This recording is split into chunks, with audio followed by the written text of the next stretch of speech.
Closed session meeting for June 3rd, 2025 to order at 6 p.m. Please stand for the flag salute and follow me. I pledge allegiance to the flag of the United States of America and to the republic for which it stands, one nation, under God, indivisible, with liberty and justice for all. Madam Clerk, may we have roll call, please? Yes, roll call is complete and all members are present. Thank you.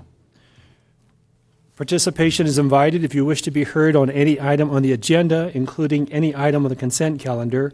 Please so indicate by filling out a speaker request card and hand it to the city clerk prior to the agenda item being addressed. If special accommodations are required, a 48-hour notice must be given to the city clerk. Code of Ethics. As your elected and governing board, we will remember the Code of Ethics that we voluntarily and unanimously approved. During this meeting, we will treat each other and the public with patience, civility, and courtesy. The decisions made tonight will be for the benefit of the Barstow community and not for personal gain. Public comment of closed session. This is the time and place for the general public to address the governing board on matters on the closed session agenda and within the city's jurisdiction. Speakers are asked to limit their comments to 3 minutes or less. All requests to speak must be received prior to the agenda item being addressed. If special accommodations are required, a 48-hour notice must be given to the city clerk. Madam Clerk, do we have any requests to speak? We do. We have one. Mr. Mike Hernandez speaking on item 2, the public employee appointment. Welcome, Mr. Hernandez. Thank you, sir. I was just curious.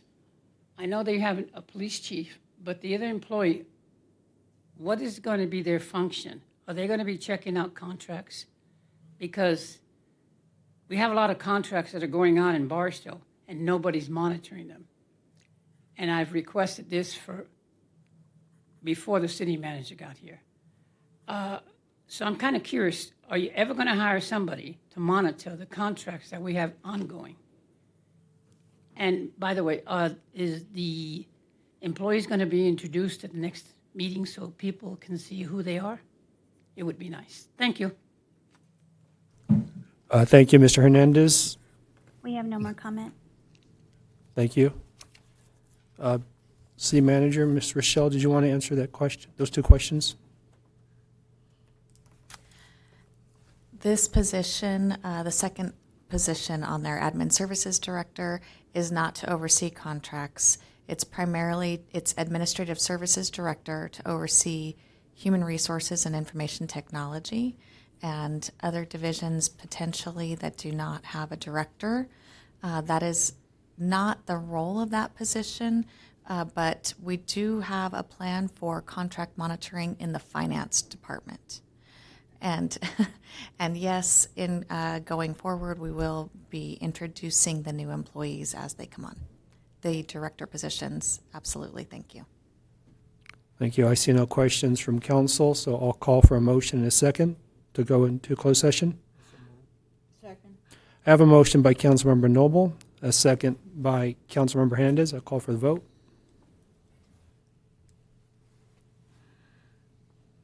And the motion passes unanimously. Okay, with that, we'll go into closed session.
Board of closed session, please. Yes, thank you, Mr. Mayor. The council met in closed session to consider 3 of the 5 items met regarding items 3 and 4, anticipated litigation related to some letters from CalPERS and a matter that the city believes is not yet known to potential plaintiff or plaintiffs, but may result with a significant exposure to litigation against the city. On items 3 and 4, the council provided direction to staff and council, but took no reportable action. On item 2, the council began the item and considered public employee appointment for police chief and took no reportable action. The remainder of item 2 regarding administrative services director and items 1 and 5 regarding conference of labor negotiators and an additional anticipated litigation item will be continued to after the meeting. Thank you. Thank you. At this time, we'll call this regular session meeting to order for June 3rd, 2025 for both City Council Fire District at 7:05 p.m. Please stand for invocation. And Councilmember Noble, will you please lead us? Bow heads. Most heavenly gracious Father, we thank you for waking us up this morning. Father God, we ask that you put your loving arms around each and every one of us as we discuss the business at hand this evening. Father God, we ask that you pray to each and every one of us that are standing here in the sound of my voice. Father God, we ask that you put your loving arms around those that are sick and need your loving touch. Father God, we ask that you do this and mindful of everyone that has followed us. Father God, we ask this in your name we pray. Amen. Remain standing. And Councilmember Hernandez, would you please lead us in the pledge? Thank you. I pledge allegiance to the flag of the United States of America and to the republic for which it stands, one nation, under God, indivisible, with liberty and justice for all.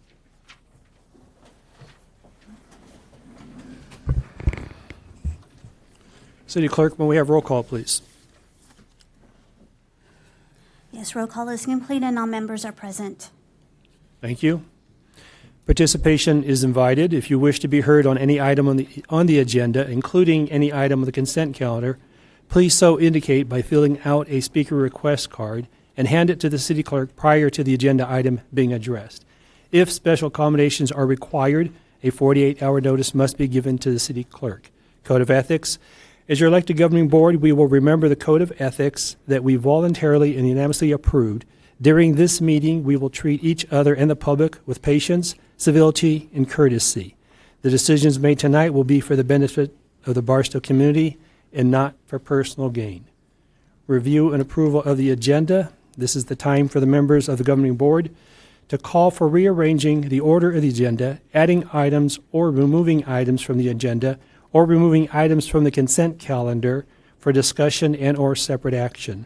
Items may only be added to the agenda as allowed by state law, including Government Code Section 54954.2 Subdivision B, allowing emergency items to be added by majority vote and allowing items that arose to the city's attention after the agenda item posting deadline, but which require immediate action, to be added by a 2/3 vote of the council members present at the meeting, or if less than 2/3 of the council members are present, a unanimous vote of those members present. I'll call for a motion to approve the agenda. And I'm going to ask that we table number 6.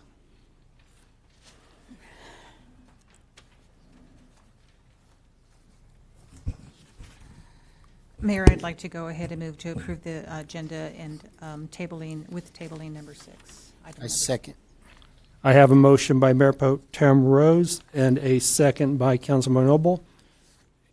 Call for the vote.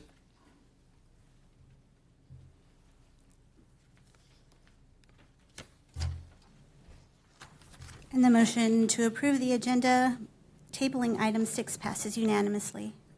Thank you. With that, we'll move on to presentation item number 7, a presentation on Assembly Bill 2561. City Manager, Ms. Clayton. Thank you, Mayor, members of the council. I would like to invite our HR manager, Darcy, to provide this presentation. Thank you. Evening, Mayor, Council. I'm here to present on AB 2561, which is the vacancy proposal from the Assembly, the state of California. And just real briefly, why it's brought to everyone's attention is the Assembly has come forward and recognized that vacancies in the public agency is putting some strain on agencies providing service to their public. It also puts strains on employees. So if there's vacancies, existing employees have to take on more work, so is more burden, and it's causing some difficulties or issues in providing services to the public. So we also, when we have vacancies, it also incurs burnout with the employees, turnover, and that type of thing. So there are some things that are required to make sure that we're in compliance with the AB 2561. The first thing is the fact that every year, annually, there is to be a hearing with the vacancies that the agency has. It also must be presented prior to the acceptance of the budget annually. It's to also identify areas where existing policies or processes or procedures that might cause a challenge or difficulties or obstacles in filling those vacancies. It also recognizes the fact that on recognized bargaining units gives them the opportunity to also present to the board their information and concerns, ideas towards filling vacancies in their bargaining units. The other aspect of it is that if a bargaining unit has up 20% or greater vacancy, the bargaining unit that is in that situation can also request from the agency to provide more specific information. How many vacancies? How long does it take to fill the vacancies? And that type of thing, where the agency would be obligated to provide that extra information upon the request from the bargaining unit if their vacancy is 20% or greater. So the city of Barstow has 7 bargaining units representing, there's 179 budgeted positions within these 7 bargaining units. Unit 1 is Teamsters, Local 1932. They represent the wastewater public works employees.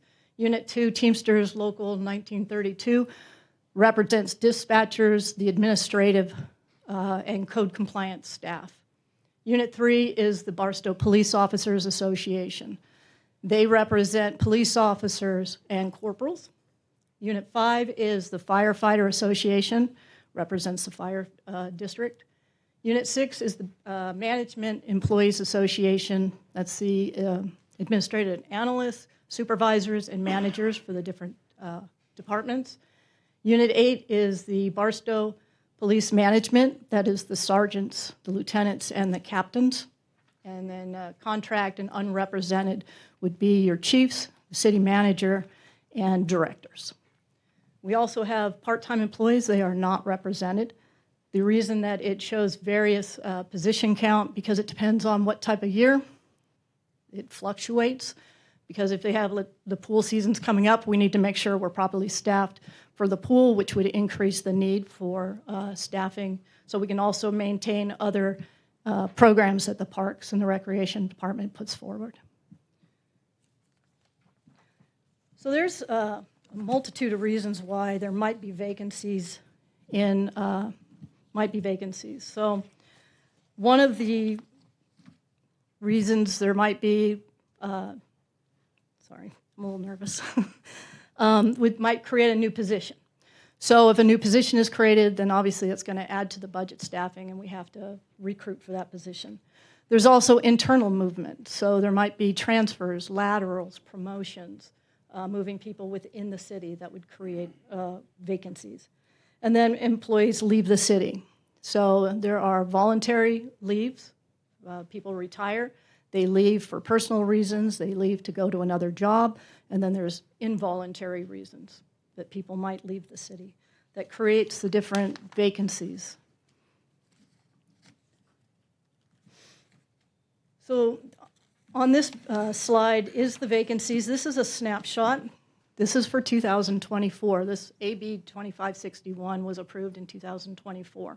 So this is to represent 24. It's a snapshot of December 31st, 2024. The average vacancy rate across all bargaining units was 9.1%. The only vacancy that had a 20% or greater was the contract and the unrepresented group. So as you can see, Unit 1 was 3%, Unit 2 was 2.2%, Unit 3 was 13.5%, Unit 5 was 18.5%, Unit 6 was 12.5%, Unit 8 was 0, and then contract unrepresented was 33.3%. So just kind of give you a little bit of a background or history of what happens in the process when a vacancy is created. So when a vacancy is created, the hiring manager will then submit a request, a personnel request, to fill the vacancy. That request is approved by the department head, the finance director, and the city manager. Once that has been completed, then the HR department will go forward and determine what type of activity they're going to use. So we have different types of recruiting that we, the city, can do. If there's an existing active eligibility list, we can draw off of that from a prior recruitment.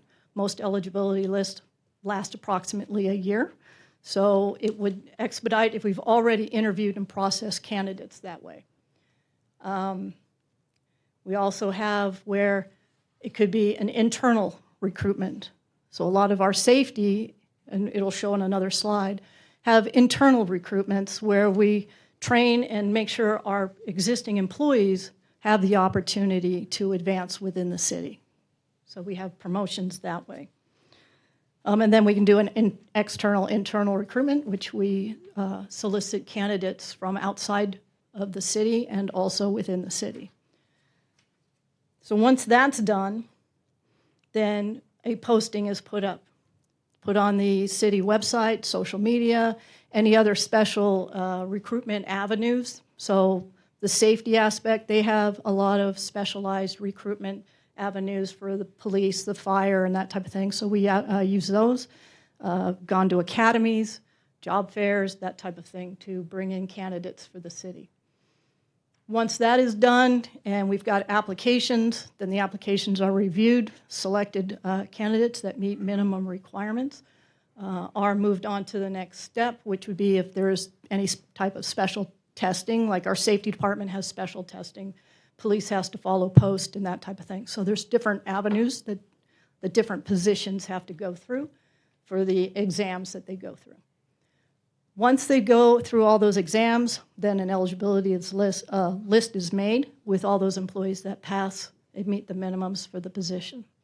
Then a candidate is selected. If a candidate is selected, then conditional job offer is given to the candidate. And if they accept it, then they're put through backgrounds, physicals, whatever the position requires. If they are successful meeting all those requirements, then they are given a start position or a start date.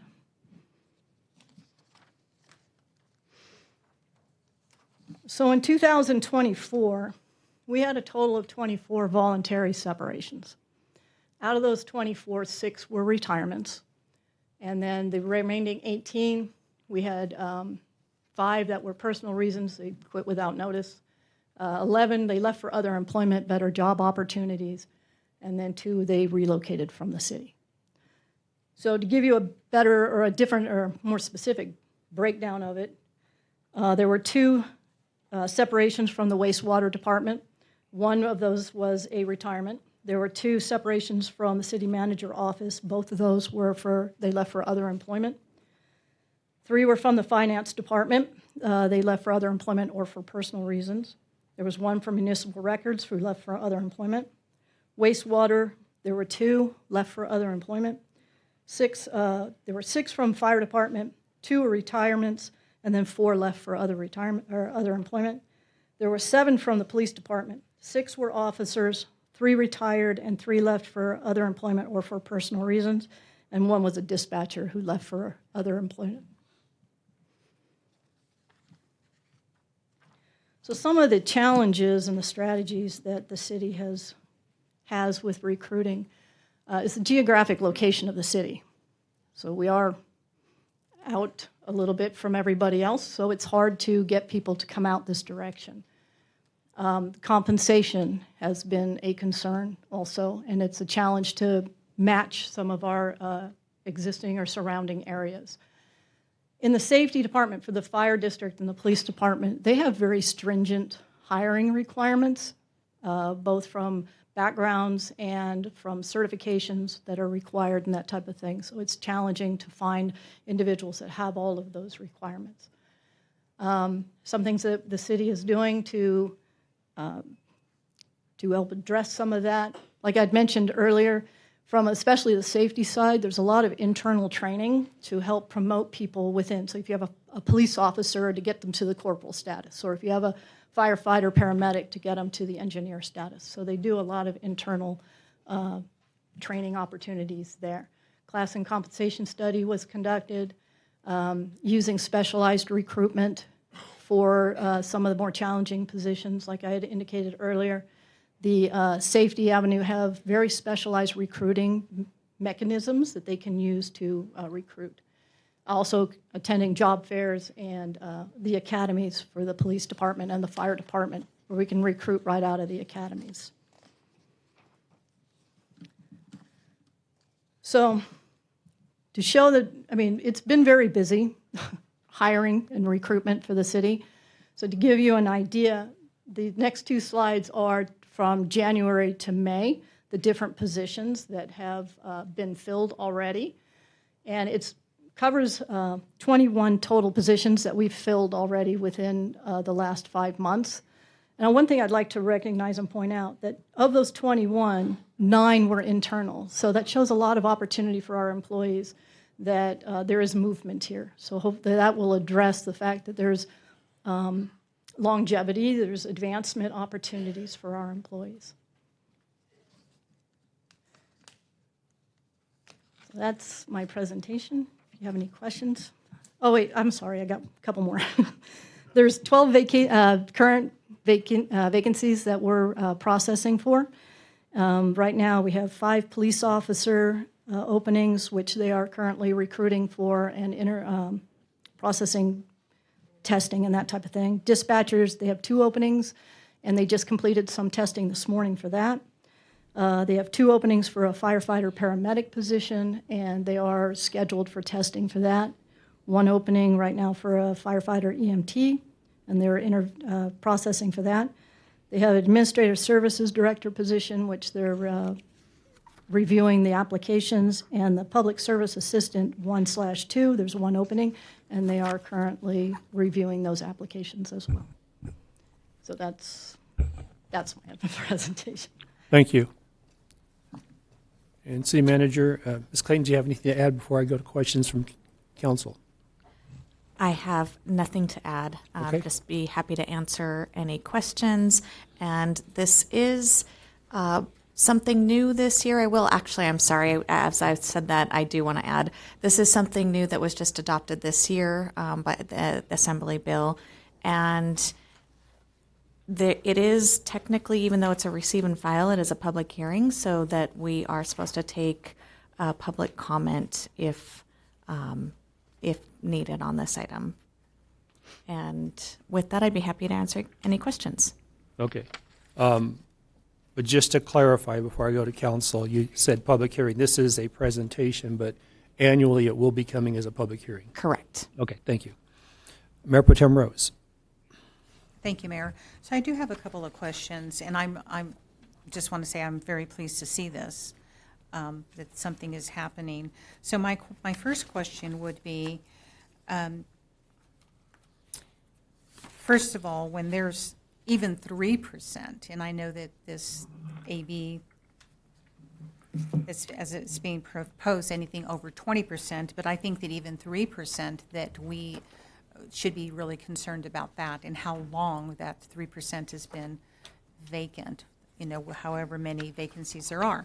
My question would be, when it comes to timelines, because I don't know the bargaining unit contracts verbatim, and I do have access to them, are there timelines to fill a vacancy? For instance, is there a timeline if, let's say, a unit member vacates? What is the timeline for human resources to start the recruitment process? Are there timelines? There is no set timelines for that. So my recommendation would be that we do have timelines, because I would think that if there were timelines, it holds, and this is a question, that it would hold the Human Resources Department accountable to make sure that they're meeting the timelines to start the recruitment process, correct? Are you do you believe that it would hold, that it would push us quicker to fill a vacancy because there is language in each unit's contract with a timeline? Yes, and the normal process is when there's a vacancy, as soon as that authorization is given, we start right at that point. So there's no specific designated timeline like in the MOUs or anything like that. It says within 15 days you have to have something done. But since I've been here, as soon as I get that notification to fill a position, I get authorization to fill the position, the recruitment is started. Right, but that request could be 1 month down the road, because, correct, because the person, let's say that the manager may decide, I want to tweak and, the job description. Right. It could take longer, correct? That is correct. It could, if they decide they're changing the structure of something, or they want to reevaluate something, that potentially could delay something, yes. Thank you. You speak about internal recruitment and internal only. My question would be, is there a timeline on internal? Do you put out an email internally to say, hey, this is open for internal employees only. You have 5 days to give us your intent, a letter of intent that you might, want to consider this position. So do you have a timeline with internal? There is no Recruitments. set structured timeline for that, but every recruitment that we do, an email is sent out to all the employments, whether it's internal only, internal, external, it's a blast that goes out for all the recruitments.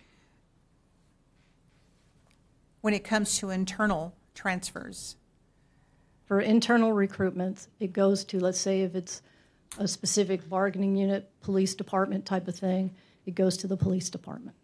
so in an internal recruitment, let's say there's 5 within the city that have applied, have shown the interest that they want to, to interview for that internal position. Is Human Resources looking at their qualifications to ensure that they meet the minimum quals per that job description? Yes, I get with the chief, if it's the police department. Well, I'm talking in And it's just- reviewed to make sure that they have the requirements and the recertifications and that type of thing, yes. So in an administrative position, is Human Resources looking at the minimum qualifications on internal candidates to ensure that they can actually interview for the position? Or are they just being put into the position regardless of minimum qualifications? No, they are to meet the minimum qualifications. It's reviewed for that, yes. And who reviews it? HR department. Okay, and if somebody questions that they didn't meet the minimum quals, what could be the repercussions? If somebody got a job that didn't meet the minimum quals and there was 4 other candidates, there could be repercussions, correct? So HR has to do their due diligence. Yeah, applications are reviewed for making sure that they have the minimum requirements. But what would be the repercussions if somebody were to be given the job without the minimum quals? If I could jump in here briefly.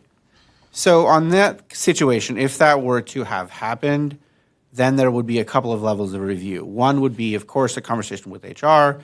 Second would be the city manager and the department head. So the qualifications of an internal promotional candidate are reviewed by HR, and the relevant department head and the relevant supervisor as well. So there's a couple levels of review. If a situation got past several levels of review, then that would be reviewed at the city manager level, and then we would take a look at the situation and sort out an appropriate both solution to the problem for that present employee and solution and process improvements to ensure that it doesn't happen again if it happened in the past. I appreciate that, Mr. Summers, because I do know that HR should have that process and know what those steps are, and I'm sure you do, correct? Yes. Okay, thank you. My next question would be, you talk about the reasons for the vacancies, and you say in 2024 that there were a total of 24 voluntary separations from the city, aside from 6 employees who retired, so 18 were voluntary separations. From what month to month, from what month to what month in 2024 did these vacancies occur? I'd have to get that for you. I don't have that off the top of my head. Okay. It's for the annual though, so January to That's December. So essentially, all 18 separations could hypothetically have happened in January, just saying. Or we could say that if there were 24 separations, that would be 2 separations per month. It all depends on when they separated. I was just curious as to what month were these vacancies. I didn't run that report. I can get that for you if you'd like. Retirement. So an employee who decides to retire, is there a requirement for the employee on the employee's part, because they're going to have to start the process of, if they're retiring with CalPERS, they're going to have to start with, their Social Security. Is there a requirement that the city asks of them to let the city know that they're deciding to retire? Because I would imagine that if I want to retire, I'm not going to tell you and give you only 2 weeks. So is there a requirement for that? We request that they provide us something in writing as to what effective day is the last day with the city, and then the effective day of their retirement. So once we receive the retirement or the letter, does Human Resources start recruiting for that immediately? Well, start the process to say, okay, on January, the end of January, this person's going to retire, that we know that the recruitment process should start shortly thereafter. Yeah, at that point, then I send the recruitment replacement request form to the hiring manager to have them complete that to request the backfill of the position. Thank you. The reason I ask the questions is because there have been vacancies just within our city that have been way too long.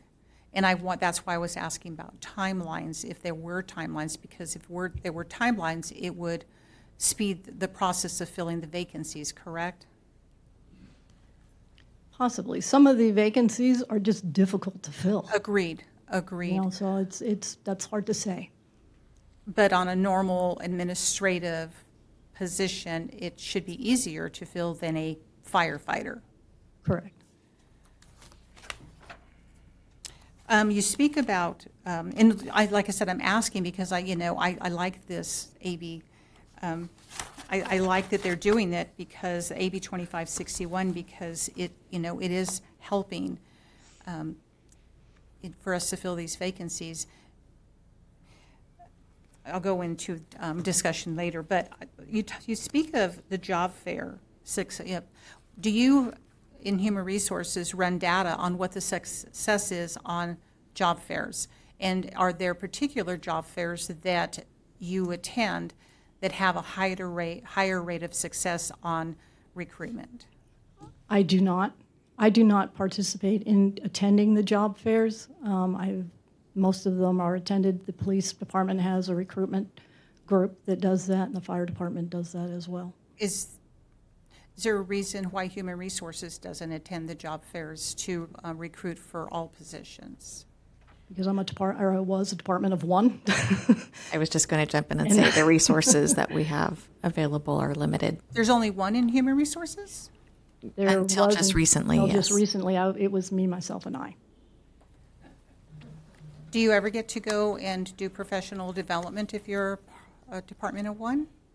I go to CalPERS conference, Parma conference, so those 2 conferences a year. But I would assume that you're familiar with human resources being visible on the recruitment or the job fairs, because it could be very successful. Do you agree? Absolutely. That's all the questions I have for right now. Thank you, Mayor Pro Tem. Seeing no other council members requesting to speak, We do have, okay. Please bring up the public. our first speaker is Ms. Gemma Day.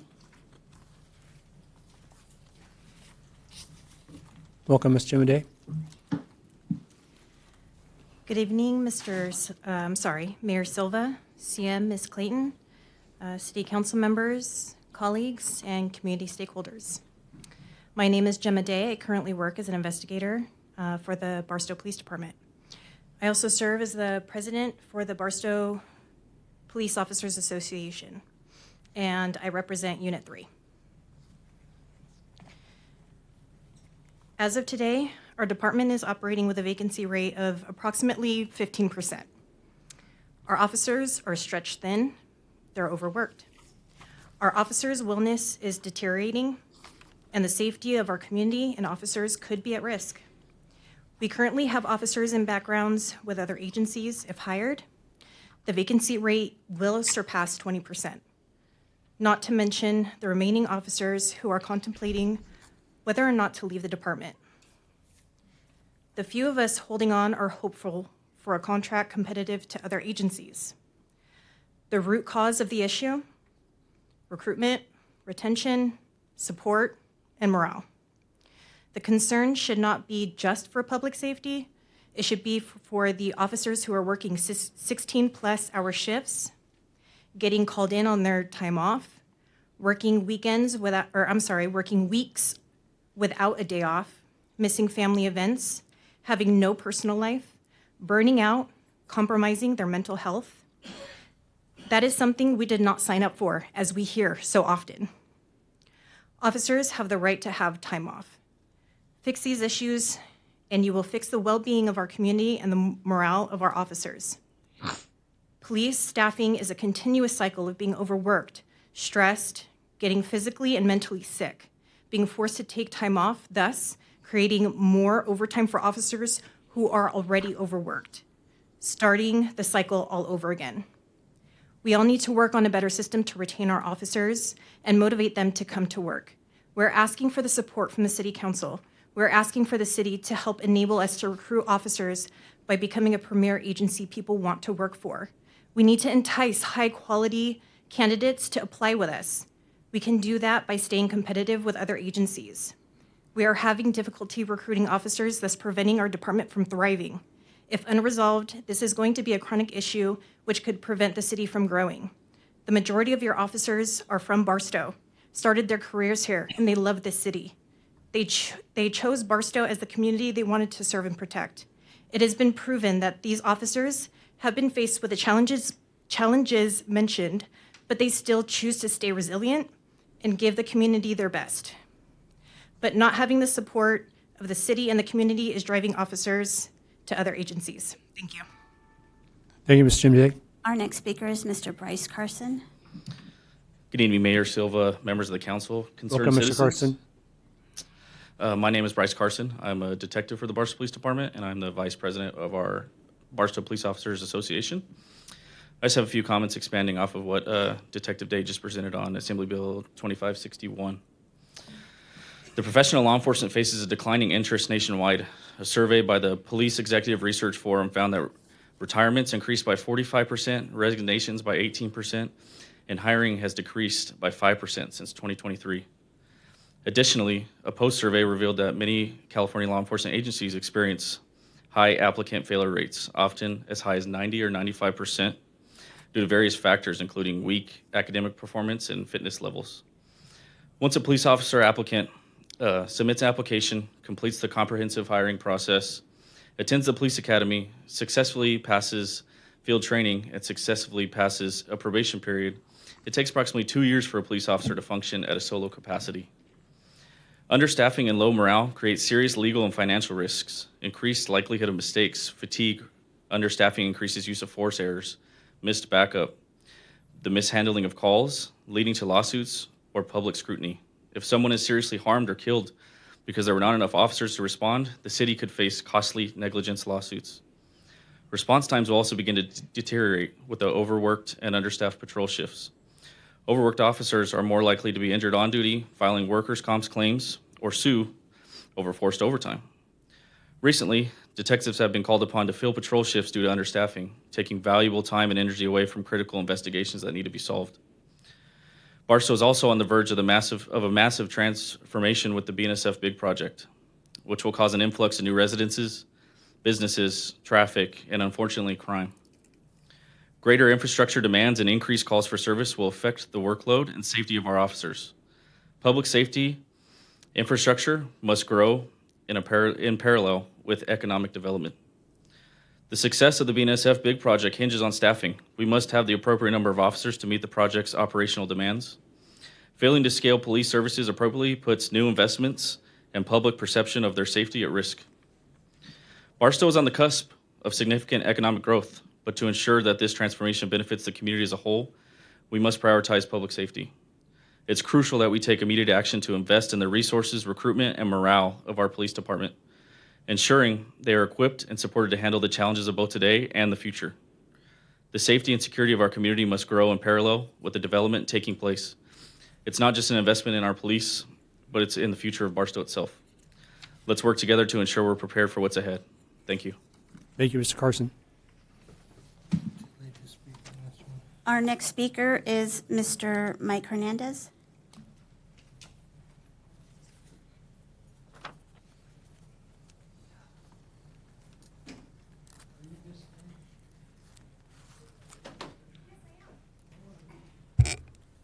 Welcome, Mr. Hernandez. Thank you, sir. Under this new bill, do they have a time frame where the positions have to be filled?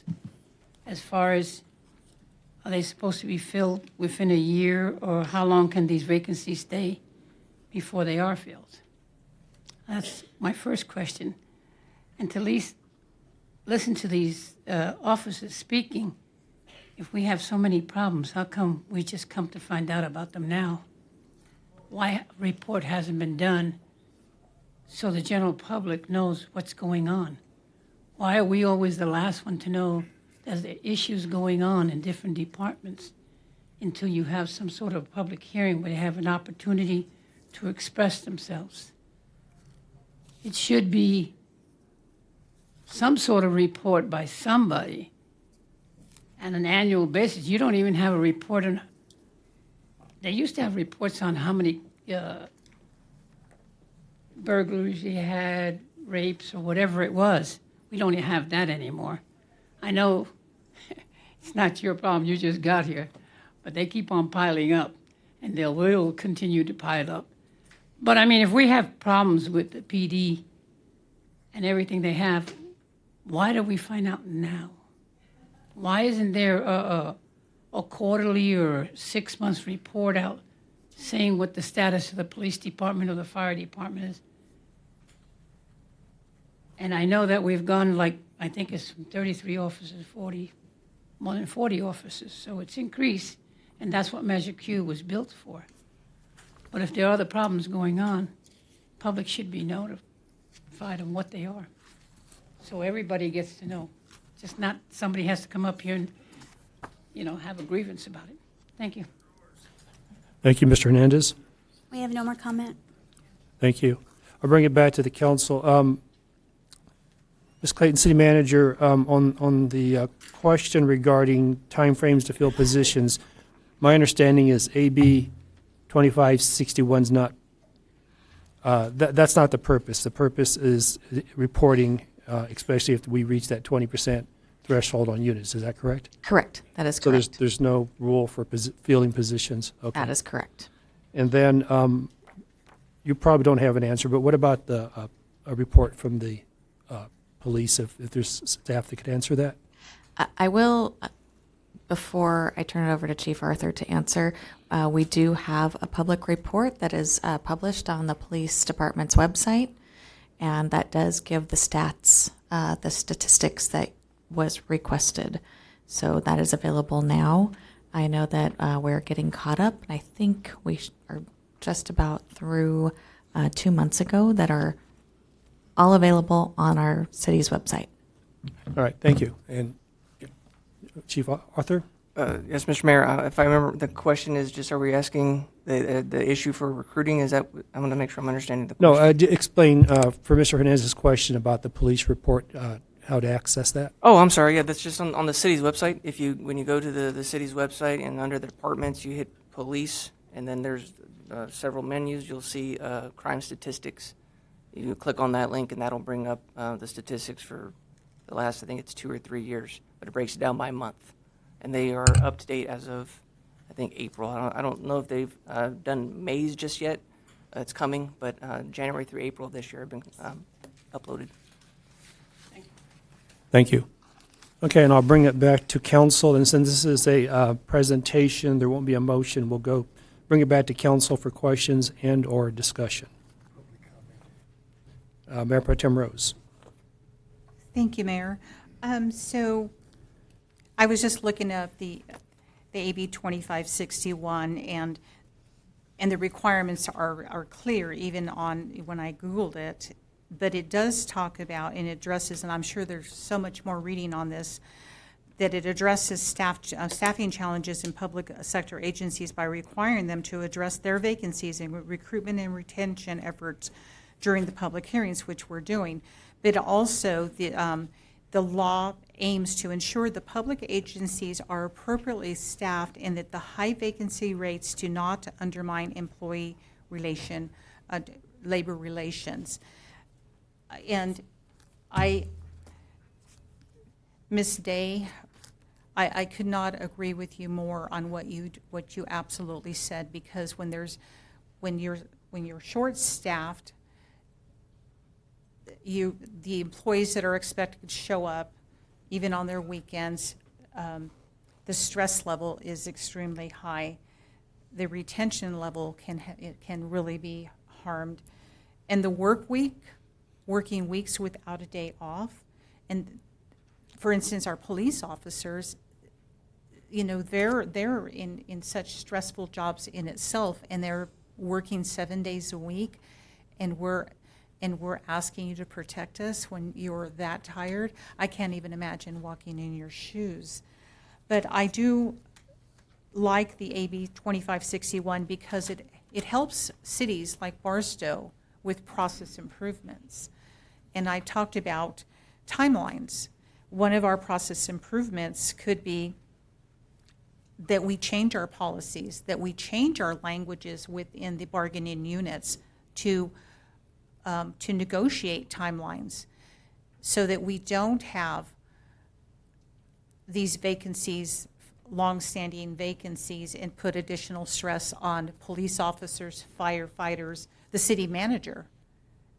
City manager, we haven't had an assistant city manager in quite some time.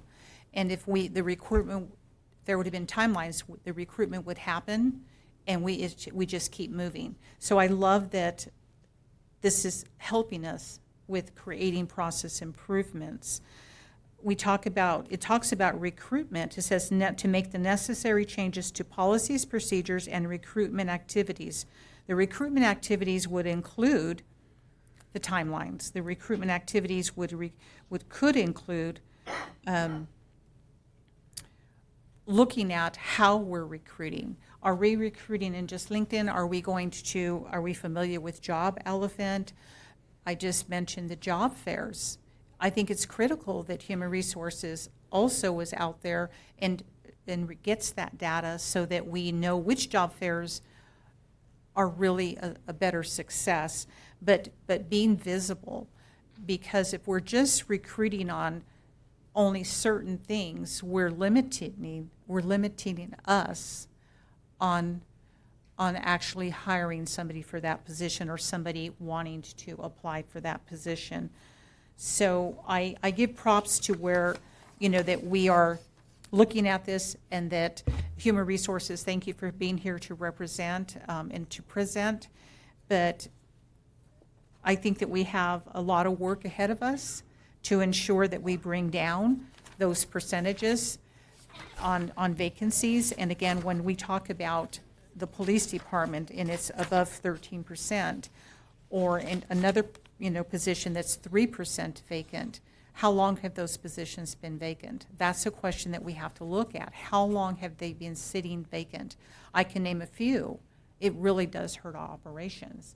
So if it means that we need to go from we went from a one-man show in human resources, and now we have 2 people in that department. If it means that we need to add, another position, find the money, it's well invested so that we can reduce the stress on those that are expected to be here 7 days a week, on weekends, takes away from their families. How do we retain them? And especially if we can't afford to pay what Victorville pays 30 minutes, away from us. I think that all of this ties in, and it's a lot of work, but I think that the city is up to it. And I'm really glad that AB 2561 is in place to help us with our improvement processes. Thank you. Thank you, Mayor Pro Tem Rose. I have no more requests to speak. With that, we'll move on to the non-agenda public comment. This is the time and the place for the general public to address the governing board on matters not on the agenda and within the city's jurisdiction. Speakers are asked to limit their comments to 3 minutes or less. All requests to speak must be received prior to the agenda item being addressed. If special accommodations are required, a 48-hour notice must be given to the city clerk. Madam Clerk, do we have any requests to speak? We do. Our first speaker is Mr. Gilbert Asa. Welcome, Mr. Asa. Hello. Councilman Barbara Rose, we already spoke. We got that cleared up, what I thought about you. The other thing is, I want to play a little tape for you, and you're going to listen to it. I want you to hear it clearly. Sir, can be prosecuted under 18 U.S.C. subsection 1001. This federal law makes it a crime to knowingly and willfully make a false statement or representation to any agent of the United States in any matter within the jurisdiction of the executive, legislative, or judicial branch. This applies whether the statement is made orally or in writing, and it doesn't need to be under oath. A police officer lying to a federal officer can be prosecuted. Do you know what that means? I was being a background checked by the federals. Barstow Police Department gave them false information by telling them that I was arrested here in Barstow, California. Once that note was given to that federal officer, that became a federal crime. You have covered up for these officers enough, especially you, attorney, because you had common knowledge of it. So that makes you an accessory after the fact. The State Bar Association does not like that code of conduct at all. When you had common knowledge of the criminal crimes that were being committed by falsifying documents, falsifying police reports. Yeah. That's what I'm after. I'm going to make sure that you understand the meaning of respect to the law, upholding the law. That means when an officer falsifies documents and submit them more than one time, and you have common knowledge of it, that means you're an accessory because you haven't done anything about it. I want you to enjoy your time until the State Bar Association comes after you, because I'm going to notify them of what you have been doing. So have a nice day. I will see you soon. Thank you, Mr. Asa. Straight to you. Our next speaker is Ms. Kiva Butler. Welcome, Ms. Butler. I'm nervous. I need to talk about code enforcement. They've been coming to my house for 18 and a half years. Last couple of years, it's been every single solitary month. Whether they made an appointment or don't make an appointment, they just show up. They come looking for chickens, chicken coops, whatever they want to look for. Because I have a neighbor next door who just reports me constantly about absolutely nothing, and Mary deems it necessary to come investigate every single solitary call, no matter how ridiculous it is. They were just here on April 28th, and then they were here at my house on May 28th. On May 28th, Mercedes was showing out for the guy that was with her, some new employee, I don't remember his name. But she pushed a barbecue into me. She trampled my plants. She broke my hammock. And then wrote a notice for violation for nonsense things, like a handful of trash at the end of a walkway, a window that my daughter had broke the day before, which no big deal, I get that fixed. Palm prongs laying on the ground by the tree that we had just trimmed right before it got real windy last week. And the coax cable that blows, that is for your, what do you call it, for your internet, had come out from under the eave. So she wrote me up for that too. Those are the minor little things she wrote me up for. And she'll be here on June 29th for a recheck. And they'll find more stuff. They find stuff every single month, whether it's ridiculous or not ridiculous. Whether it's something real or if it's something that the neighbors made up. They're at my house every single solitary month, 18 and a half years. And I'm just done with it. So something has to be done about it today. Because after this visit on June 29th, that's it. I'm not going to voluntarily let them come check my yards anymore. If they don't have a written notice, because they'll just drive by and say, I need to check your yard. And I tell them, sure, come on, I got nothing to hide.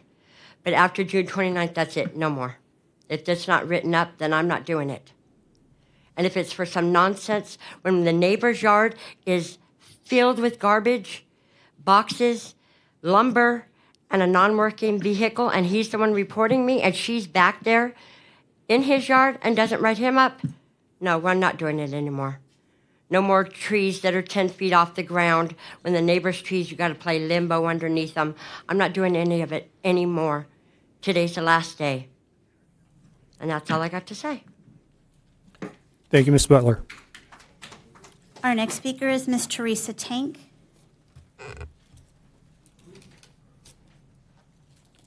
Welcome, Ms. Tank. Good evening. This is my third time requesting an update on the 315 incident where a dog was shot. After last meeting, Chief Arthur told me the report had been given to the city manager, who passed it on to the mayor and council, and that I should ask my city representative. I asked Councilman Williams, and I'm still waiting for an answer. So I will ask my question directly to the mayor and the city manager. If I could get the info from my city representative, then why can't either one of you give the public an update? Now we have a second incident. This time it happened on private property. If this was a follow-up to an investigation, I would think that the police were aware that there were dogs already on the property and take extra precautions by calling the owners that an officer was on the way or at the bottom of the street on his way up, giving the owner time to put away their dogs or even asking them to come to the station instead.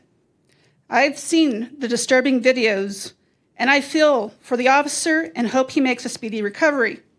But it also makes me think of those residents and their animals who have been affected by the lack of concern and the bad choices the city has made by not having animal control for 17 months, even though the state requires it. I also feel for the owners of the dogs who witnessed them being shot. Those dogs were protecting their property and their humans. Both situations are just very sad, and I feel the outcomes could have been different. Thank you.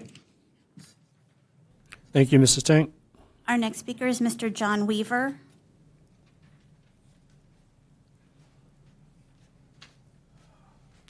Welcome, Mr. Weaver. Thank you.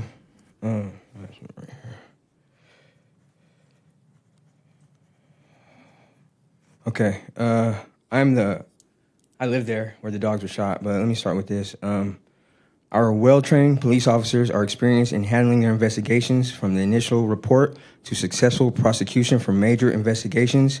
We rely on highly trained detectives who have proven their abilities time and time again. If the job is too hard for them, maybe they shouldn't be cops, because that is what they signed up for. And not only that, it was real heartfelt and heart-touching that Miss Jimmy came up here. But she committed a crime on that day. She strong-armed my girlfriend and took her phone from her, and we were calling. We were the victims. The day before, a sexual predator came to my house when I was at work and flashed herself, made lewd comments to my wife. He ripped off my rearview mirror in my car, threw it at my girlfriend's head. Cops did nothing about it. The officer who responded was done with their investigation in 4 minutes. I have it all on my surveillance at home. Man, this is sad. I'm not from Barstow. We moved here a couple years ago, and we don't feel safe at all. I intend to get justice for my dog. You know, I picked up 3 of them today. I thought 2 of them died. But I picked up 3, 1 of them died. And 1 has a hole through her neck, still bleeding.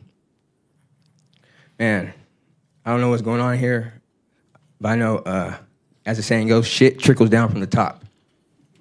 So you guys got to get it together, or you're going to lose a lot of residents, a lot of people. This is the hub of the West, you know. Just help me out. Help us out. Thank you. Thank you, Mr. Weaver. Our next speaker is Mr. Nicholas Brown. Welcome, Mr. Brown. There was an incident back in December of 2024. One of you guys' police officers came out, and I wanted to press charges on the event that happened, and you guys still haven't did anything about that. It's been over like a half a year now, you know? We went up to the police department numerous of times, and they failed to push the case over to the DA or something like that. Other than that, yeah. He actually was hit by a car. Lady, I guess she took a bottle of alcohol. He hit him in the head with the bottle of alcohol. So then he grabbed her, threw her, and he hit her just to make sure she didn't have nothing else in his hand that was going to harm him. Well, she gets in her, get in his car, bags out, pulls up, put it in reverse, and bags up and hit him with the car. So, in the process of her hitting him with the car, she hit the carport, caused the carport to fall on his girlfriend's car. Now, when the officer came out, I was actually at home asleep. The officer called me on his phone and told me, come get my son because, you know, he's not in trouble. When I got here, he's telling Nicholas' girlfriend, he wants to have him arrested for domestic violence. I'm like, are you serious? So I asked him to call our supervisor out, which Sergeant Craig came out. So we're asking, all we want is justice. I mean, if this woman can get up and run somebody over with a car, then, I mean, where's the justice? I thought it was justice for all, not justice for some. That's all we have. Thank you. Thank you. Thank you, Mr. Brown. Our next speaker is Mr. Mike Hernandez.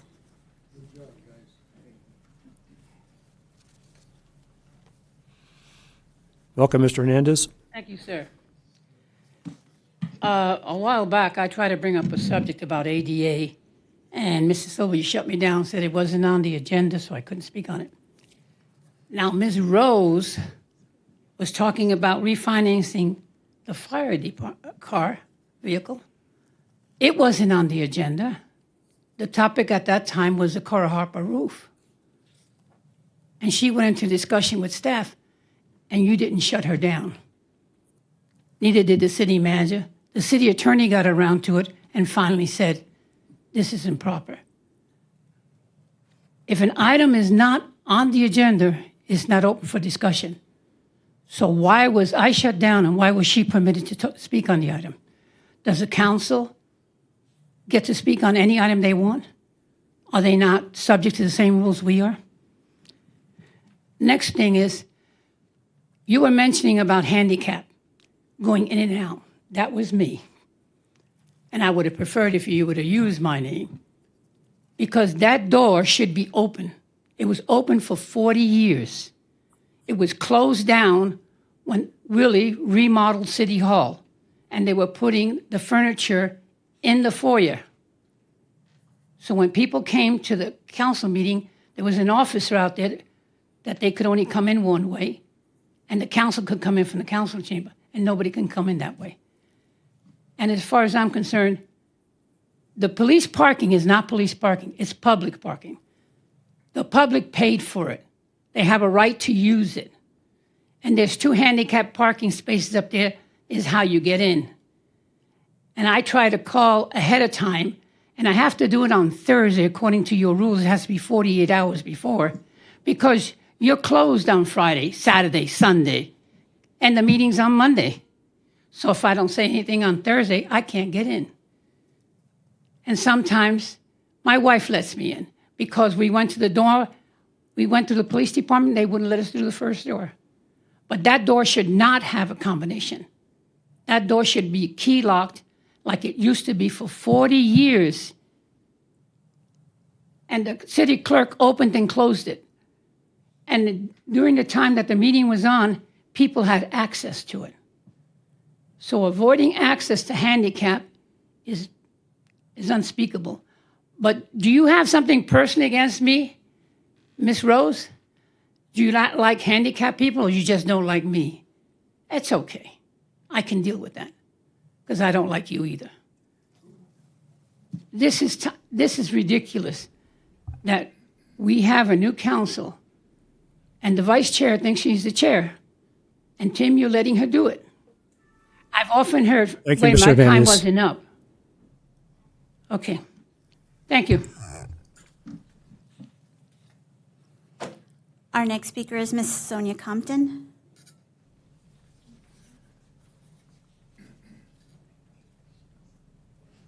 Welcome, Ms. Compton. Good evening. I'm just back up again. I'm following up once again regarding the Measure Q committee. Back in April 7th, there was a vote to move forward with the committee. And it was, in my opinion, a rushed vote because it was apparently a priority. And we were told there was no time to delay. Yet now we're 2 months later, and that doesn't seem to be an urgency anymore. Let me be clear, this delay is not due to the committee. It is 100% due to the city. And I just want to formally request that the council provide a clear update and commit to a timeline for when the Measure Q committee will officially begin to meet. And I just want to be clear, I'm not upset so much that the committee hasn't met yet. I'm upset that there has been absolutely zero communication to the committee. None, zip, zero, nada. No phone call, no text message, no email. No, hey, we're working on things. We're trying to get a budget together first. There's been absolute silence. So I would appreciate at least some form of communication saying, even if it's a BS communication, we're working on something, we'll get to you eventually. Would be nice. But why rush a vote 2 months ago and do nothing? Thank you. Thank you, Ms. Compton. Our next speaker is Mr. Ted Wiesma. Welcome, Mr. Wiesma. Thank you, Mr. Mayor. My talk is on public safety, not the police, not the fire department, but physical public safety problems here in Barstow. You've been told many times about problems with swollen sidewalks and bad roads. And it seems like there is something being done. However, there are other physical safety hazards out there that I don't see anything being done about. One of those is fire hazards. When somebody reports a fire hazard to the city, that should be a priority to address, and it seems not to be. When somebody reports a physical hazard that somebody can get severely hurt with, and I never hear anything back that that's being addressed. That to me is a real major concern. It looks to me like it's a very low priority on your list to deal with these hazards. They should be priorities. Public safety should be your number one priority, and it isn't. So take a look at that, deal with it, and make it a priority, okay? Beyond that, I would like to see results. When somebody reports a physical or a fire hazard, I'd like to see that something's done about it. And not just be told, well, it's on our list, we'll deal with it sometime. Deal with it right away, that's important. Beyond that, I gotta say, Barbara, God be with you in your troubles. Thank you. Thank you, Mr. Weisman. Our next speaker is Ms. Marcia Wiesma.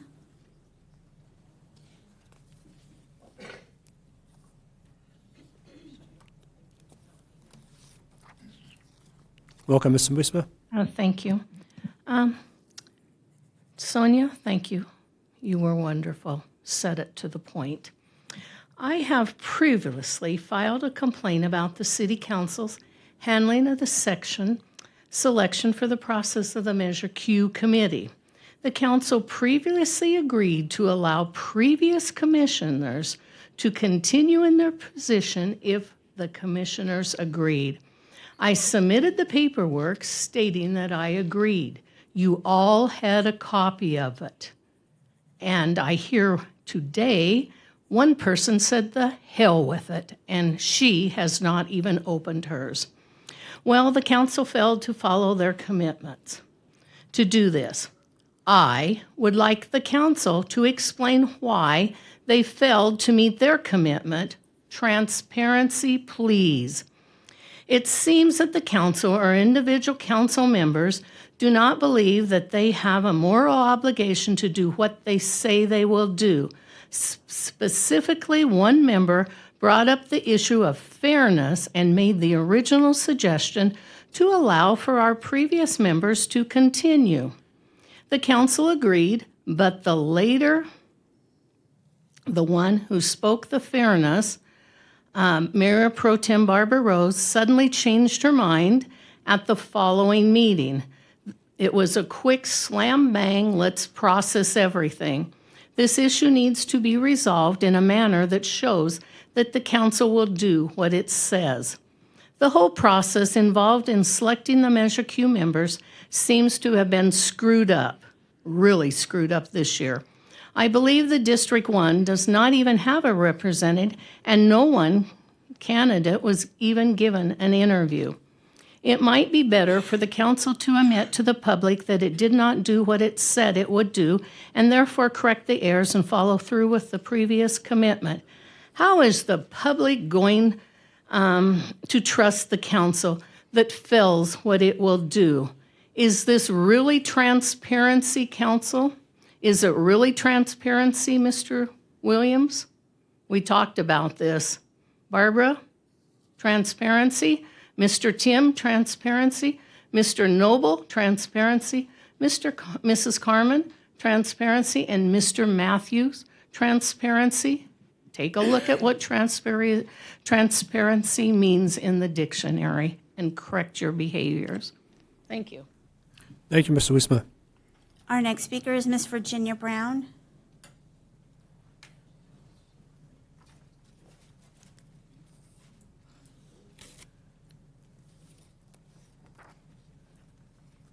Welcome, Mrs. Brown. Thank you, Mayor. Wow, talk about a meeting. I came up with some issues about code enforcement, and I told you guys I felt like I had a target on my back. I left the last meeting, and got chased down by code enforcement right out there and was talked to very rudely, very disrespectfully.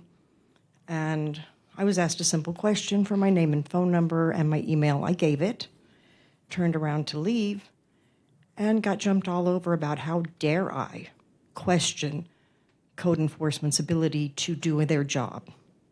How dare I question their training and their education? How dare I speak bad about their employees? Well, code enforcement, they may be your employees, but they work for the public. And if they're rude and if they're disrespectful, I have the right to come up here and say so. As we've heard tonight, apparently, it's an ongoing problem. As for the police, well, we have an issue there too. We all know my issues with things that were done by our former police chief and some of his officers to my own husband right outside the council chamber. So I'm not surprised when there are issues there as well. We've reached a point in our little city here where I'm really happy to say we finally, after 4 years when the last mayor and council got rid of our mayor, our former city manager and assistant city manager, because, by the way, Ms. Rose, that was the last time we had an assistant city manager was when Cindy was here. And if I do believe, it was while you and the mayor and Dyer Cruz sat on that council that you guys decided to get rid of them. So the question shouldn't be, I can't remember how long it's been because, well, we know who got rid of them. And for the record, no offense to either of you, and welcome, sir, but they did a darn good job protecting the city, working for this city, and doing what they needed to do. They looked out for you guys, they really did. I know because I took many meetings with them. I've been trying to get one with Miss Clayton, but her schedule has her tied up everywhere but here. So I'd just like to say, let's really try to do what we promised the people. And I'm trying really hard to not come up here and act in a way that would be unbecoming to anybody. But I am disappointed. I'm highly disappointed because it's all of you that let the chief do his thing too. Thank you, Mrs. Brown. And our last speaker is Mr. E.T. Snell.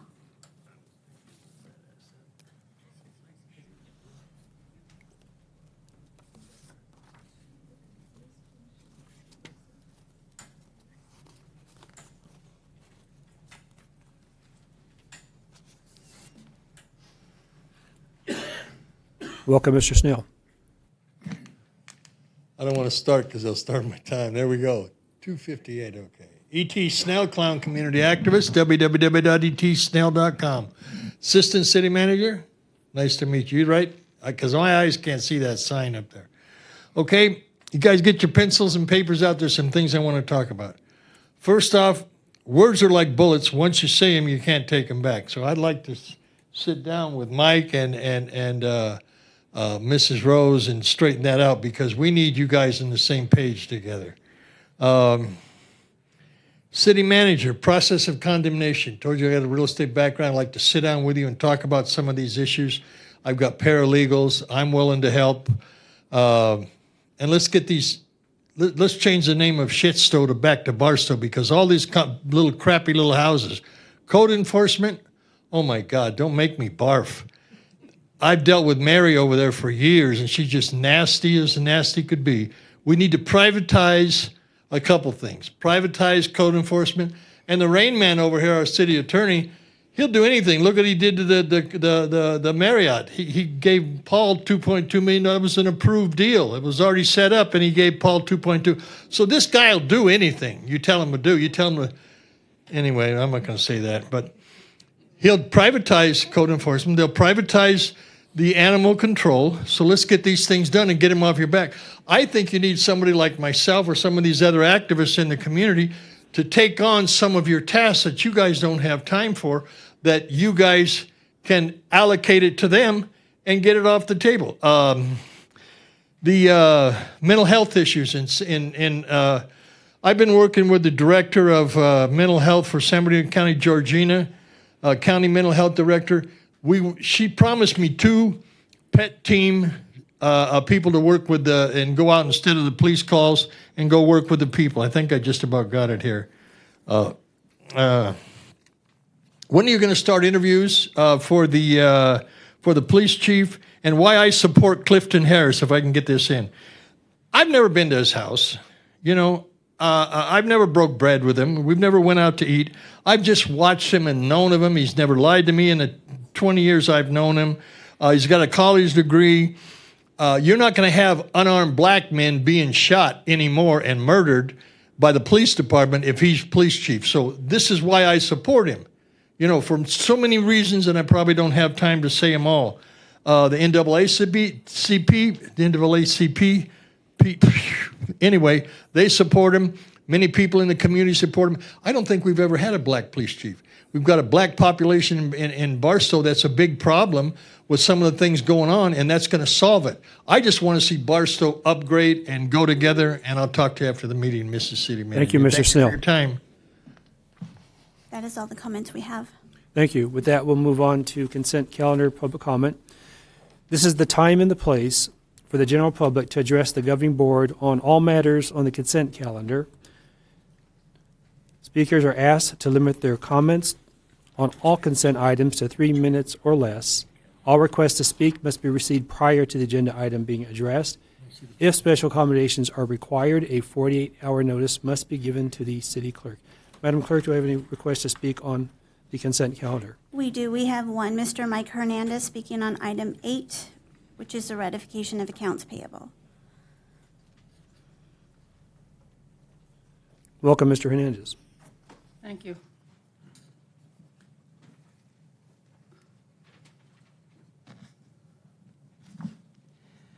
I wanted to talk about the Marriott. I see they got another check for $120,000. So that means that we've paid them the last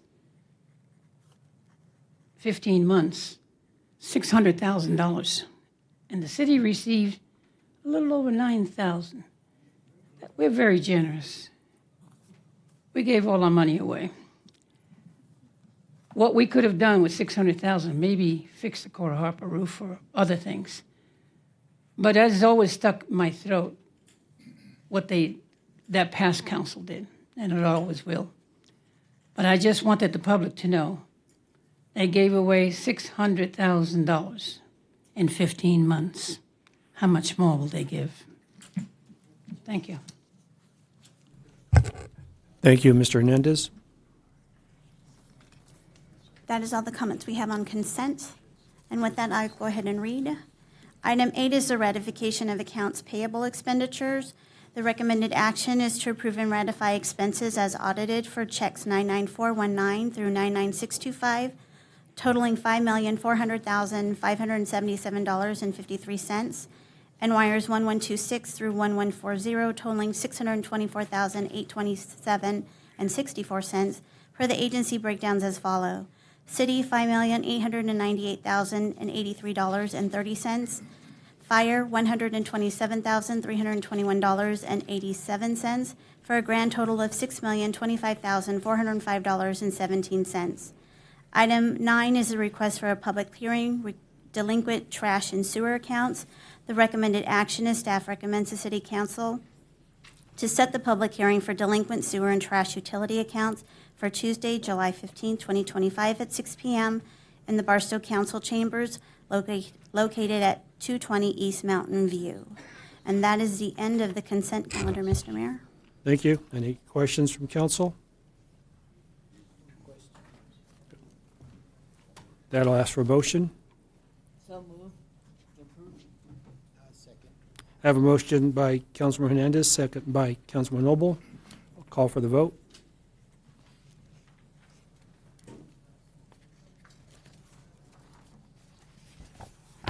And the motion carries 5-0.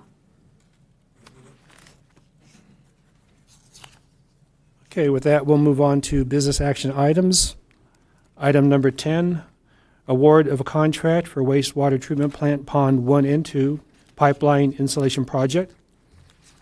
The recommended action, award the contract of the wastewater treatment plant Pond 1 and 2 pipeline project to Kelly's Underground Construction as the lowest responsive bid in the amount of $348,660, and authorize the city manager to execute the contract and any related documents necessary to carry out the project. City Manager, Ms. Clayton. Thank you, Mayor, members of the council. I'd like to introduce Mr. Matthew Franklin to give this presentation.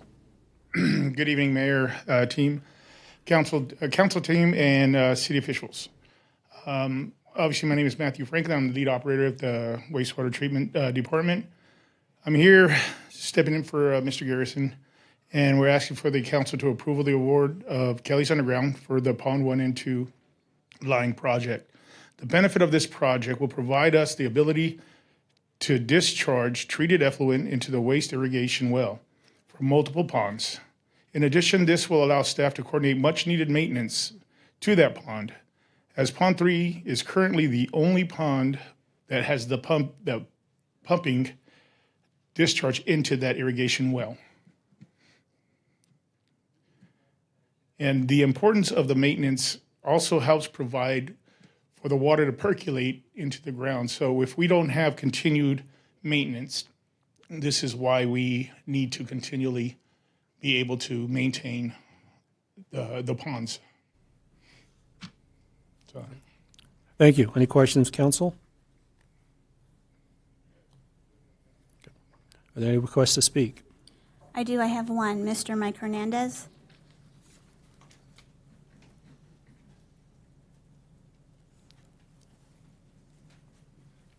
Welcome, Mr. Hernandez. Thank you. My main question is, how long are those ponds going to be out of service? And what do you do to take the extra wastage out? Does it go into another pond? And I believe we have 8 ponds. What's the time frame for them to be cleaned out? Are they done on an annual basis? I'd kind of like to have those questions answered. Thank you. Thank you, Mr. Hernandez. We have no more comment on this item. Bring back to the council. And is staff able to answer the question, how long out of service and time frame for the service? Well, currently we have the ponds pretty much emptied because during the summer months, the warmer months, we get better percolation and evaporation. But at this time, once the plumbing is put in, it would be technically by the end of the summer. I mean, once the job is complete, we will continue to add.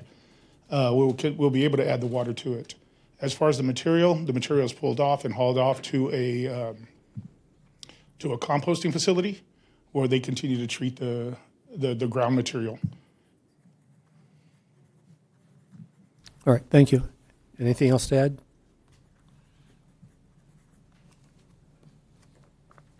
That this is budgeted. I would like to add that this is budgeted as well. Thank you. Thank you. Okay, I'll bring it back to council for questions. Councilmember Hernandez.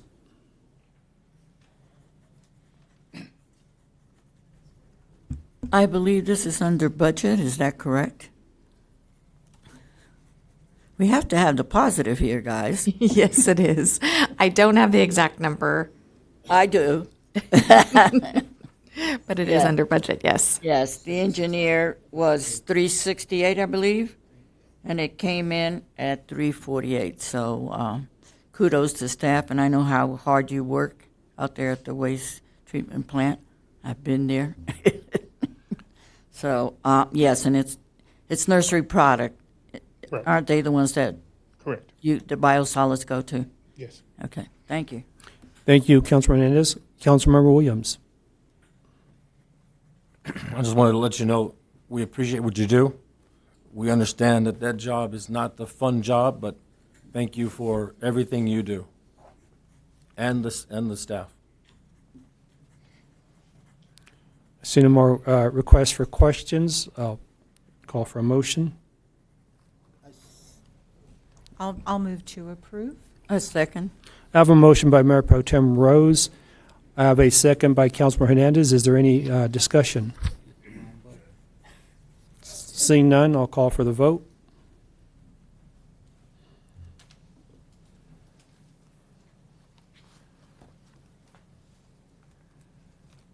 And the motion carries 5-0. Thank you. Moving on to item 11, we have Community Promotional Fund application from the Arts Industrial Women's Club. Our recommended action: approve the Community Promotional Fund donation in the amount of $1,000 and $623.10 of in-kind donations to the Arts Industrial Women's Club for its annual Juneteenth celebration on June 14th, 2025 at Sternical Park. City Manager, Ms. Clayton. Thank you, Mayor, members of the council. I would like to introduce Ms. Maribel Hernandez to provide this presentation. Good evening, Mayor and Council. The Art of Industrial Women's Club has submitted an application, I apologize, along with the Barstow Coalition. They submitted an application to continue their annual their Juneteenth celebration. It's set to take place on Saturday, June 14th at Sternical Park. The event continues to be an important cultural community gathering and commemorates the end of slavery in the United States. To support the event, the organization is requesting a cash donation in the amount of $1,000 and also an in-kind fee of $623. The expense will cover the temporary use permit cost of $223, the use of water at the park, and electricity for $200 each. Ms. Alita, I believe, is she present? I don't think anybody's here from the group, but I had asked them to come and provide some additional information regarding their event. It is taking place at Sternical Park at next Saturday. I'm available for questions. Thank you, Ms. Hernandez. Any questions from council? Seeing none, do we have any public comment? We do. Our first speaker is Ms. Marcia Wiesma.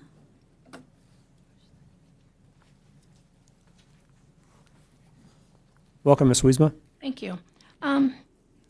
I first learned about Juneteenth celebration as a preschool graduate teacher many years ago. I came down to beautiful downtown Barstow, and we experienced it for the first time.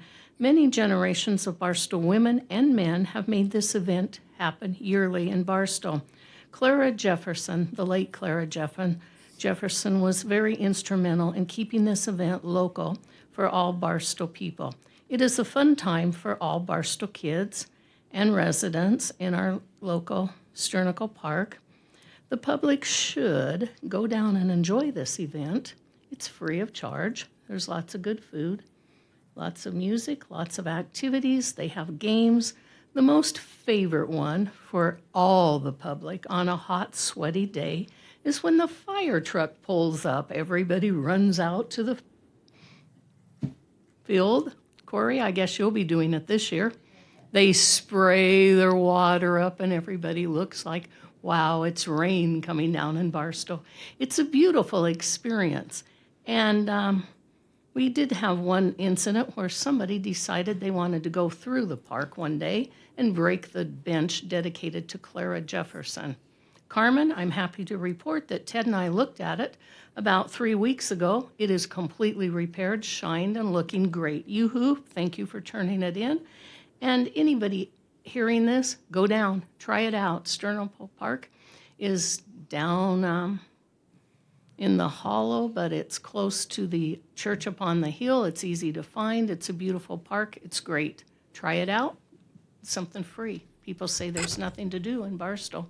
But thanks to Clara Jefferson, the women, the men, and the council people who have supported it for years, it's a great thing. Carmen can tell you all about it. Try it out, everybody. Thank you.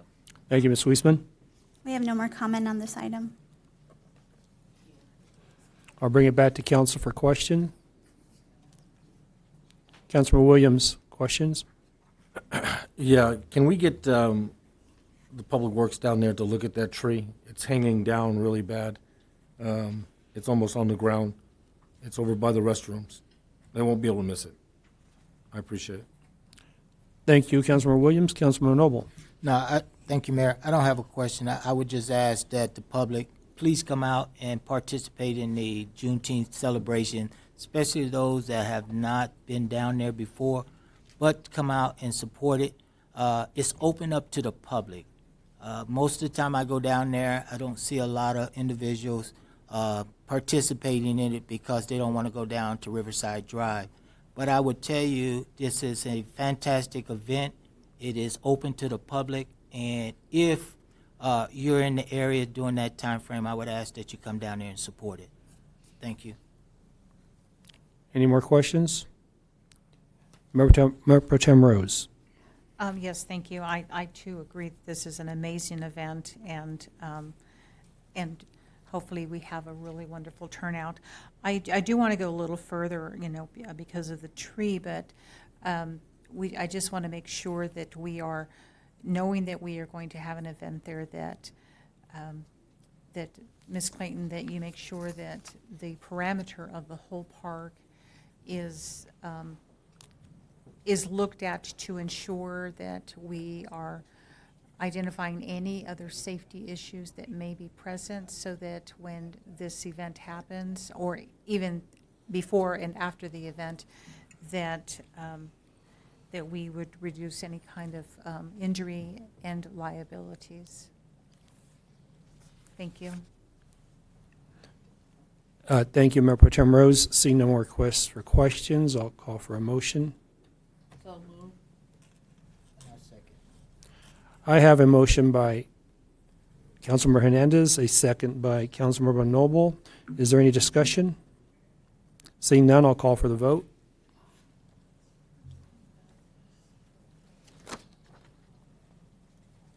And the motion carries 5-0. Thank you. We'll move on to business action number 12. First reading and introduction of an ordinance of the City of Barstow adopting a fire hazard safety zone designation in the local responsibility area. Staff's recommended action item is that the council approve the first reading of ordinance number 1031-2025 regarding the adoption of fire hazard severity zone designation in the local responsibility area. City Manager, Ms. Clayton. Thank you, Mayor, members of the council. I would like to introduce Community Development Director Heldreth and Chief Cisneros to provide this presentation. Good evening, council, mayor, community.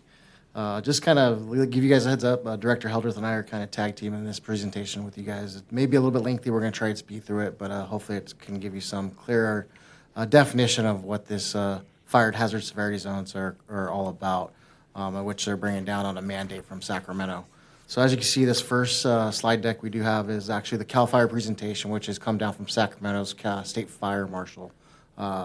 He is actually, they've been in works for the last few years trying to get this across the table to where we actually have updated fire hazard severity zones within the communities. So before we start, I'm glad to actually start off saying that we are at the lowest level, which they is considered as a moderate. Besides that, we actually with us and this presentation and this consideration, we're actually going to benefit to an extent of having those opportunities to be at the lowest, actually the moderate, which is kind of a deceiving term. But we are at the lowest with the minimal impacts to the community. So we'll go ahead and go through these slide decks as we can speed through them. So obviously, what are the fire hazard severity zones? These maps are required by Government Code 51178 and 51179, which are updated government codes from the last few years. And that identifies level of fire hazards and also 3 levels. Like I said, we're at the moderate. There is high and very high. As you can see on the maps presented, will be in all the yellows represent the moderate levels. Highs are actually the kind of the pink, and then the very highs are obviously the red. So you see throughout the state, with the tiny eyes here, we are actually going to be, we're surrounded by moderate, and once we go through this final adoption, hopefully within the next few meetings, that will be encompasses yellow, moderate consideration. So how are these zones determined? CAL FIRE and State Fire Marshal has adopted the use of best available science, data developed and field test models, served the basis of zone assignments, evaluated probabilities, area, and potential fire within the areas. Fortunately with us, with our fuel continuity, we have that opportunity of the moderate, so we don't see the big conflagrations that we've seen over the last few months down the LA basin. Obviously, the factors are based on history, vegetation, flame length, blowing embers, proximity to wildland, terrain, and weather. So fuel topography and weather are 3 main factors in wildland fire behavior. The new updates obviously have been through history of other previous fires, as you guys probably remember. We'll highlight further in the presentation the Panorama Fire, the Cedar Fire. The Panorama Fire was a 1980s fire down in San Bernardino, which mimicked the Grand Ole Opry Fire of 2003, and also Cedar Fire. The fire environment footprints, obviously that's kind of fire history, which you don't have any noted fire history within the community or the district. The vegetation density in urban, like I said, we do have the desert landscape, which kind of leads to our prosper of not having those conflagrations. Slope, obviously we have varied slopes throughout the community, which we call them lazy slopes because they're not steep slopes like the interface areas of the mountains. Obviously fire weather is also used in those considerations and those fuel modelings. New firebrand production, obviously we call technology, and transport models are using actually discrete local wind vectors, which is, our wind vectors are kind of varied up here in the desert, and we experience them quite often. So we pretty much know our wind vectors on a day-to-day basis. Wildland versus non-wildland zones, I'll breeze through this pretty quick since we do know. Actually, the zones are relatively, it depends on the intermix, which is homes within the actual wooded area, interface, which are the communities like the urban interface, or the rural interface, like what we're considered. They're obviously based on the local vegetation, local slopes. Hazard maps are produced with a 30 millimeter resolution, so they're pretty tiny and they're pretty defined. Scores are averaged within the zone, so there's average scores that are considered by insurance carriers and all the other such. So like I said, we're benefited on the moderate side, so I don't think there's going to be too much impact to the community regarding their insurance component and consideration. Independently urban and agricultural, luckily our agriculture component and exposure to the community is kind of to the northwest of us, not within the Barstow Fire Protection District. And also they're used in additional modeling steps, like I said, for insurance purposes, for forecasting as far as fire behavior and pre-positioning, and just to let you guys know there is a lightning complex or a lightning event going on up along 395 right now, which there's resources going up toward 395 to handle all those incidents occurring in Lone Pine. So that's also a consideration, and that community is considered a moderate. Obviously, the scoping and the size is about 200 acres in considerations. The burn probability, which our burn probability is pretty minimal due to that exposure and that fire carry. And obviously the considerations is they've done modeling through 91 through 2020 with the considerations of type of vegetation, slope, and local fire behavior. Obviously, we're pretty conducive to the hot, dry, and windy. And like I said, luckily we don't have the vegetation exposure that most areas do. Urban fire hazards to severity zones, obviously this is the calculations. I won't get quite into this as much because it kind of mimics the first slide. Really nothing to consider or highlight within the community regarding this slide. This is the biggest one. What is the maps for? Building standards, obviously the new construction in the wildland urban interface, or what we call California Building Code Chapter 7A, which is in consideration, but that's something that Fire Marshal Hildreth will address in the future comment. Property development, obviously we're seeing that with the standards and such as roads, widths, water supply, and signage. Obviously fire safe regulations, those are based on each community's regulations and adoptions. Defensible space requirements, which is pretty much highlighted within this adoption and Code 51-182. And also natural hazard real estate disclosures. So obviously we know if you buy certain properties within these zones that you have to actually disclose or actually sign off that you're actually acknowledging that you're being adopted into these zones or being evaluated on your mortgage and or insurance. So this is probably the easiest slide to read, and I apologize that this may be small for some in the few, but the most box to figure is, or to consider is the one on the lower right. So you can see there's SRA, which is state responsibility areas, which is up on the left, and then we're considered the local response area, so LRA, which is, and we're in the moderate, so really the only thing that we're obligated to do is adopt the fire hazard severity zone mapping. And which if we fell into any of those other categories above that, those are the requirements. So we're actually kind of outside the Chapter 7A consideration because we don't fall within that obligation of the adoption. So we're pretty beneficial with that, and that helps out our community development side as well. Timelines will be highlighted here on the next slide deck with Director Heldreth. And then also, if you guys feel you guys want more additional information, if you can grab your phones, snap that QR, or it is available on our city website. So that QR, if you get your phones up there, you can scan it, and you could actually get the more in-depth Sacramento stuff. Or if you reach me after the meeting, I can get you assisted in that direction. With that being said, that's it for my slide deck, and Gabe's going to pull up another one. But any questions for me as far as my report? Okay. Any questions from council for the fire chief? I see none. Please continue.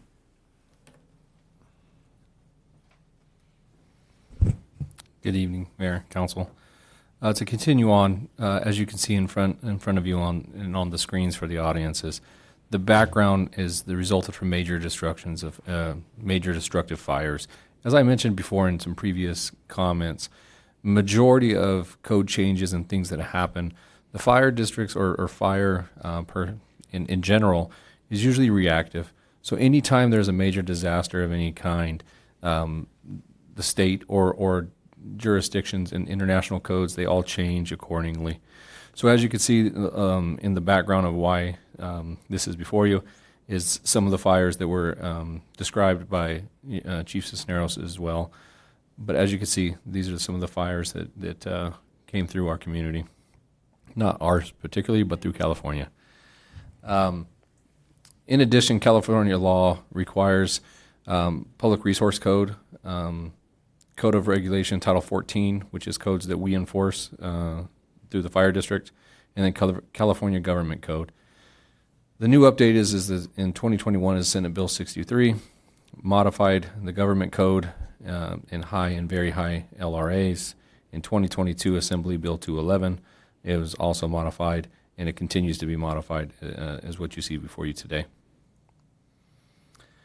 This is the new map that shows through. There was a phasing process that went through. Chief Cisneros helped a lot with coordinating a lot of this, but as you could tell, we were part of the Phase 4 group that whenever they published the maps. So there was information that was provided by the fire district to CAL FIRE, and we were required to implement what you have before you tonight in our phasing. And as you can see in our slides, you can see where we're at. So here's some other additional information, and this will all be available if anyone needs it. But this shows you all the counties across California that is adopted and what their timelines were to adopt. The timeline, like I was previously discussing, we have to release the maps, and then we have to wait for public comment. There was a public comment that we received regarding this. It was more, the comment was about fireworks, so it really wasn't pertinent to this actual discussion. But Chief Cisneros and I, we would reach out, or we reached out and made contact with that. So as you can see, we have to have this adopted by June or July in meetings. The reason why is you have 2 readings of the ordinance. You have the introduction, and then you have the second reading, and then it's 30 days after the ordinance actually goes into effect, 30 days after the second reading. Okay. And again, here's the QR code. So if anyone wants any of this additional information, you can contact us or Chief Cisneros after the meeting, and we can get you some of this information. And we were both, Chief Cisneros and myself, are available for any further comments or questions. Any questions from council? Councilmember Williams. This will affect also the insurance rates in these areas, correct? So it's a yes and a no question, and let me go into a little further detail. I call them ISO ratings. There's a different terminology now. That's the old school. It's basically insurance rating. They rate every fire jurisdiction, and they also do the building departments in your community. So we get, I guess you could say, audited or interviewed by these insurance agencies. They come in and they ask a series of questions. We just went through this last year, and I believe there's 2 different sections. There's the fire district specifically, regarding their equipment, their apparatuses, and how much personnel they actually have on staff. Then there's the building code side of it, which we did that, I want to say 9 months to a year ago. We went through that audit, and they ask you a series of questions, and then at the end of it, we also get the report based on that, and that is what determines the insurance rate throughout the city. So this particular presentation tonight, it does not affect insurance rates, so to speak, as in per our community, but across the state of California, yes, insurance rates are going up. Thank you. Thank you, Councilmember Williams. Councilmember Hernandez. What insurance companies came around? It's not an insurance company specifically. What it is it's a governing body that sets the rates throughout a community. So the gentleman that came and did our audit for the building codes specifically, and what I mean by building codes is, are you using the latest codes that were adopted by the ICC? How much training do your inspectors get? Different types of, or do you have engineers that are reviewing your plans? All those types of things. It's a big questionnaire that goes through, and you have to show the documentation that you are doing this. What ends up happening is, in the group that does this, it's BOGS, I think is the terminology that they use now. But this gentleman, it's not an insurance company, it's a governing body that does like the whole West Coast. So that gentleman was responsible for all of Arizona, Nevada, and California, Southern California. So he comes through every community and does audits every 3 years. He's the person I need to blame.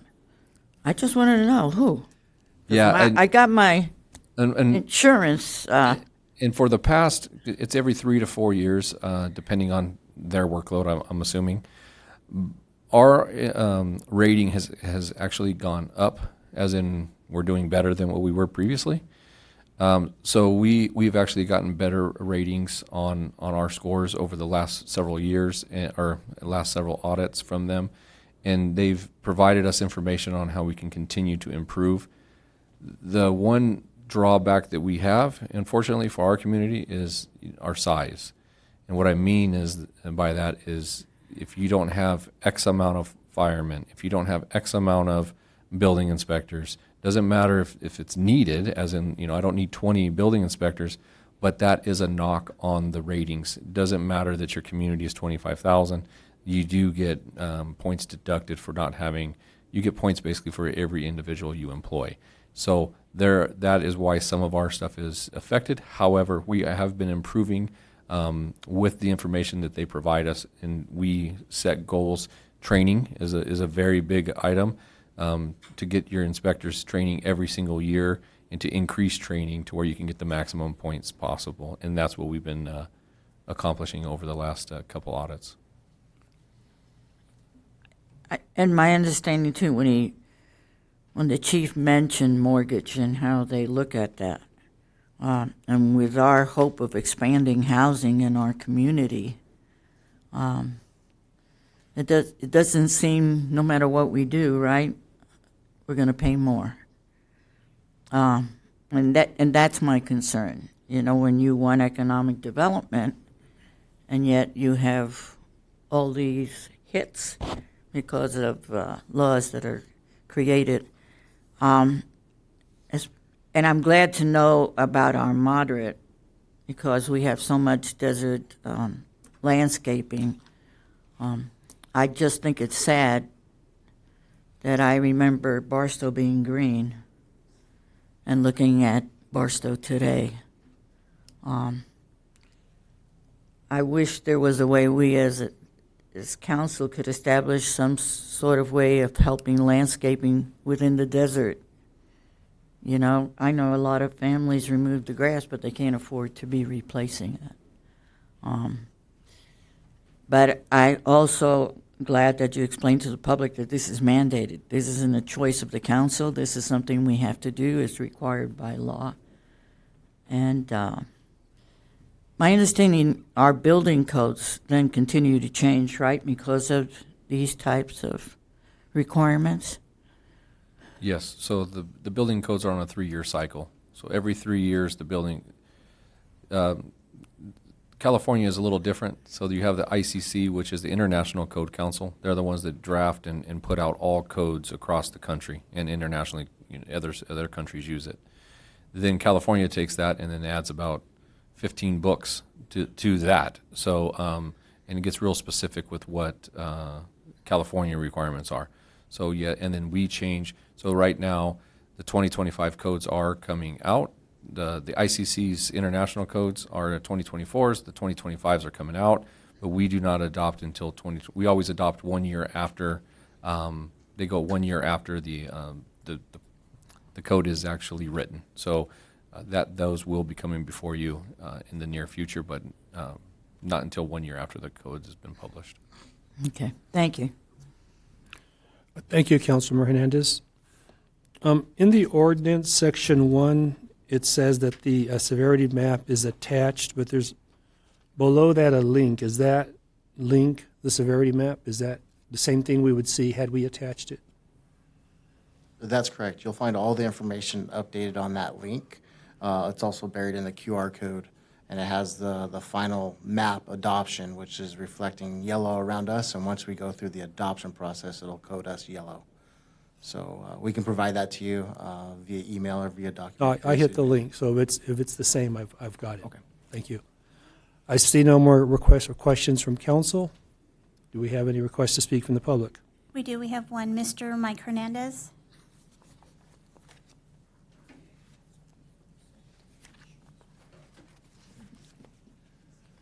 Welcome, Mr. Hernandez. Thank you.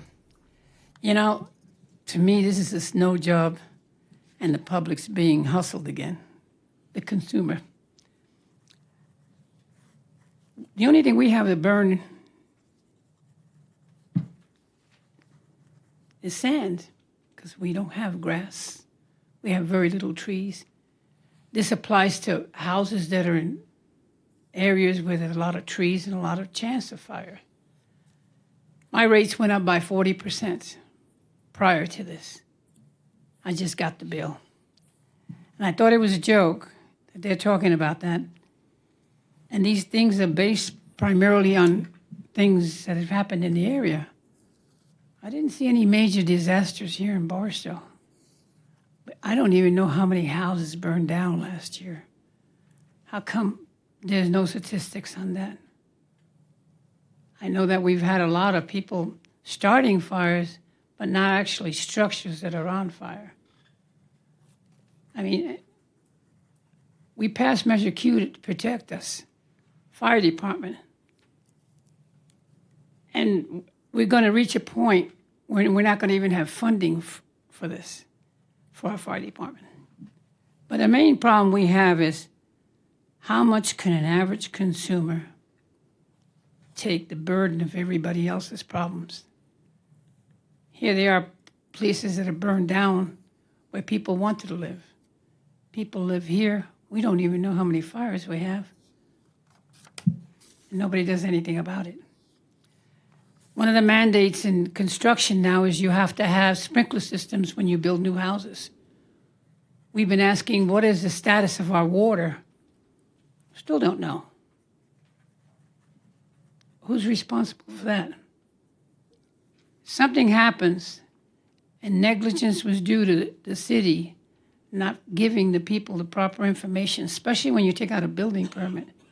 It should be, do we have enough water to cover if that place burns down? Something like that should be put in. Thank you. Thank you, Mr. Hernandez. We have no other comment. Okay, I'll bring it back to council. Council, any questions at this time? Seeing none, I'll call for a motion.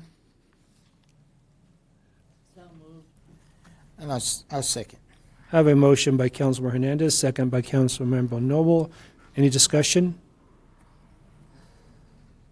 Seeing none, I'll call for the vote.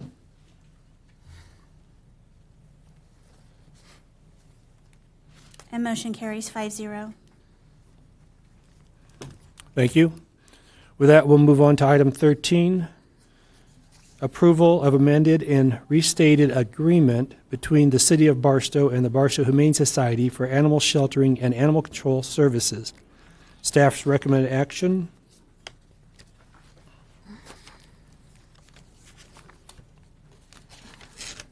Staff recommends that the City Council approve the amended and restated agreement with the Barstow Humane Society, which expands the city's existing contract for animal sheltering services to include animal control services and authorizes the city manager to execute the agreement.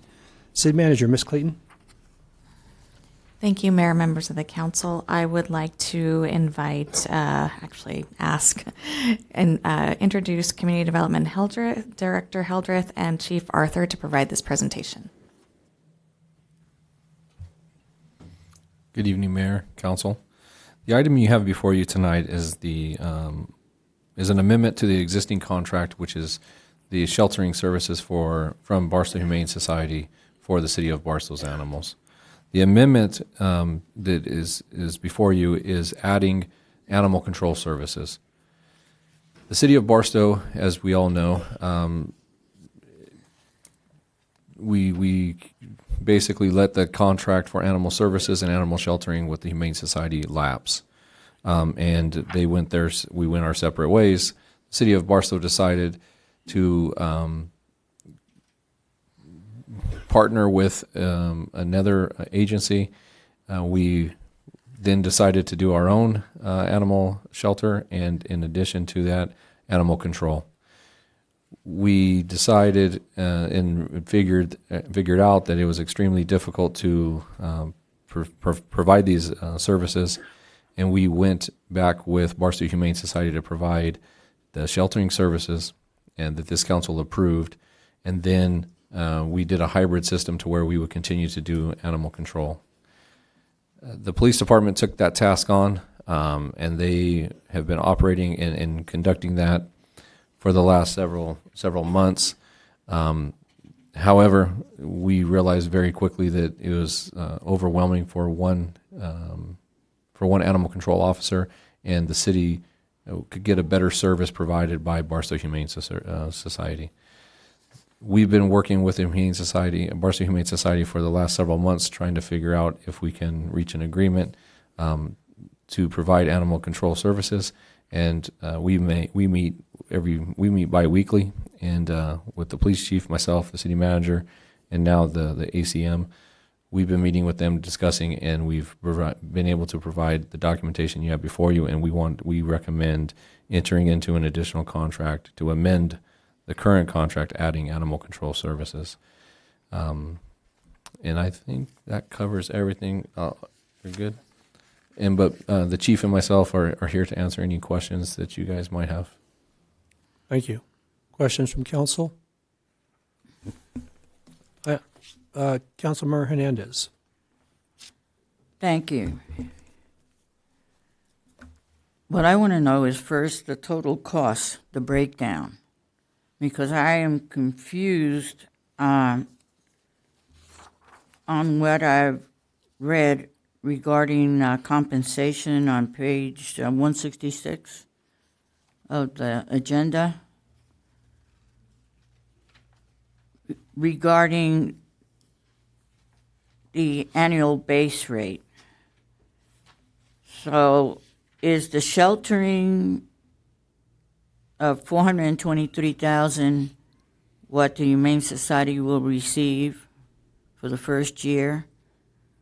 And in addition, $211.50 per animal?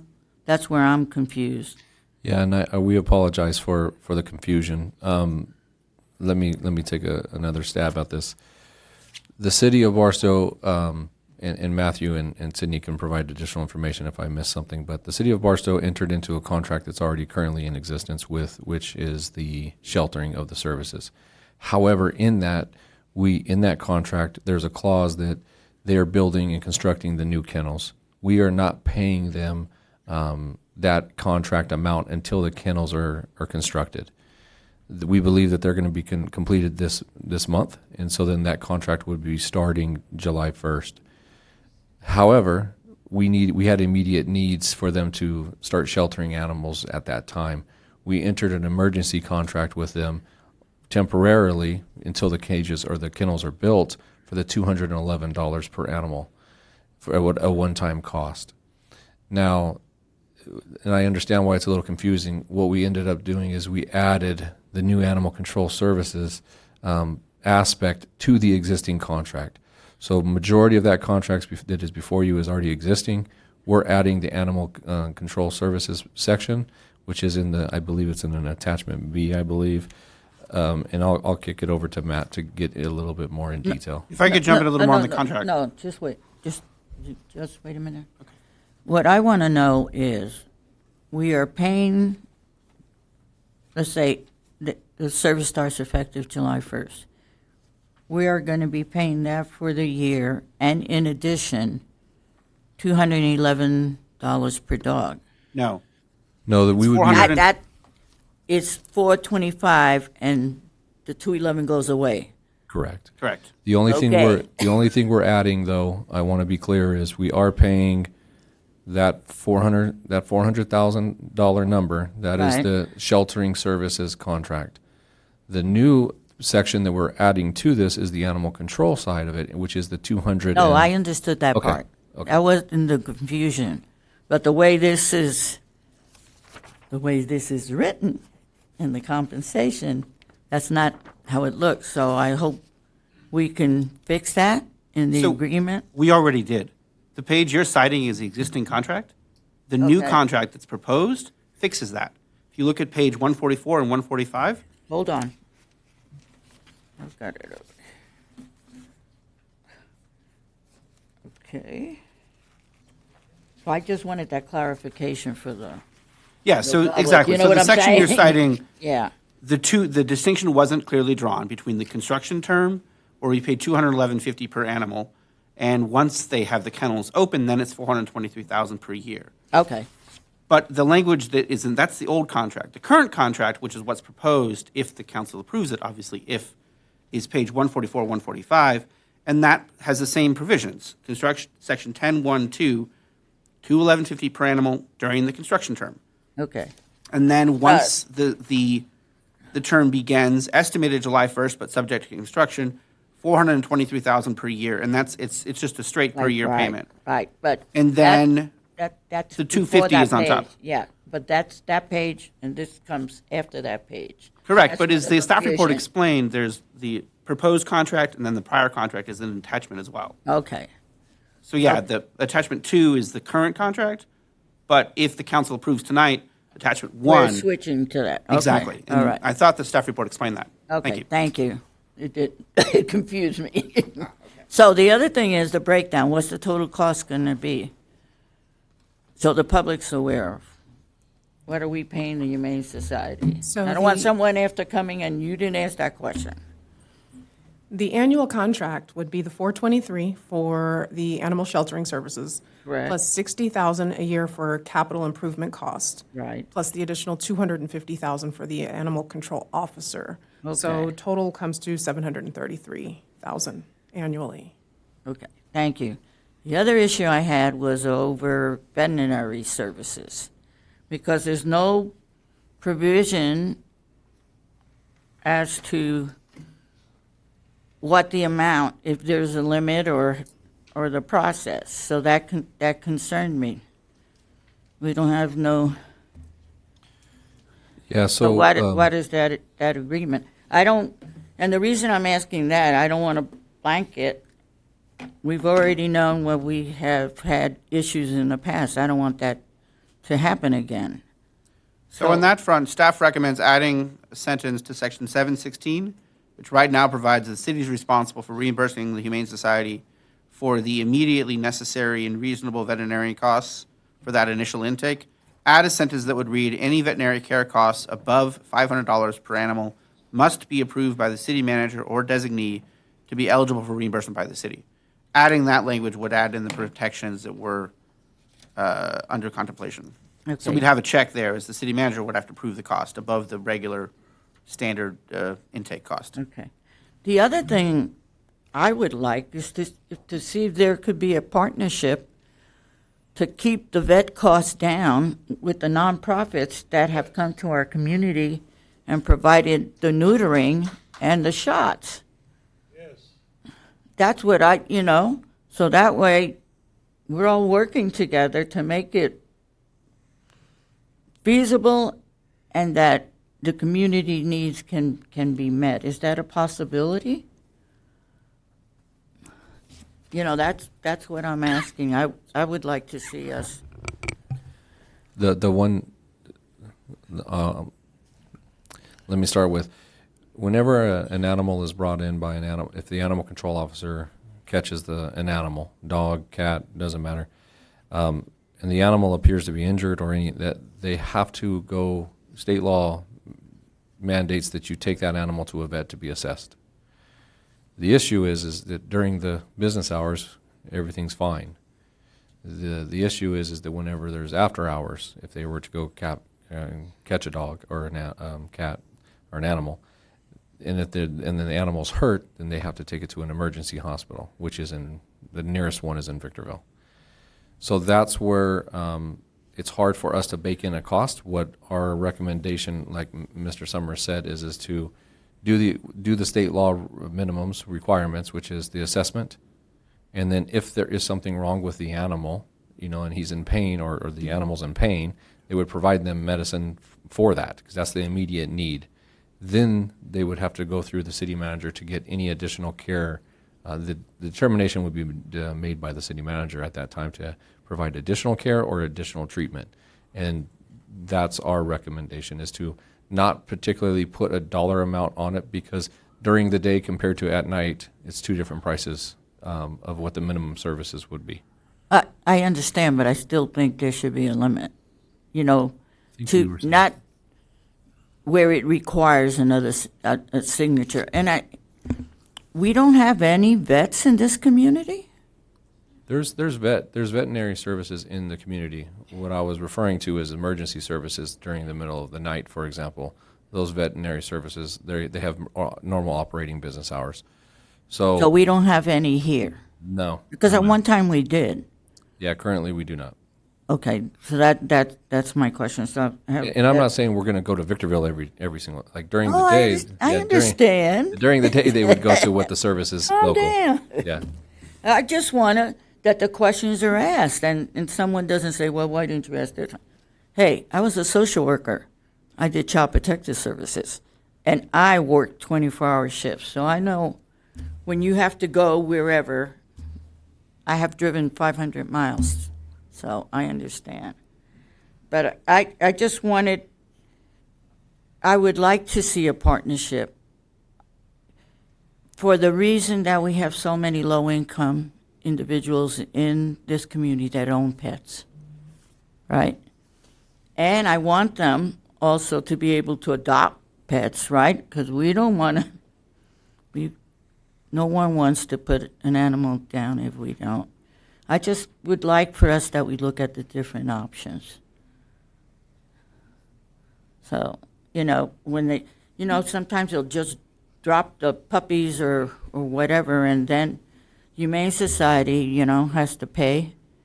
And then we all get, well, if a nonprofit is willing to come, they have been doing it. So I just would like that, just to approach and see if, a partnership is possible. I think, did I cover all my questions, City Manager? I believe you did. Okay, thank you.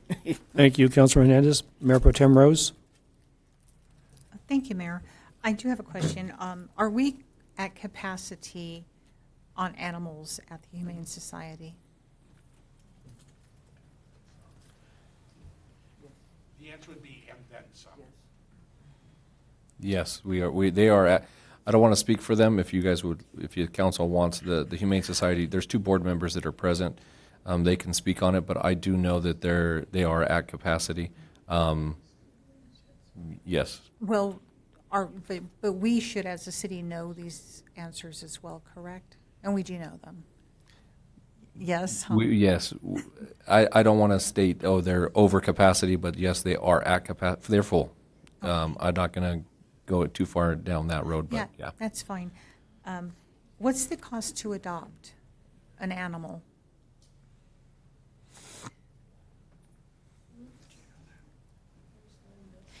If you would allow, we could invite the board members that are here to come up and assist in answering those questions that we don't have the readily answers available.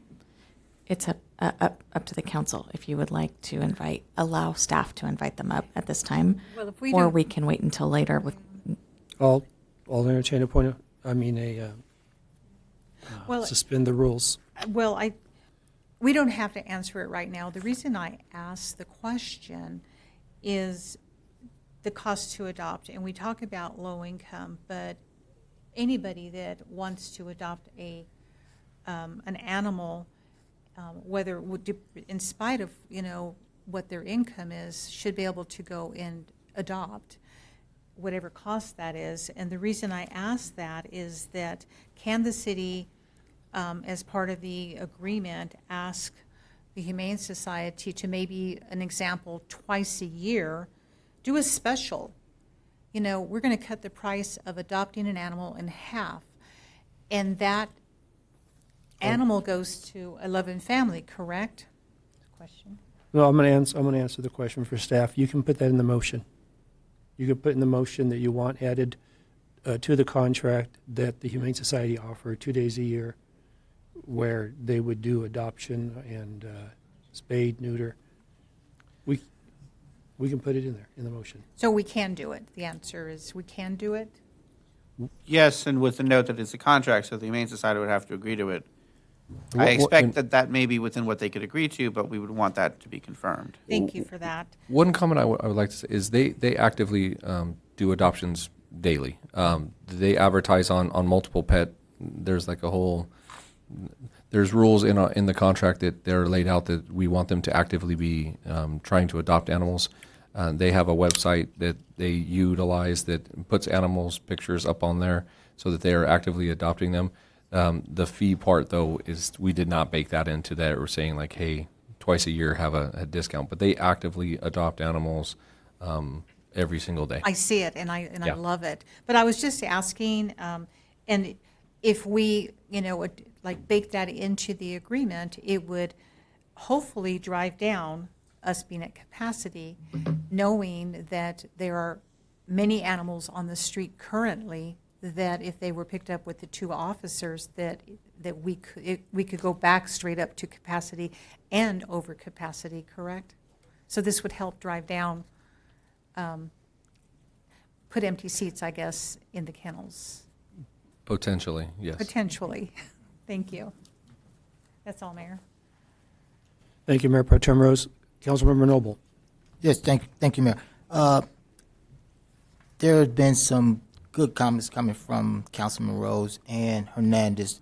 I would ask that the city manager sit down with the shelter to adopt some of those in the language of the, if approved tonight, to move forward with, so that we can have some of that language that Councilman Rose and Councilman Hernandez has brought up, because I believe both of them are good ideas, and some of the language will be adopted inside the contract as well. absolutely, thank you. Thank you, Councilmember Noble. City Manager, Ms. Clayton, on, I believe it's number 1. Let me double check.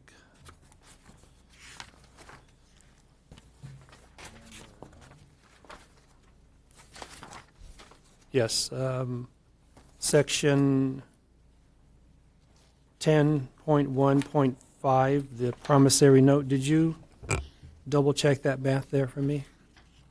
Page 145.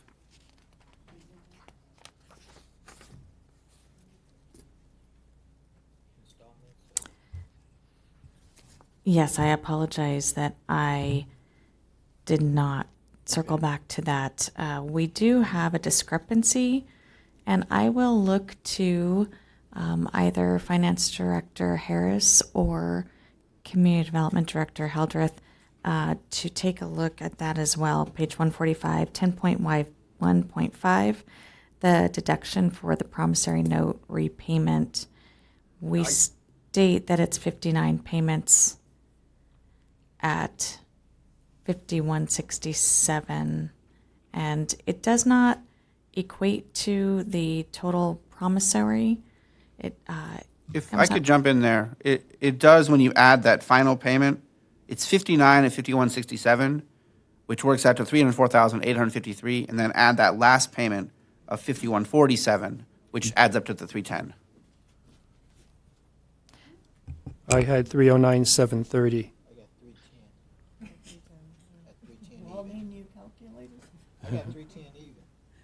Okay. We'll double check before we sign it, but I believe it adds up to 310. Yeah. Okay. All right. I see no more questions from council. Is there any request to speak from public? Yes, our first speaker is Ms. Teresa Tank. Welcome, Ms. Tank. Looks like we have come full circle. After just 2 months of the city providing AC services, we are back to where we were a year ago. All that money and time wasted for what? Why is the city making the choice now besides a new budget that is coming? Some say it's the lack of money, but the city is either paying themselves to do it or someone else. Others have said it's a liability for the city. If so, what makes it a liability now but not last year? Others have said it revolves around the March incident with the officer shooting the dog, which brings me to my next question. Who is providing AC after hours? That isn't clarified in the contract. Will it be the current ACO, who is a city employee, which defeats the purpose if the city is trying to save money but allows him to keep his job, although he wouldn't have a vehicle? Or will the police department continue doing it and be picking up all or just the dangerous and aggressive animals? Again, that also defeats the purpose, because that means nothing has changed, at least for the residents' side.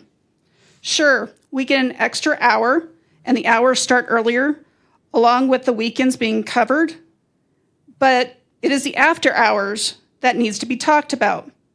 Why is the city half in and half out? 2 years ago, the Humane Society was doing animal control 24/7. When the city put themselves in charge, we only had coverage Monday through Friday, with the police department doing everything after hours. Again, I think the police department needs to get out of the AC business. They are not well versed in all the animal laws as proven in the March incident, and response, if continued as is, will be based on how busy they are or dispatch telling callers to call back during regular business hours. This may also help overworked officers, as talked about earlier. In the question answer to Mrs. Hernandez, we do have a low-cost spay and neuter clinic. It's called BARK, but they're only doing dogs. Mayor Bell last year mentioned nonprofits wanting to come in and charge $1. What happened to them? Nothing's been said since. And then you're talking about giving discounts or 2 days. The one thing that is not being talked about is those of us who do T&R. We pay full price, and these cats are not even ours to stop the cat population. So when you talk about low cost, it would be nice if that would apply to those of us who are paying out of our own pockets. Thank you, Ms. Tank. Our next speaker is Mr. Mike Hernandez.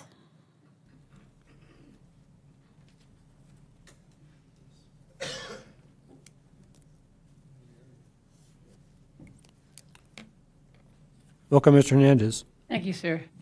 I'm just wondering what the full contract looks like. I would have liked to have seen that in the packet.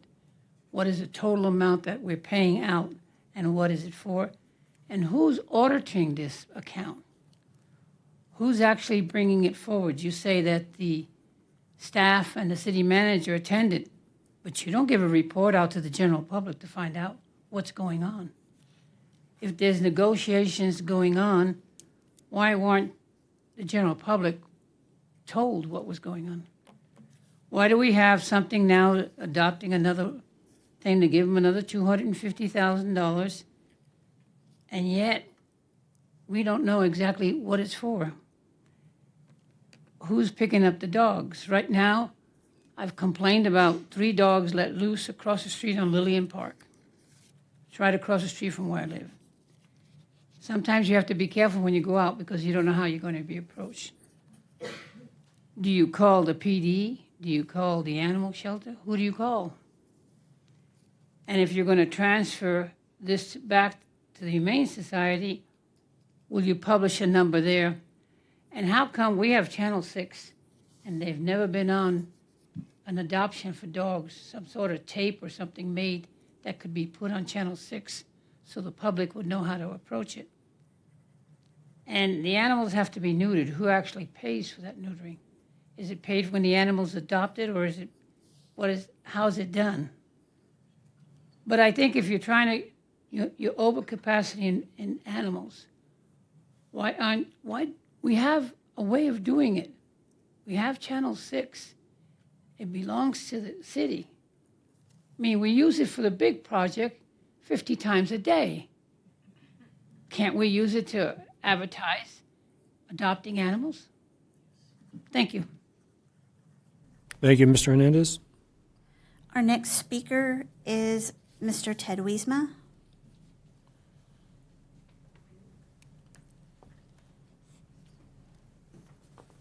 Welcome, Mr. Wisma. Thank you. First of all, congratulations on finally recognizing that you're incompetent. I really appreciate you finally coming forward and recognizing that you should not be in animal control business. It should be back with the Humane Society where it previously was. Remember, we're here because the city refused to give them sufficient funding to meet their needs to do animal control and the kenneling of the animals. So again, congratulations on finally recognizing that they're the ones that should be doing this job. A couple of things on your agenda item here. Cat cages. Why in the world are you so petty that you're going to drop from 4 cat cages to 2? Come on. I mean, that's absolutely ridiculous. There's no reason in the world why you could not support 4 cat cages when you have hundreds of animals out there to work with and have problems.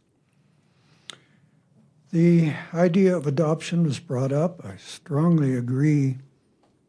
But there's no reason in the world why you can't use Channel 6 to help deal with the problems of overcrowding of all these animals and promote some adoption.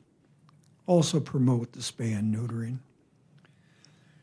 I'm also concerned with your doing after hours. It's been clear from a couple of cases that the officers have not been given the appropriate training to deal with animals. We don't need more animals shot. We need training for any officer that's going to out and dealing with a quote-unquote dangerous animal. They need training on how to deal with it, how to decrease the hazard associated with dealing with that. That needs to be made part of the contract, that the training goes to the officers as well. We need good officers. We need officers not bit up.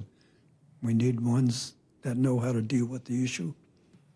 So this after-hour training is important if indeed you are going to do the after hours. But give a little extra consideration to the idea again that it should all be under Humane Society where it was previously. Thank you. Thank you, Mr. Wisma. Our next speaker is Ms. Marcia Wiesma.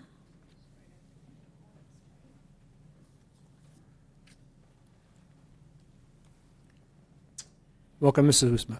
Thank you very much. Well, yes, you have came full circle, almost. But I want to say that since this began with Mr. Espinoza, it was been total disaster. He said, I want. The Humane Society is not competent and all this. Well, he's long gone, and I am glad, personally. Now, I want to say thank you to Miss Teresa or Terry Tank for her updates on all the runs and expenditures each month. She was very accurate, and it could have been through our finance department, but they just were too busy at the time. So Terry's taken it on. Excellent. Totally. We have a problem down there with too many animals. Okay, it's spay and neutering. We have the bark clinic. It's not open as much. Now, the thing was dumped on Maribel Hernandez. Espinoza did it to her. You find a place. We're having our own shelter. She did find a place. It wasn't totally adequate, but it did house the people. Route 66, we paid an awful lot to have that organization care for the animals. You know, tight cages. They couldn't be in there 24/7, so they were down walking them, taking care of them. Route 66 is still here. It comes the first of the month. I think that's correct, right, Maribel?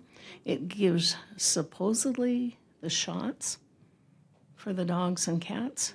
It's no longer coming. Okay. Bark's doing it now. Okay, news to me. That should have been on Channel 6. I think we do have a good Channel 6. I think it should go. All the animals. Look at what Victorville and Apple Valley are doing on their websites. Animals are there. Come and adopt me. We have the capacity to do it. Also, Walmart does it. Pictures in the animals to be adopted in the pet supply. All it does is take a little doing. I do not think that animals belong in squad cars. Bad thing. So I do think that it's nice that Barstow finally gives them the truck. They're working daily, running animals to all the PetSmarts, Petcos, and everything else. We're working around the clock trying to adopt animals. I think we do have Mr. Rosenberg here. He does have a lot of information. I think that it's nice. You should bring him up here. Let him run it by you about how they're getting animals out. And boy, I wish we could recruit another Dr. B.V. Reddy to Barstow. He would have helped out a lot. He did help out until he left the area. So consider that. Recruit a veterinarian. Thank you. Thank you, Ms. Wiesma. Our next speaker is Mr. E.T. Snell.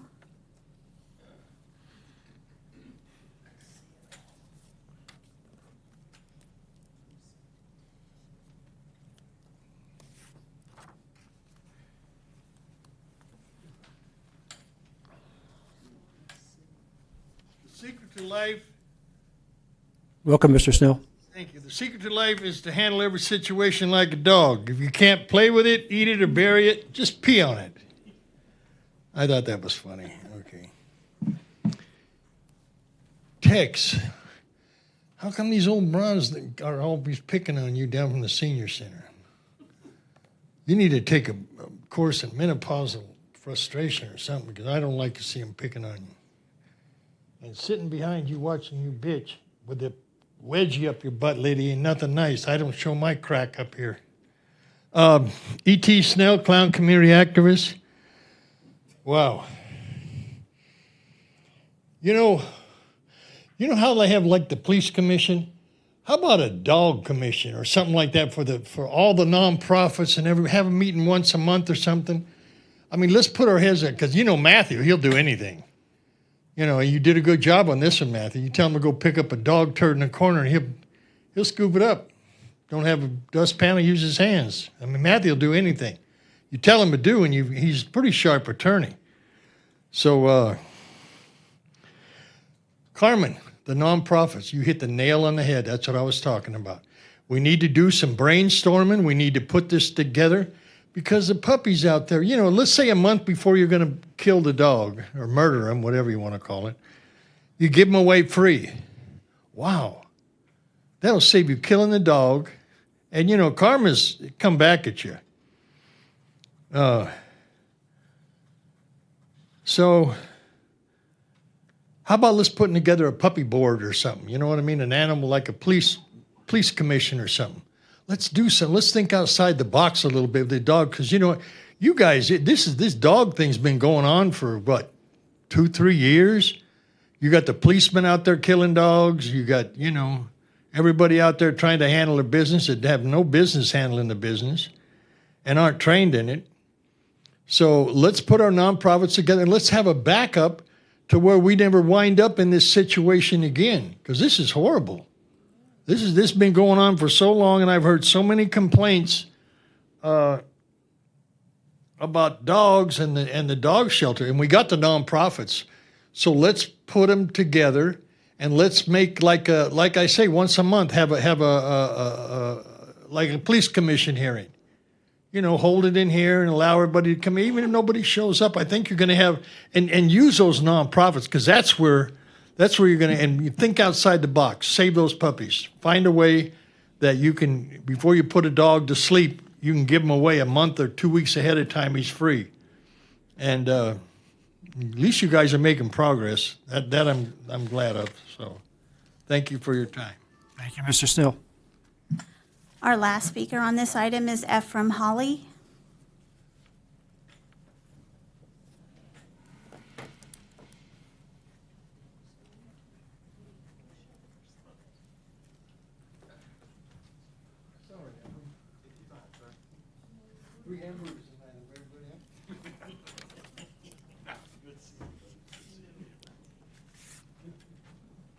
Welcome, Mr. Hawley.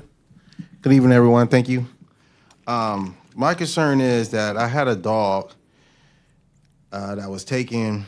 I guess we do have a control person, because they came and took him to the pound, and they left me a number. So I'm calling these numbers and I'm looking for my dog, and today they finally told me where my dog was, and I went down there to go retrieve my dog, and come to find out that they adopt my dog out. So my question is, what is the time frame for owner to have time to look for their dog? And what is the time frame for an owner to retrieve their dog? Because it's only been 2 weeks and my dog is gone. And I paid good money for that dog. And I would like to have my dog back. Because I was at school when they took my dog. So, I mean, I know none of you guys probably don't have the answer for that, but if I can get some answers for that, yes, that'd be much obliged. Go ahead and finish with your questions, and if they can, we'll answer after. Yes, sir. Yeah, that was it. Okay, thank you, Mr. Hawley. Thank you. We have no more comment on this item. I'll bring it back to council for questions. Not seeing any. City Manager, Ms. Clayton, could you or Council Member Mayor Pro Tem Rose just ring in? Go ahead. No, Mayor, I'm going to defer back to you because I believe that you were going to ask the city manager or somebody. Yes, to answer actually, that I'm going to have him follow up on questions by the public. First question would be, who's going to provide the animal control services after hours? What does the full contract look like? Who will audit? And I presume they're referring to the books of animal control. Who do you call? And I'm going to presume that after the contract's approved, they'll call the Humane Society. The decision to reduce the cat cages to 2. And if we could find out from Mr. Hawley, what is the policy for the time frame to retrieve your dog from the Humane Society? That's all. I'll ask Director Hildreth to respond. All right. I'll give it a shot and then just highlight anything that I miss. The previous animal control contract with Barstow Humane Society was not 24/7 like it was expected or thought of by the public. It was actually Tuesday through Friday, and then they had half day, I believe it was, on Saturdays. So they were closed Sunday and Monday. The police department's always picked up animals after hours for my entire career. I don't know if Arthur can elaborate on that as well. But the police department's always picked up animals throughout the community whenever it's after hours and they can't get a hold of previously with Barstow Humane Society. So with the new contract, the proposal is that the Barstow Humane Society will provide animal care or animal control officers for 7 days a week for those operating hours.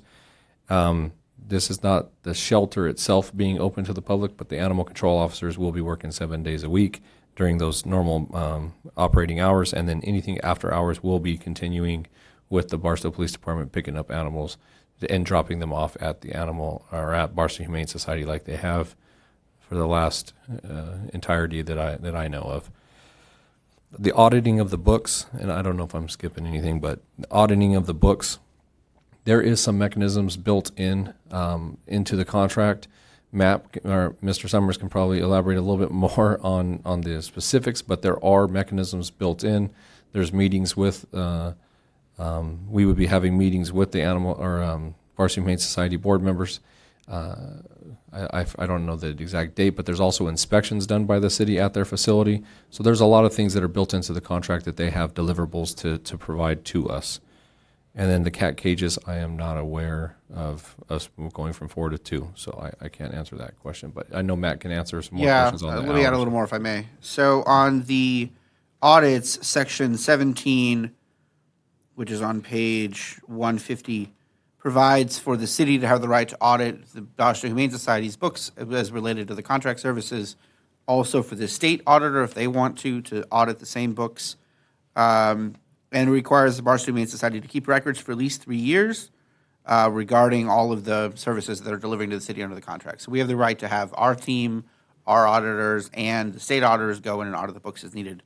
Section 12.2 on page 147 provides for regular meetings at least once a month between the city and the Barstow Humane Society to have an opportunity to sit down and talk about services and how it's going, identify and surface any problems early, and get those resolved as we go. And I also am not aware of the cat cages point that was brought up by Mr. Wiesma. So that could be changed on section 8.1, page 156. Simply put that back to 4 cat cages. I'll defer to Mr. Hildreth on any concerns there. Yeah, I'm unaware that we were providing them cat cages, but again, the Humane Society or the board members are here if there's any specific questions for them. But I believe that they have a lot of equipment at their facility, and they did not ask us to provide them anything additionally. And the 4 cages is consistent. Page 177 rather, as the original contract, and that does reflect 4 dog kennels and 4 cat cages. So going back to 4 and 4 would be consistent with the original agreement.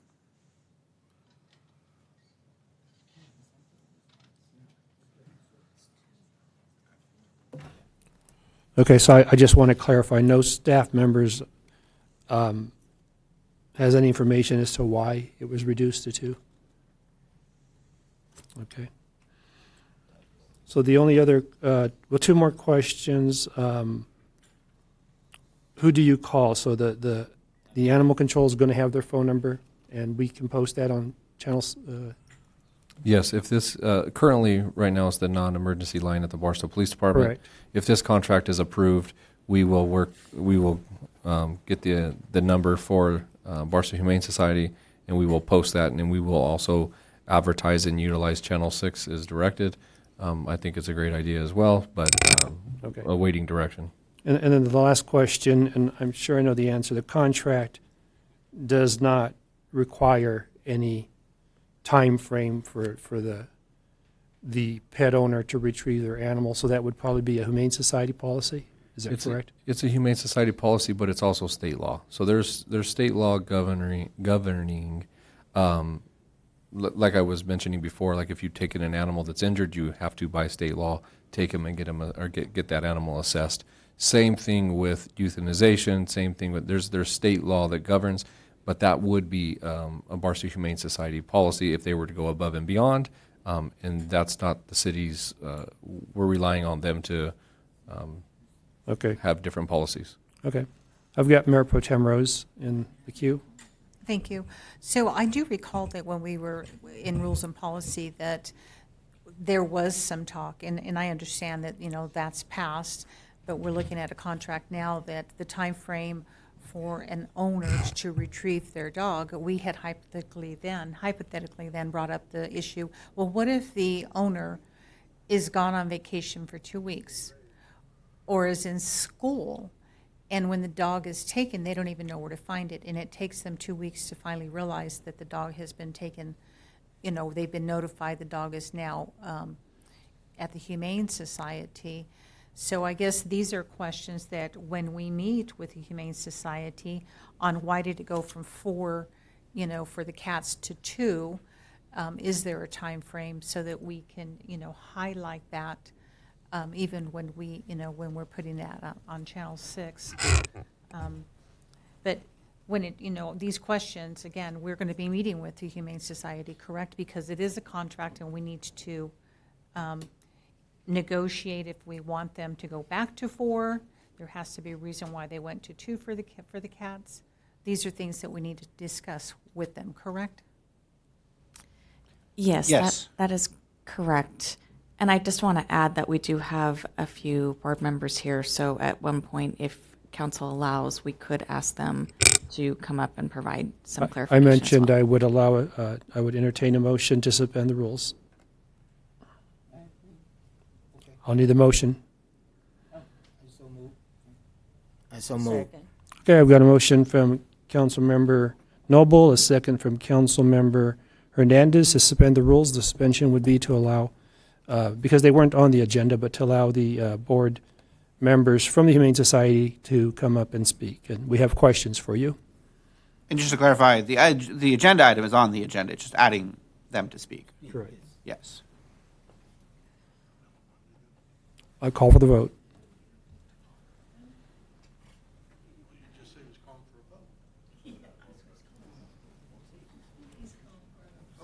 And the motion to allow the board of the Humane Society to speak passes 5-0. Okay, in case there was any question, that was not a motion on the agendized item, that was a motion to suspend the rules, allowing board members from the Humane Society to come up and speak at the microphone. So please come up.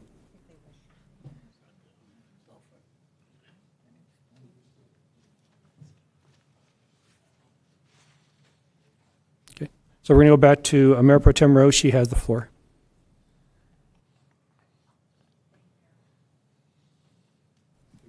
Thank you, Mayor.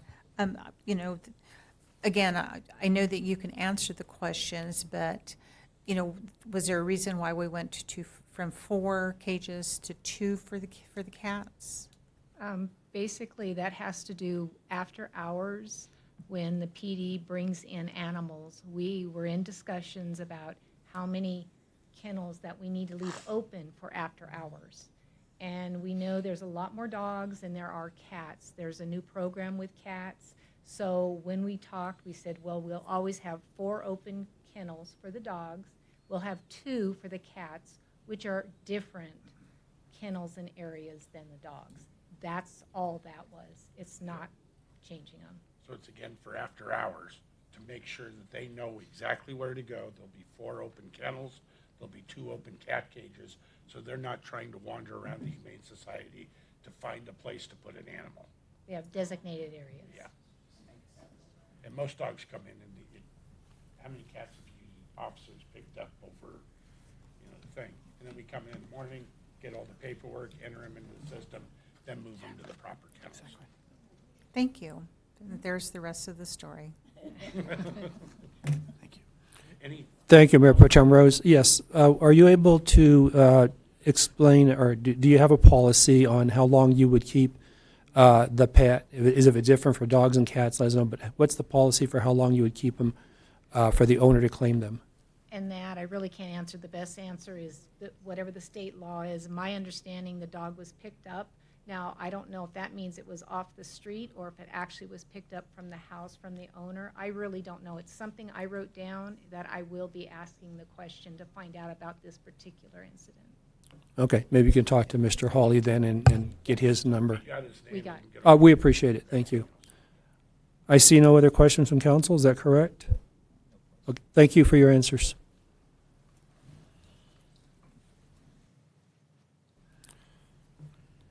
Okay, with that, I will call for a motion on this item. Mayor, I move that that we approve the agenda with the necessary language that was discussed through all the council members, and that be added, and further discussion with Humane Society to ensure that everybody is on the same language when it comes to the final draft of the contract. Is staff able to, for the public, go ahead and state what those additions by the council are? Happy to take a stab at it. As I understand it, it would be on page. And I'll second while we're waiting. There it is. Page 143, section 716, add the sentence, any veterinary care costs above $500 per animal must be approved by the city manager or designee to be eligible for reimbursement by the city. That's the only change to the language of the contract of which I'm aware. The rest is inherent in the discussion. Okay, so I have a motion by Councilmember Noble, a second by Councilmember Hernandez, and that's with the adding of a 500 limit on the fee to be approved by the city manager. Is there any discussion? Mayor Pro Tem Rose. Thank you. Was there something in here that I'm missing in regards to doing an evaluation or inspection? The inspections is in section, I just had it up. Section 12 was the meetings, and section 17 was the inspections and the records access. We could add something if desired to section 12.2 on page 147. City shall have the right to conduct an annual review of Barstow Humane Society services. It's in there somewhere. I know. Yeah, I was just, Yeah, there it is, 12.2, yeah. thank you for that. Okay, seeing no more requests to speak, I'll call for the vote.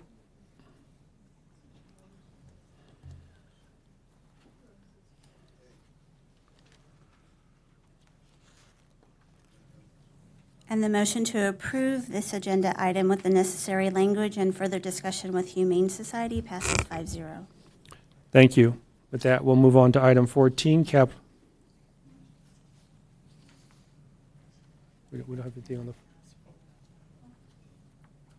Oh, just state it, yeah. I'm sorry. Mayor Pro Tem Rose. Yes, thank you. Mayor, would we be able to take a 5-minute break? With no objection. With no objection from council, we will take a 10-minute break. We'll just be back at 10 p.m.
I'd like to get everybody back.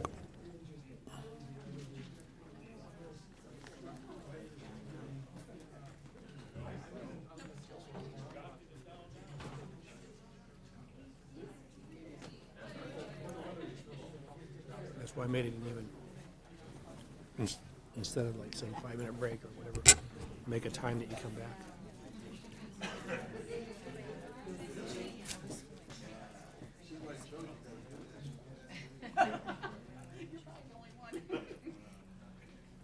Just missing Rochelle. Do we need her for capital improvement projects? Yeah, we do.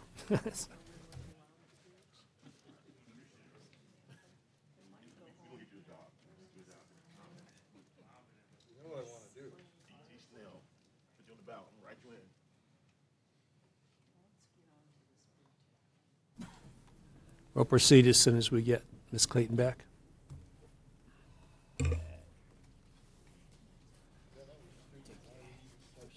Oh, go ahead.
Okay, we're back at 10:03. Agenda item 14, capital improvement project budget and council priorities.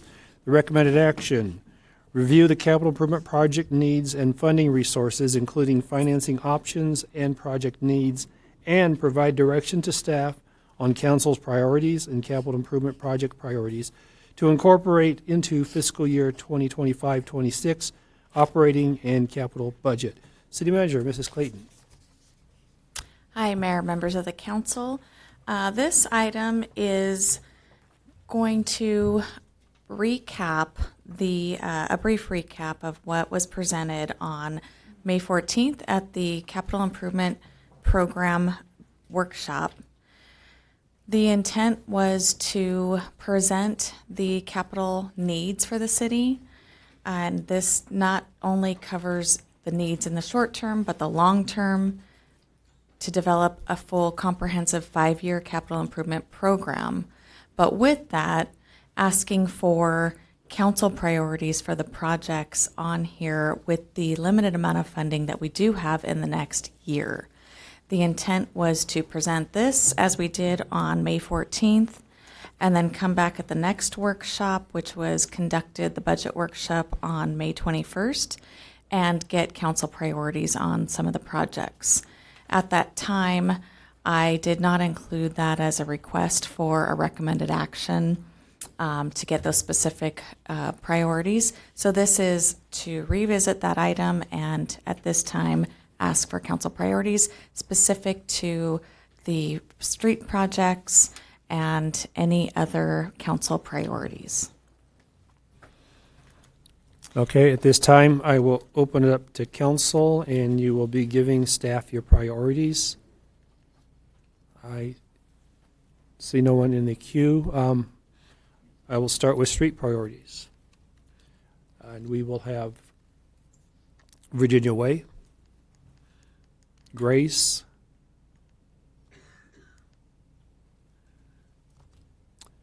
and a lot of slurry on all our prior streets that were reconstructed. And what is it? Cal Avenue. That would be my priority for streets. So that was Grace. I'm sorry, could you repeat that Sure, one more Virginia Way. time? Virginia Way. And Virginia Way would be the whole thing from beginning to end. Grace, Cal Avenue. And then we are way behind on the maintenance slurry for the streets that we constructed prior. Councilmember Williams. I apologize, there's one more. It's Crook Street. That is absolutely probably the worst one out of all of them. And that is a small area as well. But that is probably the worst one we got, besides Grace. Okay. Any more requests for, or recommendations for staff priorities, I should say, on streets? Okay, let's move. Councilmember Hernandez. Where is the list of the slurry? I'm sorry? No, I see this list, but we had a meeting in the street committee. And we also had a discussion as to how much money we had and how we were going to utilize it. I understand the cost and the estimate of this, but I don't see pavement preservation. That would be the slurry. I've asked for the slurry. But where is it listed as that?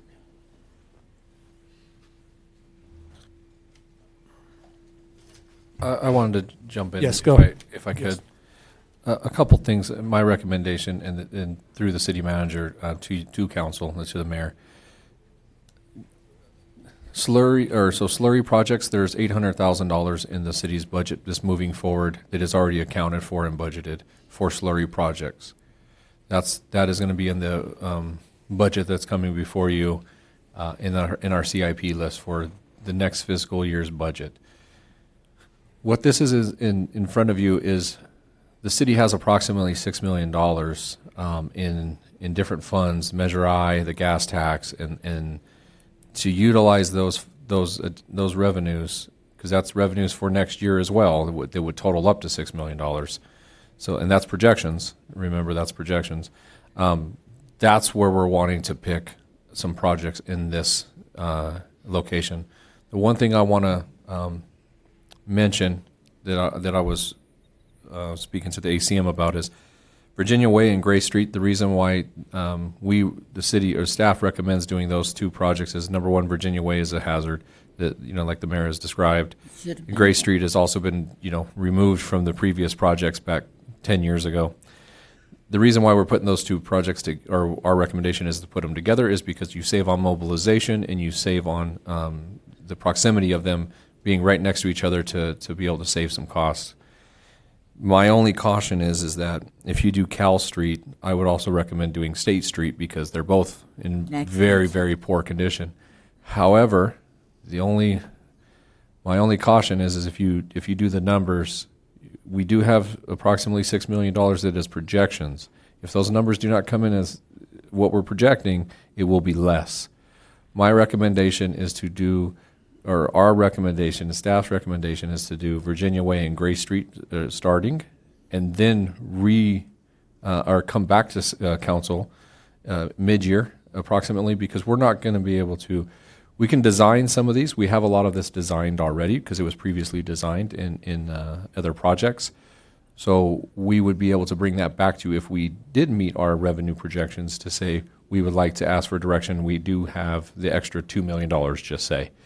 But slurries, we already have budgeted, or we're proposing it already being budgeted. This particular item right now is just asking for direction on, we have approximately $6 million, and which projects would you, as council, direct us to accomplish? And our recommendation as staff is to do some of the highlighted sections, which is in the first 8 items, I guess it is right here.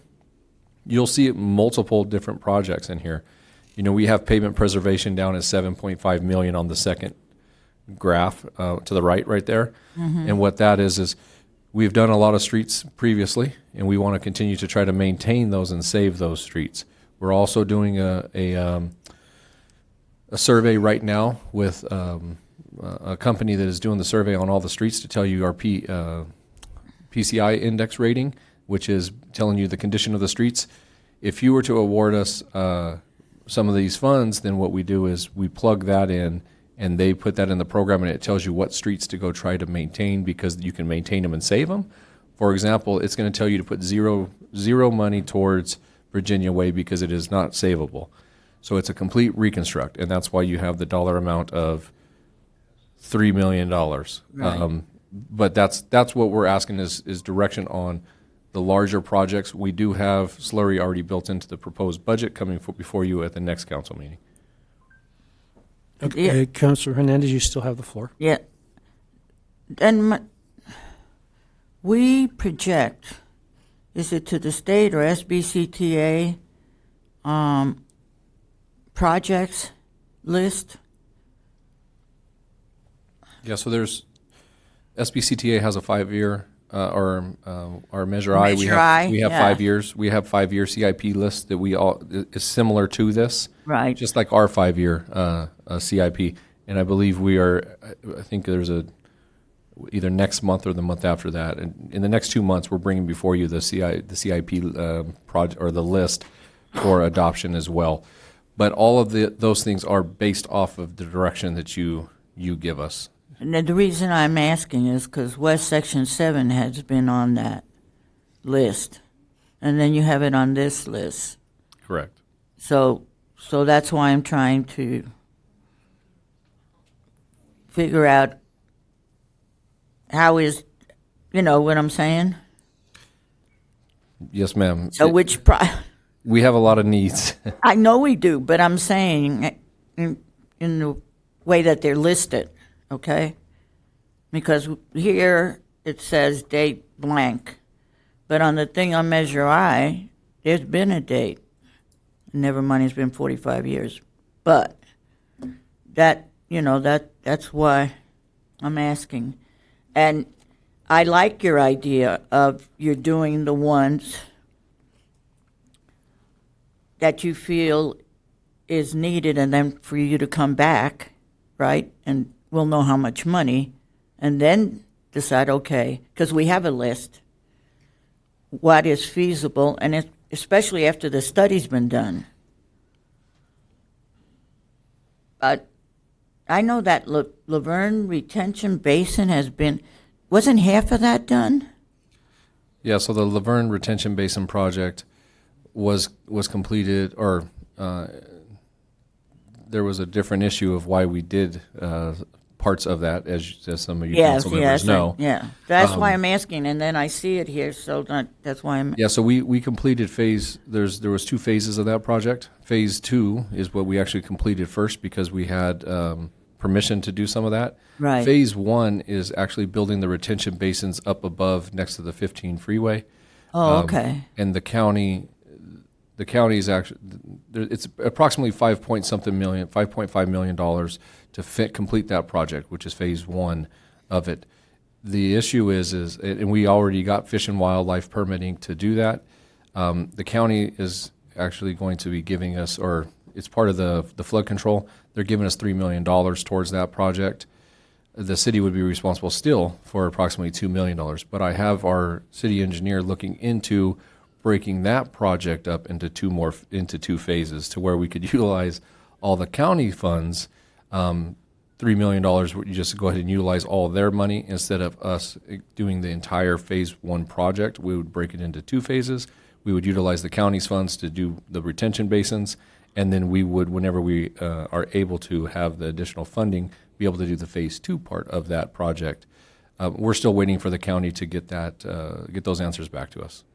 Yeah, and so that's why I'm more in agreement with doing the ones that you have recommended, the Grace and that, because then it gives us the opportunity to seek other funding, whether it is from the county or the state.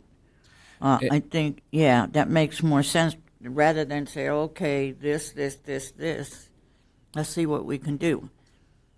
And do we have enough funds potentially to do Gray Street and Virginia Way, plus Cal and State Street and potentially Crooks?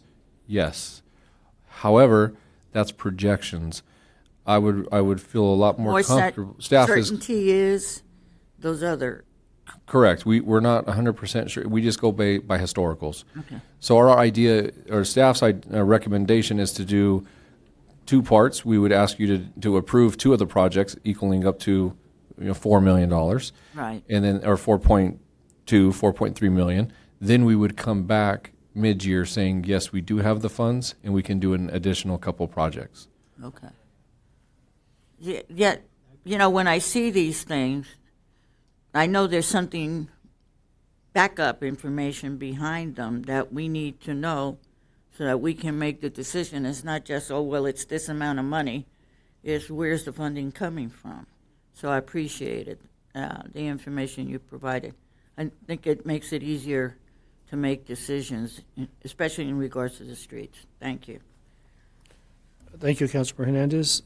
Mayor Pro Tem Rose. Thank you, Mayor. I just have a quick question. So I see the list.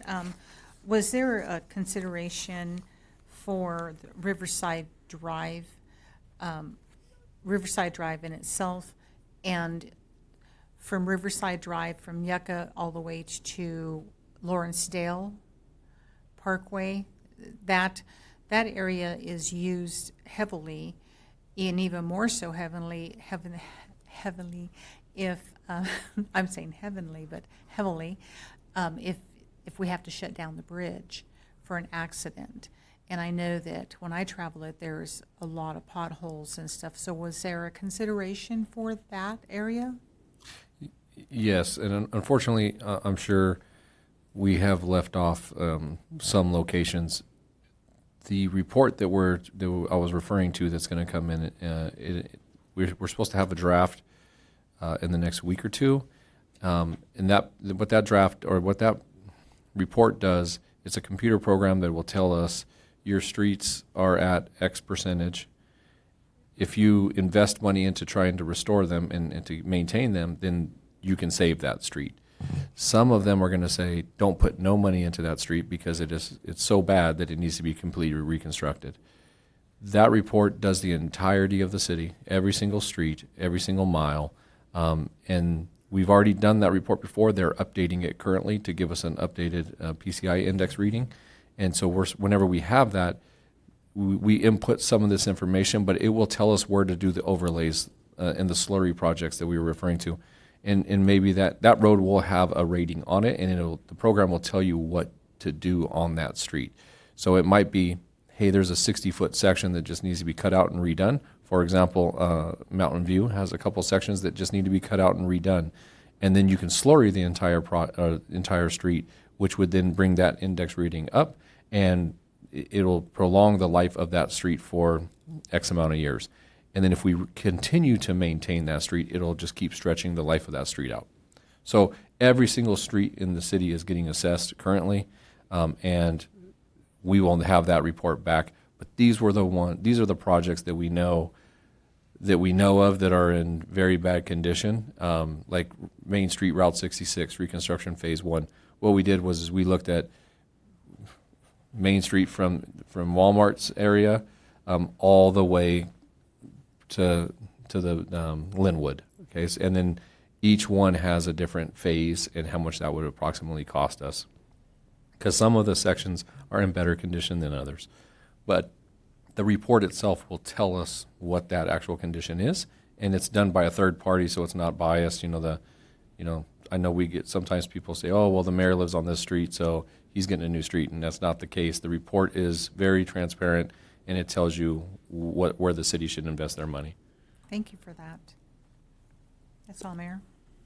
Thank you, Mayor Pro Tem Rose. Councilmember Noble. Mr. Harris, do we have a approximate timeline or time frame on when that report is going to come out? The report, we just got an update from the contractor, the contractor on that.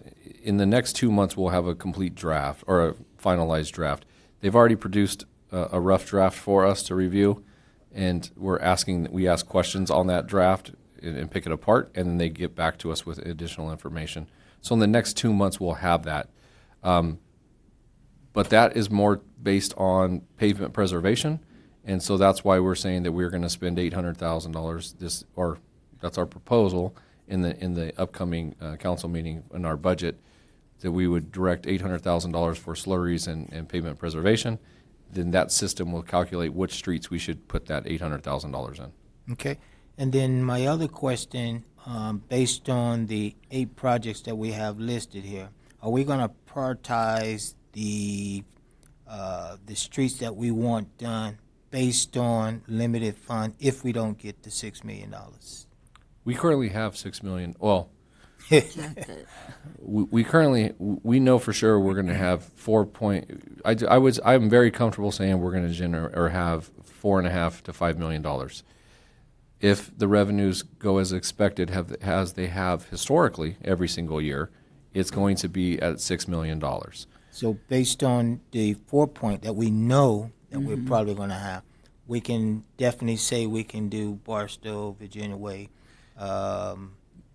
Yeah, I would be comfortable.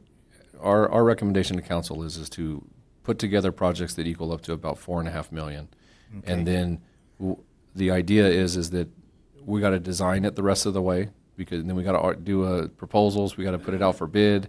We get all that back. If it's more, then we would notify council, obviously. But the idea is to get proposals, get it all back, and start that process. We'll be, that's a several month process just to do that. Gotcha. And then the idea is we'll see the revenues in 4 months, and we'll say that revenues are hitting what we have anticipated over the last several months. So you would get that update, and then my thought would be is during mid-year, we would also come back and say, hey, the revenues are where we think they are, and we're asking you to approve another 2 projects off this list. Gotcha. All right. Thank you. Okay. Thank you, Councilman Noble. So I understand, you want basically Grace and Virginia tonight. I mean, but basically this is council recommendations. We could say we want it all, but of course, That's no minute. you're going to come back with no. I want to add Lenwood Road in there. I missed that one to that list. So now we're at 5. And let's see. How is there any DIF money in Lenwood Road area that can be applied to that? Because we're just talking to Measure I right now, gas tax. There is some money there. We can get creative with some of that. We've looked at different things. We're also using some of that DIF fee money to do pavement preservation out there in Linwood, because we paved a lot of that area out there in Linwood approximately 10 years ago, 8 years ago. And so what we want to do is go back, because we have not done a slurry on that, and we want to go back in there and use some of the DIF fees to go in there and do a slurry across all the roads that we did reconstruct. But why not? What? These are estimates from the city engineer, his engineer's estimate. If those 2 projects come in under his estimate, which I told him to be, conservative on it. I don't want to. Now it's $5 million to do it. Right. I asked him to be, pretty conservative to make sure we have enough funding in those. I believe we might be able to add the Linwood section that we're referring to. I believe we might be able to put that one in there too. Experience, the engineer does a really good job. And I was just thinking we could I think it was, they moved the slide. I think it was 600,000, but we could subsidize part of that. 500. With DIF, because we definitely generated more DIFs in that area than any other part of the city. So we should have some balance in there. And Yeah, there is money available. It's just we were using it for a flood control out there as well with Public Works, but we can look into it for sure. okay. Any other council members on streets? Councilor Williams. I know you want our recommendation, but if you go back and look at these numbers, wouldn't it be smart enough to go ahead and attack as many of these streets at the lower amounts to get those out of the way in one big project? I mean, we all agree that Virginia Way is the biggest one, but you got 1.2 million, for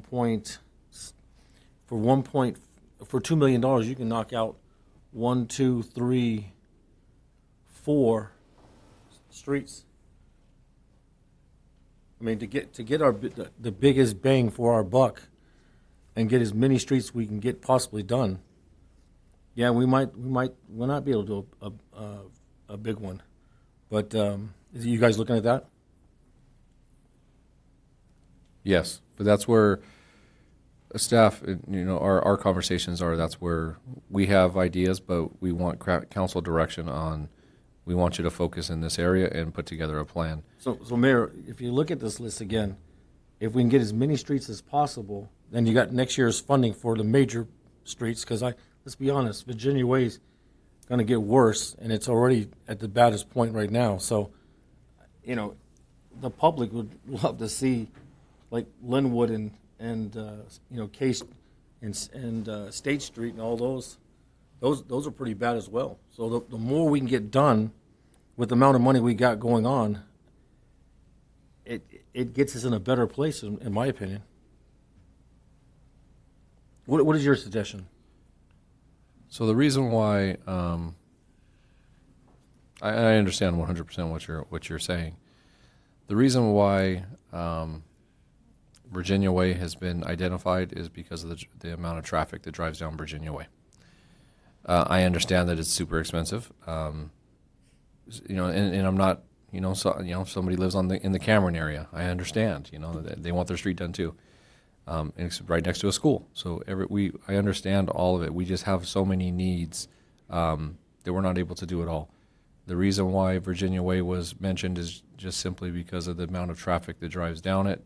And it's going to continue to, it's going to be dirt, or it's already cobblestone, I guess you can say, but that's why Virginia Way was identified. The ones that are highlighted are the ones that we believe are the biggest ones that we would like direction on, and we're just asking for council's direction on which ones you guys would like us to attack or put together.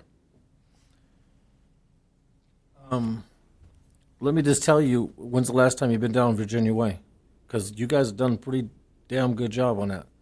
Yeah, it is bad, but I can tell you, I can see the improvement of where it was. It's not as bad as it was 8 months ago. So you guys have done a remarkable job fixing those potholes, and currently it is cobblestone, but there's no dirt exposed. I was just down there yesterday. Yeah. So good job. Thank you, Councilmember Williams. Councilmember Hernandez. I understand the philosophy of wanting to get as much done based on the money, but that's not how we look at streets. We look at the condition and saving them. And Virginia Way may be okay right now, but I can tell you from years of driving in that area, it needs to be redone. And gotten more complaints. You don't just get the traffic from the grammar school, you get the traffic from the junior high. Traffic will go up there to the sports park, in that area. They all turn in there. And years ago, it was horrible to even try to drive on Virginia Way to the four-way stop sign. But what did that do? That crumbled it up because, you have to brake. So every time you brake, that deteriorates the street and it creates more pressure. And I think that's a lot of times we look at things, a number, and I want to get this done. And I assure you that staff has worked very diligently to get that map to say the conditions of the road. And it is also a public safety issue. That's why the four-way stop sign was placed there.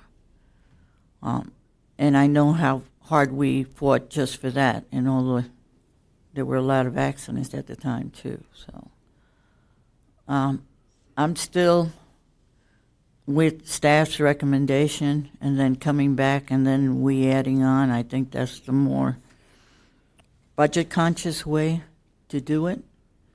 And it gives them a starting point at the same time in figuring out the budget, and the expenditures. Thank you, Councilor Hernandez. And yeah, I get the point with volume, but I have to also stay with safety. And every street, you could say is a safety issue, so then you have to go with traffic. That's going to be the higher safety issue. So unless any other council members want to speak up, we'll stay with Grace and Virginia Way as the priority. And I did want to point out, just in going back to the funding, while Director Hildreth did point out that these are projections, this is about $6 million. And the list that I have is Grace, Virginia Way, Cal Avenue. And we have, State and Linwood. All combined, we would still be under the $6 million. So we could incorporate all of them, but just make sure that we prioritize the order and go and follow up and report back to council. Thank you. Mayor Pro Tem Rose? Thank you. I tend to go with what the staff's recommendation is. Everything that I've heard, I understand, what Councilman Williams trying to say as well. And I kind of looked at that when I was, trying to add them up in my head. But listening to what Mr. Hildreth has said, I like that plan. I like, that's a start.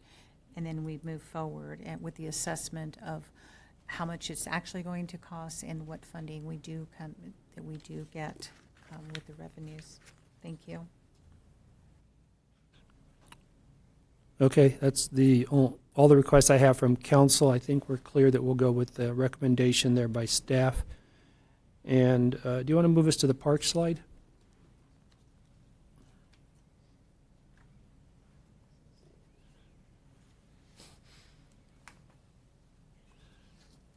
Does any council member want to start with parks and recommendations? Councilmember Williams. Give us an idea about the solar lights and what areas need them. That's important to us. Like the tennis courts. I don't see the tennis courts on here with lights, with the solar lights. Or am I missing it? You're correct. We have LED lights, right? Right. Yeah, tennis court LED lights. That was the proposal to do hardwiring LED lights. We did get a proposal for solar. I asked the Public Works superintendent to look into the solar LED lights. Good. And the reason why is because if you're on a tennis court or the pickleball court, it needs to be solar tends to be a little bit dimmer, I guess you could say. The ball fields and all them. That's why they have power, is because they need to be a little bit brighter.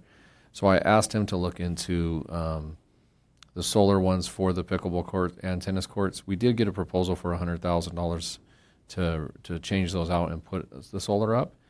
The only thing is I asked him to do a little bit more research to find out the lumens is what it's called, basically the brightness of those compared to the LED lighting of hardwire, what the difference is and is there a solar one that has enough lumens that would be comparable to the actual hardwired ones. Well, so he's researching that. One of the issues with your hardwire is you can't control the pole from getting ripped out again. We're going to continue to go through this theft of wiring, and with solar, you're not going to have that problem. So yes, you're going to lose maybe some time frame of where the lights get shut down. But this is the second time that I know that they ripped the wiring out of there. The poles are right there exposed. They just take the cap of it off and cut and pull and go. The good thing about the tennis courts and pickleball court is that I believe our parks close at 10 o'clock. So realistically, if you do winter time frame, you're looking at 5.5 hours, I guess, or 6 hours of light that they need to be on, because whenever the park closes, the lights are okay to go off. So that's why I'm asking him to look into how how long that the battery will, the solar batteries will make it operate at the brightness that we want. So there's just a little bit more research that's going into that, but this was the proposal to change out all the lights, hardwired. Solar would be potentially cheaper, but I'm just waiting for more information to provide.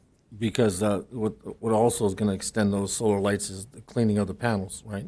Staying on top of it, not letting it get pitted or destroyed by animal crap on it, or whatever you want to do, however you want to say it. But my main concern with the courts are that the pole is outside the locked fence, so that pole is exposed, and you have no way of doing that, and the pole will be out there chasing down wire thieves again. And so that's a big concern for me.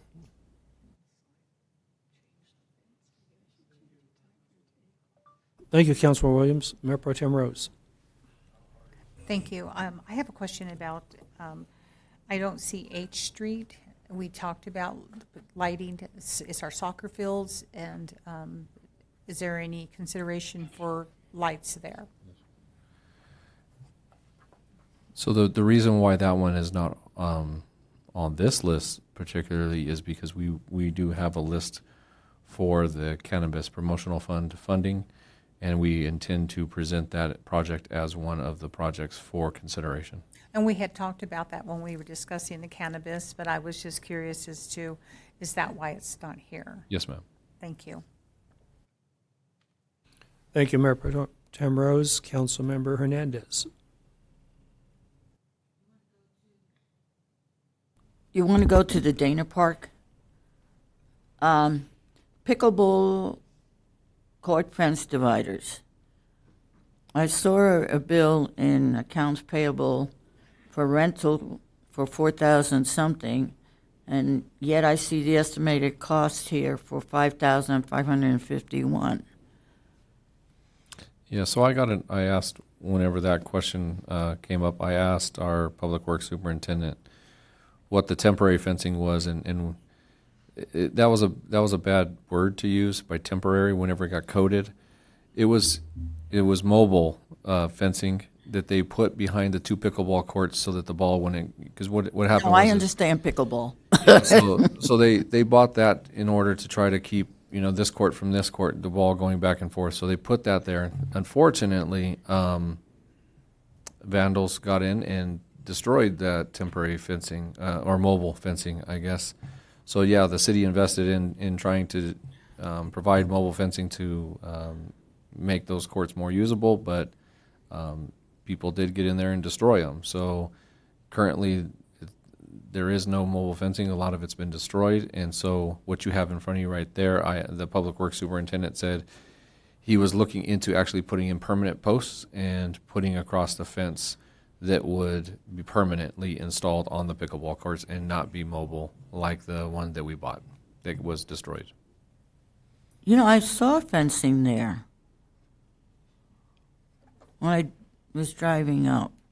There's still parts of it. Yeah, because that's why I asked, because when I saw it there and then I saw the bill, so that's what it would cost to put the poles and make it permanent? Yeah, this is to do, and the reason why the price is so low compared to the temporary fencing was because we would just buy the material and do this all in-house. Oh, actually, a temporary,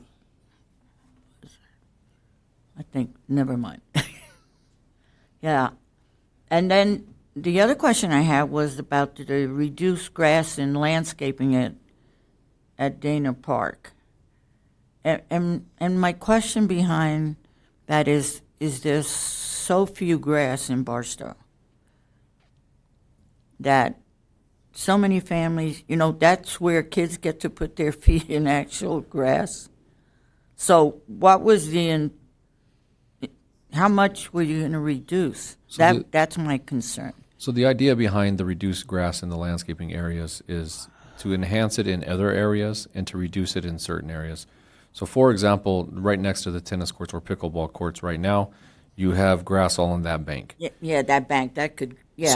So in our opinion, our staff's opinion is that we would like to remove that fence or that grass install desert landscaping, and then reinstall grass in other locations that would be better utilized and keep kids away from Barstow Road, honestly, is the other aspect of it. Right. So if you remove the grass that's right there that is not utilized because you can't stand there and watch pickleball because it's a big old slope, we I agree. we would like to take that out and put it on the slope that's actually between the parking lot and the courts, and do desert landscaping on that side to keep people out. We don't want people walking there and potentially a kid running out and getting hit by a car. So we would like to reduce it along the Barstow Road side, not up by the old Tot Time building, but just around the tennis courts and up next to the old indoor pool. There's a section right there as well. We would like to eliminate that and do desert landscaping as well. So be strategic with removing and reinstalling grass in certain locations. Okay. I'm glad you gave, a rationale for that, because I was concerned, and I know how people feel about the little grass we do have and trying to maintenance it. And unfortunately, our water meters, I keep telling our city manager we should install the old ones. Yes, our water bill really, we have to figure out a way to recirculate water. So, that's it for me on that. Thank you, Councilor Hernandez. Mayor Pro Tem Rose? So this is just, it's getting late, a little left. Can we just take that grass and give it to the cemetery? That would be nice, right? I do have a question. The programmable marquee sign for the community announcements at Dana Park, has that ever been vandalized, or is it just a matter of programming it so that it provides information? Yeah, the one that I don't see it on here, but It's the names under Dana Park. my understanding is the current one, you have to do it manually. So you go out there with the pole and you put little letters in there to make it say what you want.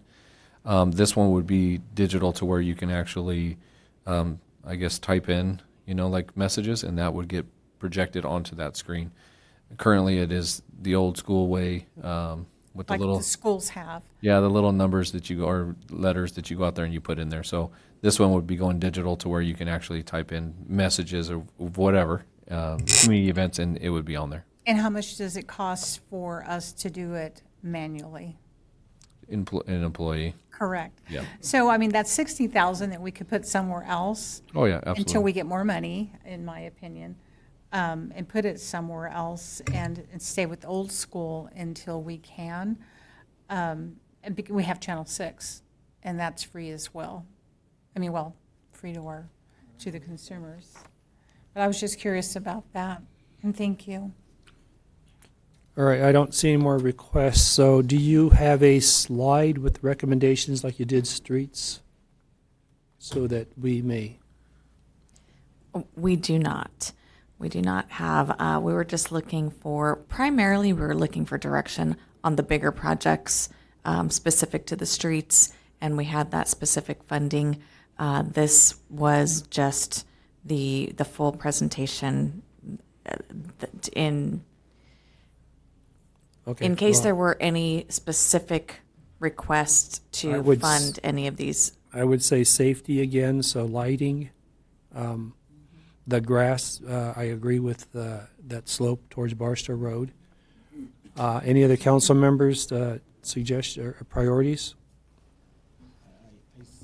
Councilmember Noble?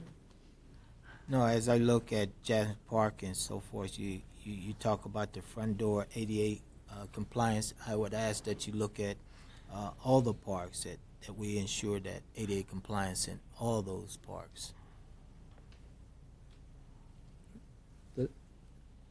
For the I'm sorry. evaporator coolers. No, I still have, I'm sorry. Were you there? That's it. Okay.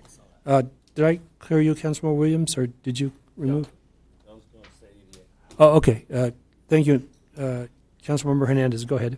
The evaporator coolers at Jasper Park, especially with and that place is almost done. I believe we have that in this year's. I think we purchased that out of some some funding sources that we have currently, so that will be taken off this list. Right.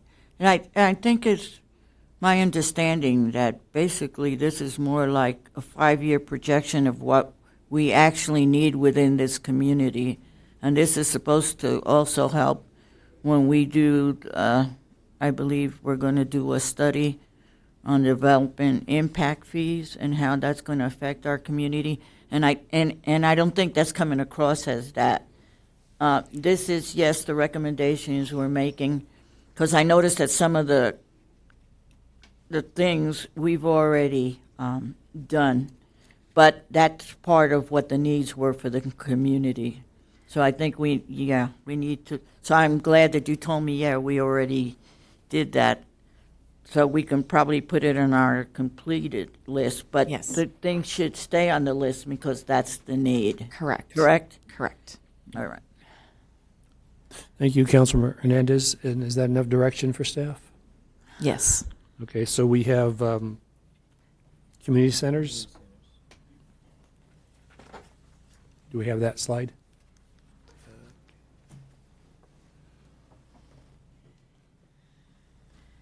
We have, Does anyone on council have any priorities on community centers? so, The one big one that I want to point out is you did just approve the replace of the chiller air handlers. Right. Right. That's So I what just wanted to, That's this fiscal year, correct? correct. Okay. Yeah. Okay. Okay. I'm not, I'm sorry, Councilmember Hernandez, go ahead. Right. I had a question on the racquetball courts. I thought that, when were they done? I thought they were done in the recent past. so I that is one item that I did not ask our superintendent. But my understanding is that we only did the refurbishment on the basketball court just here recently. We did not do the refurbishment on the racquetball courts. This is before the basketball courts. That's why I wanted to know what year Yeah, I believe we had done that. I'll have to get that information for you, but I know we have 3 racquetball courts out there. Two of them are indoor, one of them's outside, and so I'm assuming that I don't even want to make a statement on it. I just have to get more information on that one. Okay. Then the other question I had was on the desert landscaping for the Cora Harper Center. There's not that much landscaping there. It's Is the there? way this is set up, and I didn't look at it in this way earlier, but senior center is at the bottom. No, I want them definitely as a recommendation. The desert landscape is actually specific to the senior At center. the senior center? Yes. Just the way we split the screen on this Oh, specific okay. slide. And yes, and I know that originally when that landscaping was done, that was the idea, because if I remember, they put soil. I was here when they first built it. We won't say how long ago. And they did that, and then they put rocks. And Chris, on that, on the build, I think it was before your time. It was yeah. Hey. Yeah, it was before my time, but I know what you're referring to. You know what I have the mean. dirt- They have the Yeah. dirt up against the edge of the building. Right. Yeah, that was the style, I'm assuming, back then. Yes, you can say what year. Yeah. But no, the desert landscaping is to address all landscaping over there because it is all dirt at the moment. I'd say vast majority of it is. So more crushed rock. Yes. And some desert plants. Yeah. Okay. Thank you, Councilor Hernandez. Mayor Pro Tem Rose. Thank you, Mayor. I do want to point out that we may have to suspend the rules. I was waiting for a motion. And I'd like to go ahead and if it would be a point of order, can I do it now? Just a motion to suspend the rules. Okay, I'd like to make a motion to suspend the rules. I have a motion to suspend the rules by Mayor Pro Tem Rose, a second by Councilmember Noble. I'll call for the vote.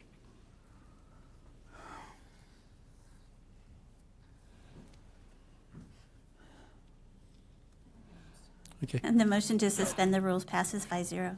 Okay, and then just to clarify for public, our rules is the meeting ends at 11, so that is what we're voting on. We're not voting on any agenda item right now.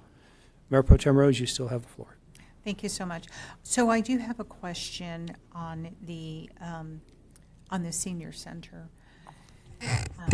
The senior ADA restrooms, 85,000. Is this something that we can look at when we get the CBG funds to put towards this when we have like the bigger project?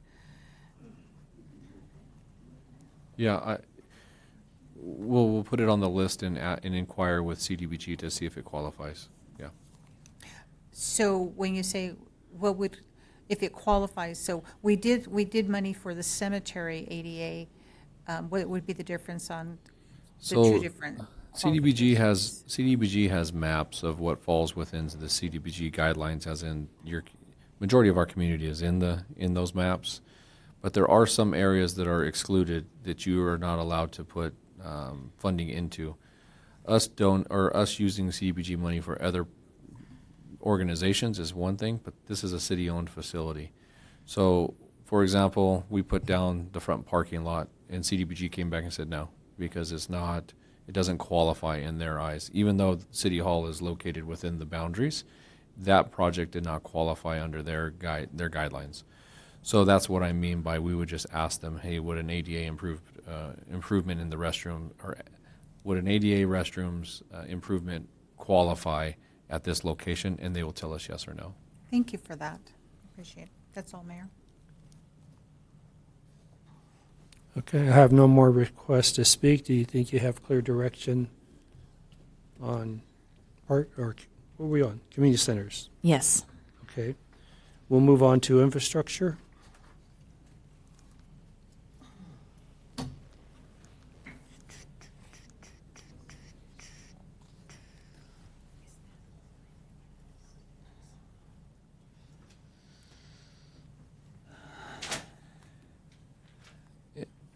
Infrastructure is, I'll talk about wastewater. I don't know. I don't know a lot about the IT or information technology group, but as we all know, the wastewater plant, we're doing some projects down there currently, but then also we need to look long-term about the expansion of the wastewater facility. You can see in the pricing right there, you know, the main line repairs and Pond 3 cleanup, those are I shouldn't say it like this, but those are relatively low compared to the $3 million plus design.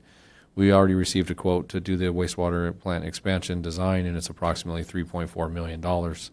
So the city manager's directed us to, because she knows that there's funding out there. So we are currently looking into grants, all types of different funding mechanisms to hopefully be able to obtain to be able to do the design for the wastewater plant expansion. If that fails, then we would be before council asking for direction. This is part of the DIF fee study as well with the expansion, but we would need this plant expansion design to be, it's an 18-month process to design that. Then construction of that would be 3 years to 5 years potentially. With the growth happening, we might run up against the clock eventually, that where we need to get this design started sooner than later, and that's why we have this on the list of potentials. What are the funds you have budgeted for the fiscal year? Currently, the 450 this current fiscal year that we just approved, or you guys just approved that that project for wastewater. Current, I believe the wastewater pond maintenance of pond number 3 cleanup is going to be budgeted for 2026, along with the repair of the slip line collapsed cracked pipes of 250. Mr. Garrison who is the wastewater superintendent, was explaining to me he might reallocate this to a different project. There's a need that just came up, so he might reallocate the $250,000 for the collapsed / cracked pipes. That would come before council if we were to change the project, but the only one that we are really putting on here that is being highlighted is the $3 million design for the plant expansion, and that's where that's a future discussion. And I'm not seeing a request to speak from council, so I think they're saying let's go with the experts, and we'll go with your recommendation. And that leaves public safety. And we have broken this down over the years. So for 2026, it is relatively low in this specific graph. The future years are included because, as we stated earlier, this is a 5-year plan. We need to include all of our capital needs for the planning and as well as the development impact fee study that we are currently undergoing. Okay, questions from council or direction for staff? Mayor Pro Tem Rose. So I do have a question, and it just kind of stands out. The police department to finish the remodel. I thought the remodel was already completed, and remind me of which fund that remodel occurred from, that was paid for? I know there was multiple funds. It wasn't just one. And the police department remodel was not completed. We are expanding the locker room is the last phase of what we're asking, and then also the evidence lockers, or I don't know, the evidence where the CSI team is. We're going to redo the flooring in the office area for them, which is right next to the locker rooms. The locker rooms, what we're doing is we're going to expand the locker rooms into what was a storage room. So we're going to push currently right now with whenever our police department, the lockers are sufficient, but I believe there's some that are outside. So what we're wanting to do is expand that into that storage room so that all the lockers can be installed, so that those officers would be able to be located inside the locker room instead of having their lockers outside. If I can correct or add something to that, part of that is true as far as lockers outside. Those lockers outside are mainly to deal with evidence that needs to air out. But the main reason for expansion of the locker room is we're already essentially busting at the seams with size-wise for room for officers. We're trying to expand as much as we can before the necessity for a brand-new building to where we can, for the expansion, the expected growth within the city. This would help accomplish that by just giving us at least a little bit more time before that's a need. So I have a question. I know we have a facility on Melissa. Would it be possible to put any lockers for evidence there? No, that's essentially an annex. It's our detective division, and all those offices are being utilized right now. So there's no room over there. Have we already did the assessment there? Yes. Okay, thank you. But what budget was that remodel? You said multiple. Was it Measure Q mainly, or was there cannabis? Some of it was Measure Q, and some of it was cannabis. Yes. So I know that we continuously get cannabis money, 3% for public safety. Why can't we use that? Are we saying that we could use that here? We could. Yeah, this is identifying what the current needs are for what we're needing for this next fiscal year in 2026. This is what we have prioritized, what we're asking if for your approval of it, the prioritize the equipment and stuff that we believe is necessary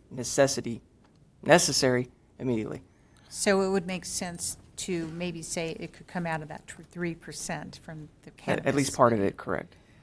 So if you provide us direction that yes, you wanted to achieve these 3 items this year, then it would be our job to find out where we're going to move the money to accomplish what you're saying to do. Well, I think the remodel is something that we should look at, maybe from the cannabis money to offset and look at the others that are more essential. I can't say that was less essential, but we're looking at pistols, we're looking at other things that are tools that we provide our officers when they go onto the streets, correct? That is correct, but just to emphasize them a little bit more, the locker room is limited in size and limited in lockers for space for new officers and new hires. That's the reason why if we can get this, finish it as far as expanding the few areas, we can buy a little more time. Right, I don't think that's in question. I just think that what I was asking is, I thought it was complete, and could we remodel or finish that remodel with alternative funding? We can definitely look at as what funds would be available and if they can cover, help supplement or mitigate those costs. You, and Chief, you also said that you could use some of the money from the 3%. Why couldn't we use all of the money from? Well, I'd have to look at the exact numbers and see if it would cover all of it. I guess that was the point of that. Okay, because I know that we have a lot more money than $60,000 in your 3% that you get from cannabis. Okay. I mean, that's from my understanding. So it's just that, a thought. Sure, no, I understand. I just don't have, again, I don't have the direct numbers or the current numbers in front of me, so that's the reason why I made that comment.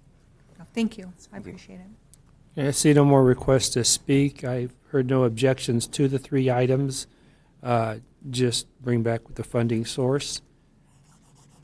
So with that, Madam Clerk, do we have any requests from public?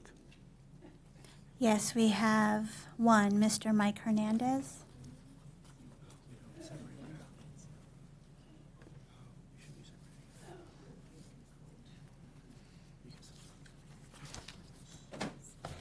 Welcome, Mr. Hernandez.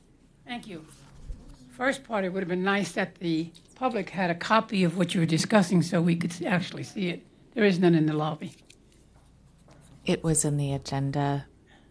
And is on the website, I believe, as And well. it's on the It's website. We only part have of the agenda Oh, packet. that's nice, but the people here don't know what's going on because we don't have a copy. Please All we continue, can do is Mr. see it up Hernandez. there. Okay, let's move on. First item is the streets. Project has to be completed by November. So we have 5 months to get the streets done, because after that it gets too cold and you can't do work on the streets.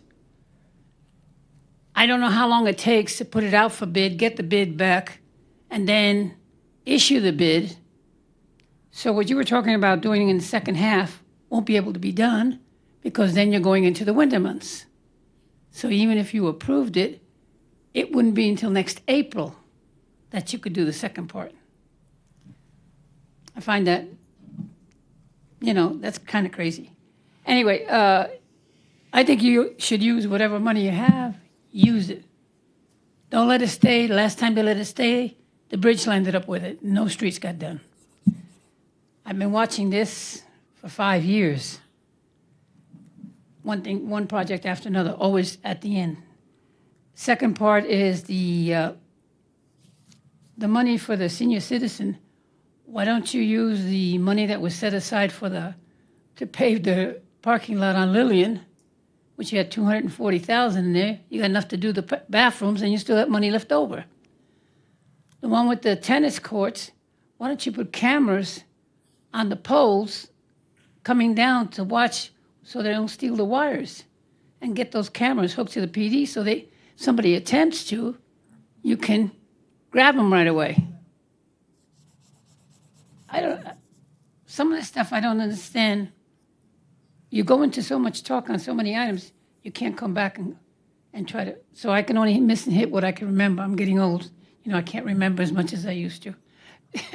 Those are my comments concerning it. But it would be nice that when you give a presentation that there's copies so the public can follow it.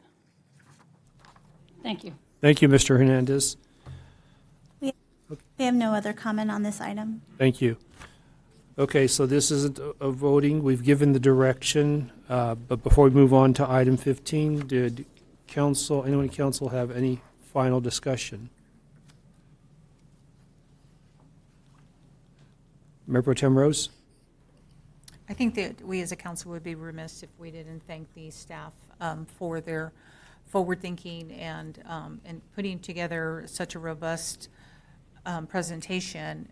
There's a lot behind the scenes that was put here, so I just want to thank the staff and our city manager for this. It helps us make better informed decisions, so thank you. Thank you. With that, we will move on to item 15, a resolution authorizing the execution of a master lease purchase agreement and related document with Holman Capital for the lease purchase of an Enforcer Pierce Ultimate Configuration Pumper Fire Engine. The recommended action by staff, approve the BFPD Resolution 74-205 authorizing the Barstow City Council to execute the master lease purchase agreement and related documents with Holman Capital to finance the acquisition of a Pierce fire engine with a cost not to exceed a total of $1,119,983.96, collectively as a defined in discussion section of the staff report. Number 2, discuss the availability of financing for additional purchasing ability of an amount not to exceed $4,400,000. City Manager, Ms. Clayton. Thank you, Mayor, members of the council. I will ask Finance Director Harris and Chief Cisneros to provide this presentation. Good evening. So we are bringing back this item. We wanted to give council the opportunity to take a look at the financing options, returning with option 1 and 2.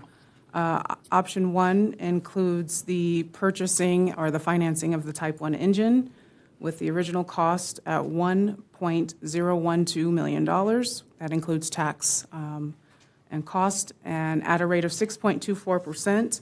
Our financing for the total for 10 years with this vehicle totals $429,000 if we were to pay for this item in 10 years.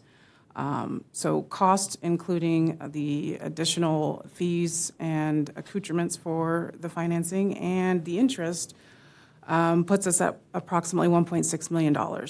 And that is if it's paid in 10 years. If we elected to pay this earlier, of course, that interest would be less. Right now, the annual payment stands at $99.2 thousand a year.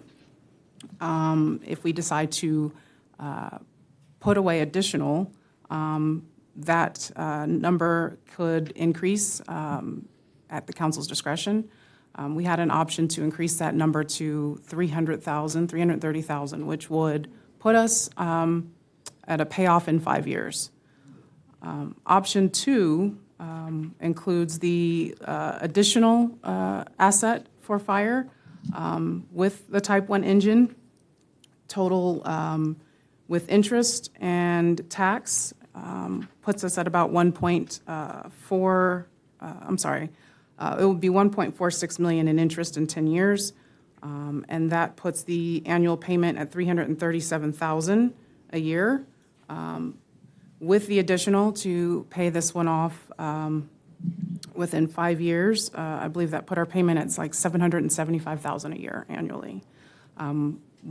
Since option C was not favorable, we eliminated the option and brought paperwork for options 1 and 2 for final direction from council.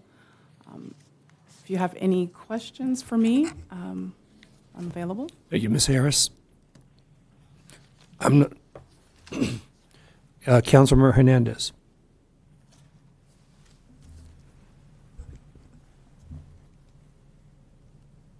I was in favor of the engine and that we were going to set aside money for 5 years to pay it off. Correct. Right? Where is that in here? How are we going to set aside those 5 years? That is option 1. And so It's in writing that we would set aside? correct. So our additional presentation showed that with the cost being $99,000, if we were to set aside the additional to bring it to $300,000 a year, we could have this paid in 5 years. And now that option was at the council direction. We do not have to set aside any additional. If there was a constraint during the fiscal year, it is optional. We do also have the option of putting that set aside into an interest-bearing account so that whatever interest is accrued for those dollars can be also placed on the payoff for this vehicle. And we could restrict it for that? Correct. Okay. Of course, this is for Measure Q dollars. Just putting that out there. Thank you, Councilmember Hernandez. Mayor Pro Tem Rose. Thank you. So, and thank you, Councilman Hernandez, for that, because I was also looking for that. So if we restricted it strictly for that, to pay it off in 5 years, how would that be coded in a budget?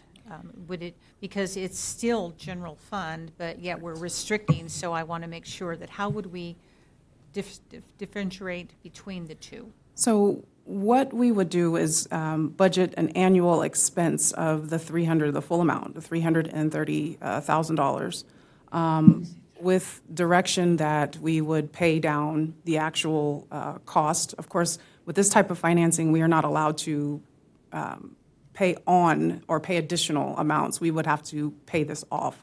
So if we were directed to budget the entire amount, the $333,000, the portion of that that's due for the actual annual payment would be paid out. The additional would be held in a retention until we reach the entire amount, and then we can make the entire payment. So retention would be, because when you said restricted, I went straight to restricted. And I know we cannot do that. Yeah. But it would be a retention. It would be a retention, sorry, Okay. yes. Thank you for And that. just to clarify, it would still require an annual vote, each council, each budget, to approve the use of the restriction of the retention fund to the ongoing extra funding into the retention fund.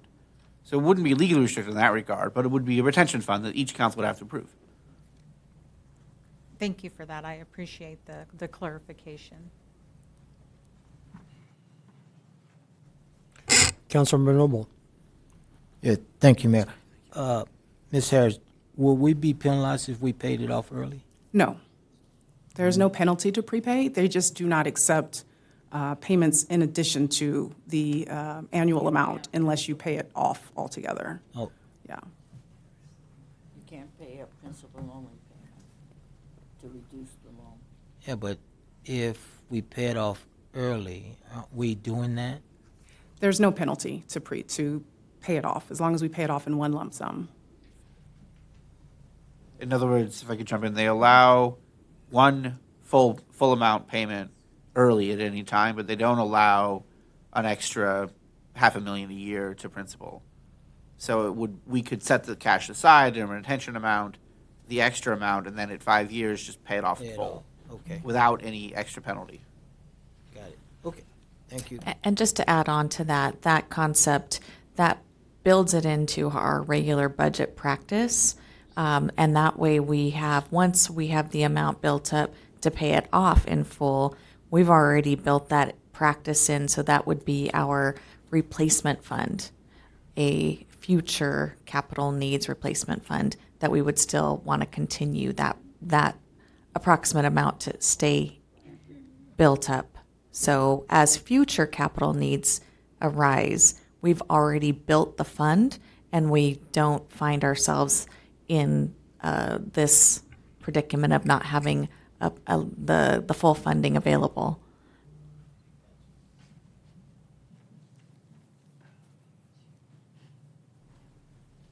Thank you, Councilmember Noble. Mayor Pro Tem Rose.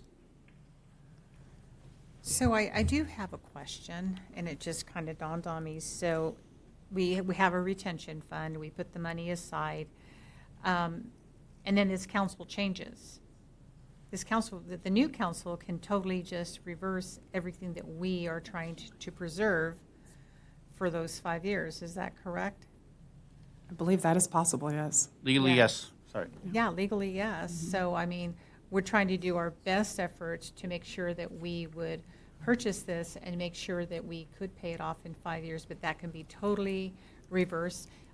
Even the possibility if we have a misfortune and we can't afford it, then we would have to look at that option as well. Correct. Yeah, that's the danger, correct, of us doing this long-term versus the initial, let's just pay it off.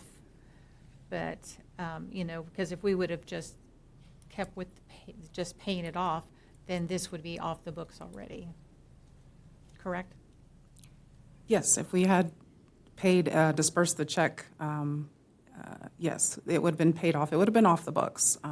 It would have been $1 million+ out the door, yes. But we would have saved, yes, we would have saved the financing, correct? Well, we still get the discount, correct? We do get the discount because with this financing, we are paying for it cash up front. We just have to owe the balance. Thank you. Thank you, Mayor Pro Tem Rose. I see no more requests to speak or questions from council. Do we have requests to speak from the public? We do. Our first speaker is Mr. Mike Hernandez. Welcome, Mr. Hernandez. Hi. You know, every time I listen to this, I get a different story. First of all, we could finance it for 5 years and it was going to cost us $300,000. $200,000 would go into a secure account, and it was $98,000 to pay on it. You were supposed to make 2 payments a year. Now it went from $300,000, $330,000. It went up an extra 10%. Why is that? Why did we get charged another 10% a year for making the payments on it? That doesn't make it. And in a restricted account, that it was done before, and Tim can tell you, it was done many years ago. Restricted account takes 4 people to take the money out. So even if the council changes, you have to have 4 people before that money can be taken out. And that's what you need. You need a guarantee that the money's going to be there. The money's coming out of Measure Q regardless. So that means the money's there, whether it's taken out of here or the reserve account. Makes no difference. Right now, you got in $9.4 million and you spent $13.8. Where'd the rest of it come if it didn't come out of the reserve account? And that's your own presentation. So you have to add that $300,000 cost to whatever it is. You have a built-in cost of $9.8 million a year to pay the safety. And you have $1.2 million going into paying, what is it, the insurance and the cost allocation. That already puts us at 1.6, 10.6. And another about $11 million a year, but that's cutting everybody else out. Some modification needs to be done to the Measure Q fund. You can't keep taking money out of it without thinking of how you're going to do this. Right now, you've already taken half of the reserve out. And you have to save another $300,000 a year to pay this off in 5 years. At your present rate, plus increases in salaries, we're going to be broke in 3 years. So what do you do about the other 2 years that are going to be left? You have to take it out of the general fund. You have to have a better system of doing your books. Your books are terrible. And your presentations are getting worse. Every time you bring it out, it costs us more and more. And I don't know why the cost keeps on increasing. They already increased to $1,119,000. So the savings we were going to get is already gone, because originally it was going to cost us $1,060,000. So we're paying another $120,000 extra.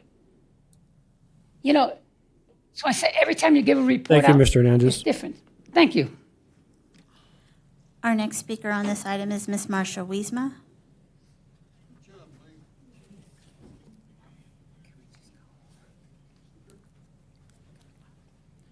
Boy, Welcome, it is Ms. getting Wiesma. late, and this is the fire truck that was due when Nick DiNapoli said over there, and they kept hiding it. It was very frustrating. We watched in Measure Q, and gosh, our fire department didn't even know that the funding was theirs. Now it surfaces, and I believe we ordered Sydney outright to pay that bill immediately in full. Then now we're changing, telling we should do this, we shall do this. You just heard it from the expert, and I'm not going to go over it again because he is 100% correct in his figures. And he is very correct in saying that you need 4 people for that account. And so if all of you are gone except for one, if we have 4 new people in, plus the other one, or if all of you are gone, we'll still have 4 people that'll have to sign it. The risk is the more we wait, the more cost goes up, the less time we get, the more people hate what's going on with Measure Q. They don't trust you guys. And our fire department suffers, and all of us. Now, the fire department is part of our people that belong to public safety, and I believe they deserve that fire truck. You've hid it from us, maybe not you guys, but it's been hidden back and forth. It's now come to a head. You've ordered Sydney to order it. She pays, gets ready to make it. Now you're changing midstream. Quit doing that, guys. Make a decision, follow through with the decision, do what some of your constituents are telling you to do, and let's get that new fire truck for the people. They deserve it. I believe our fire department deserves it. Thank you. Thank you, Ms. Wiesman. We have no more comment on this item. Okay, do we have any further questions from staff, from council? Mayor Pro Tem Rose, questions? Questions? We don't have a motion in a second yet. Thank you, Mayor. So, Mr. Summers, I have a question. Because this is the first that I have heard that this council can say that we could tie it into 4 council members. Legally, can we do that? I'm not aware of a power to do that under existing general law. I'd like to know what was done before to understand how that was done, so we can assess that and see if that would apply here. That may have been based on a restricted financing source. Measure I sets up certain ways to do that, but this isn't Measure I funding, this is Measure Q funding. Measure Q is controlled by the council by 3 votes, not by 4. And thank you for saying that because, and if you could please, research that a little bit, but I didn't think that legally we could do that. Yeah, I'm happy to talk to Mr. Hernandez after the meeting and Mr. Silva, Mayor Silva, to understand what history is being referred to. That would be like 2 o'clock this morning. But I do have a question. But I'll add, I'm confident that as to Measure Q, current council cannot bind a future council. Only the voters could bind on Measure Q. And thank you, and that's, the word is bind, and I don't think that we can, so I appreciate that. Ms. Harris, I do have a question. The reason that, and it is a question, but, the majority, I forget what it is, I'm so tired, one of us had to bring it back if it was going to be brought back. And the majority, thank you. So that I was the one that asked for it to be brought back. And the reason it was brought back was once we had the full understanding that if we were to finance this apparatus, that it would free up money to be put in other priorities that we have. Is that correct? And the idea, the presentation that we just saw that just passed, where there were priorities designated by council to focus in on, the idea is to free up cash so that some of those other things that we need to address could be done, and versus paying the lump sum out. Right, because the old council had approved, let's pay it in the lump sum. It made sense, but then things transpired and we're trying to free up the funds. Correct. So, and I don't believe that we have sent the message so that if anybody in the audience believes that we are against something that we really need, that's inaccurate. We are actually trying to find which is the best resolution to purchase this. Is that the same feeling that you have? That is correct, yes. Thank you. I appreciate that. No more questions.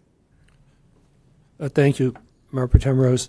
And I'd like a question answered, just to clarify for the public, because they still seem to presume that this action is delaying the fire engine. Would somebody from staff please clarify that? Yes, the fire truck has been ordered via purchase order. It is just that the cash has not left the building to pay for the purchase order. The fire truck takes approximately 3+ years for the entire build-out, of which I think we're in maybe 5 or 6 months into the process. So the intention is that we finance and actually have this paid off almost to its entirety by the time the truck is delivered. So we are still planning on moving forward with the acquisition of this truck. Thank you. I see no more requests to speak, so I will call for a motion. And please remember, we will need clarification on what the motion is. Mayor, I would like to motion that we purchase the option A, and that's the fire engine, with the understanding that we would put the funds into a different fund. A retention fund. I wanted to say restricted, but I knew that wasn't the word. Into the retention fund, with the hopes that we can pay it off in 5 years. Okay, so the motion is option A. Do I have a second? I have a second. Motion by Mayor Pro Tem Rose on option A, second by Councilmember Noble. Is there any discussion? I see no discussion. I'll call for the vote.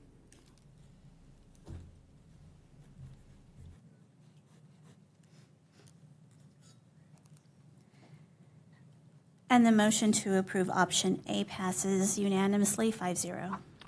Thank you. With that, we will move on to item 16, a resolution approving a request by Burtech Waste Industries for a consumer price index CPI increase.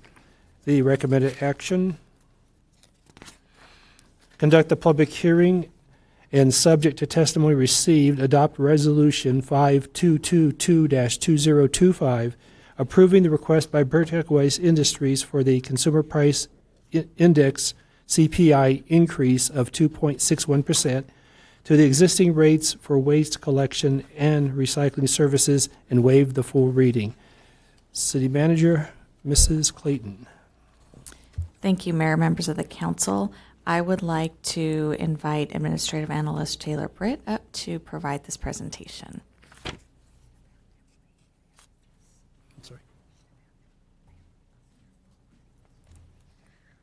Hi, everybody. My name is Taylor Britt. I'm the Administrative Analyst for Solid Waste. The City Council has previously determined that collection and waste disposal of trash, recycling, and organics in its service area shall be performed by Burtech Waste Industries under the terms of an exclusive franchise agreement. The agreement states that Burtech may submit requests for a rate review once a year to include a gross adjustment of 100% of the percentage increase in the Consumer Price Index, or CPI, for all urban consumers in the Riverside-San Bernardino, Ontario area. This is not to exceed 5% per year. The overall percentage change in CPI for the January to December period immediately preceding July 1st, 2025, the effective date for the proposed rate adjustment is 2.61%, which comes to $1.02 per month increase for residential curbside service. The City of Barstow sent written notification to all affected property owners of the intent to consider annual CPI increases. The 5-year notice was sent June 5th, 2023, and covers future requests through July 1st, 2028. The monthly residential curbside collection charge is comprised of the following components: an amount for the administration and operation of automated curbside trash collection service, which includes collection barrels, the cost of recycling processing, the cost of organics processing, an amount to compensate the City of Barstow for administrative costs in connection with billing, customer service, and noticing requirements, an amount to compensate City of Barstow for the franchise service provision, the cost of disposal at the landfill, and an amount to assist in providing with programs for compliance at local, state, or federal regulations such as AB 939 and SB 1383. The proposed commercial rate increase is based upon the level of service as shown in Exhibit A. So for commercial, it did increase this year, and that's just dependent on what service level each business has. Should the proposed rate increase be approved, inserts will be sent in the next billing cycle notifying residents of the increase, and the new rates would become effective August 1st of 2025. Thank you. Do I have any requests or any questions from council?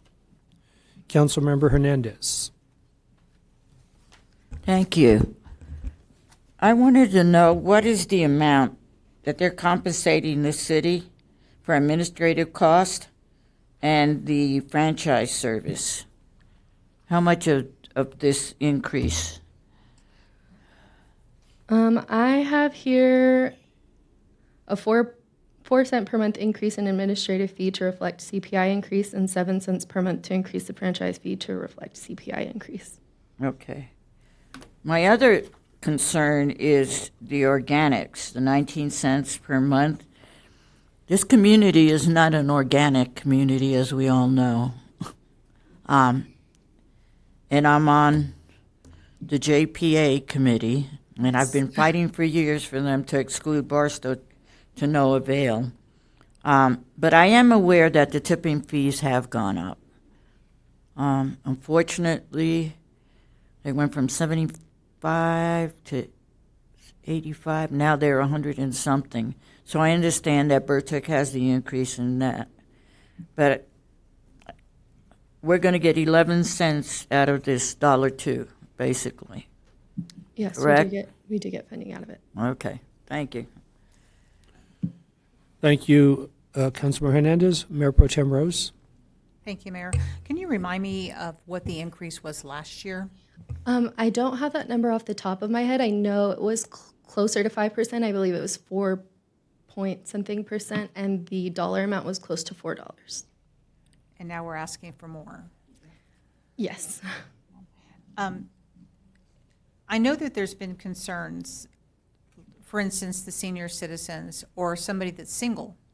Yes. That doesn't produce what a family would produce. And, for example, I'll use me.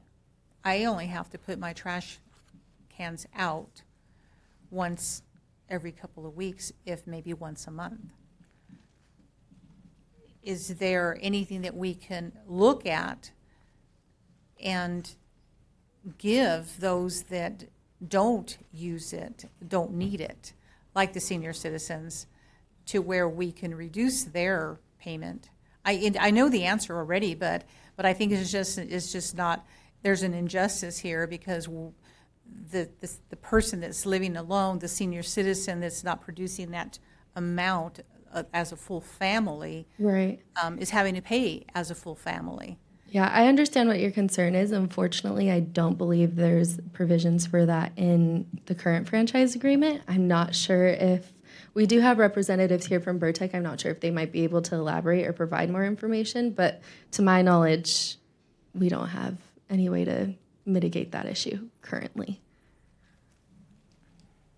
There are, though, certain programs for economically disadvantaged persons. I don't know off the top of my head the income qualification, but certainly someone otherwise on public assistance likely would qualify for the economically disadvantaged slightly lower rate. And I know the Burtech rep is coming up.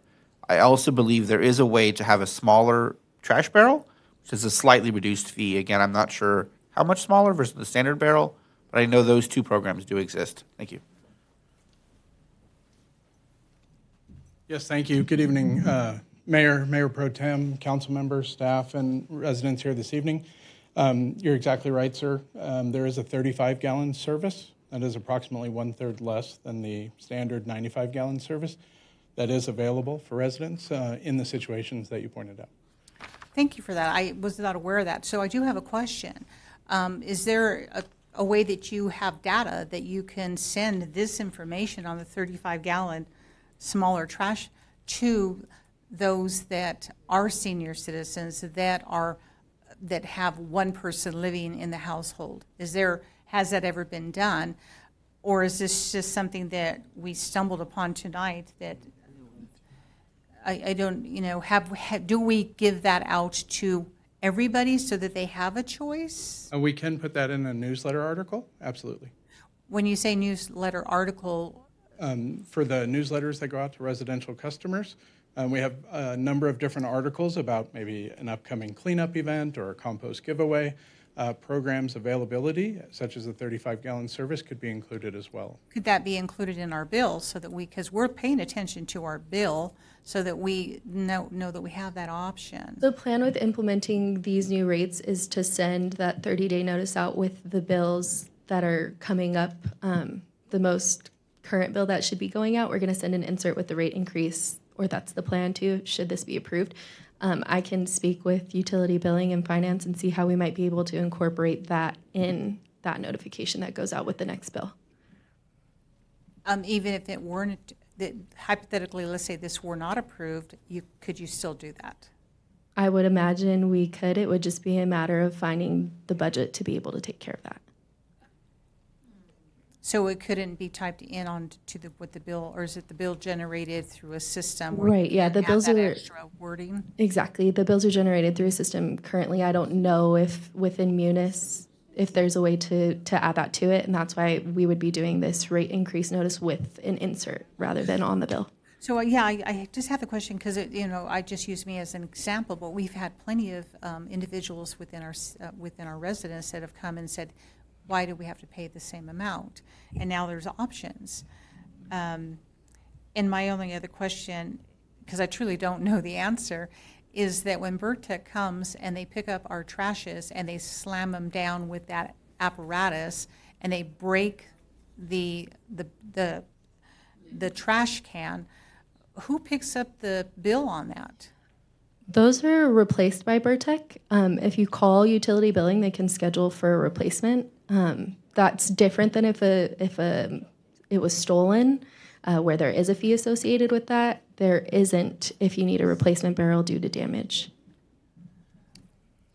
Is it as easy as calling Burtech for the damage? It's calling the utility billing department here with the city, and they schedule with Burtech to have the barrel replaced on your next trash pickup day. Thank you for that. Of course. No more questions, Mayor.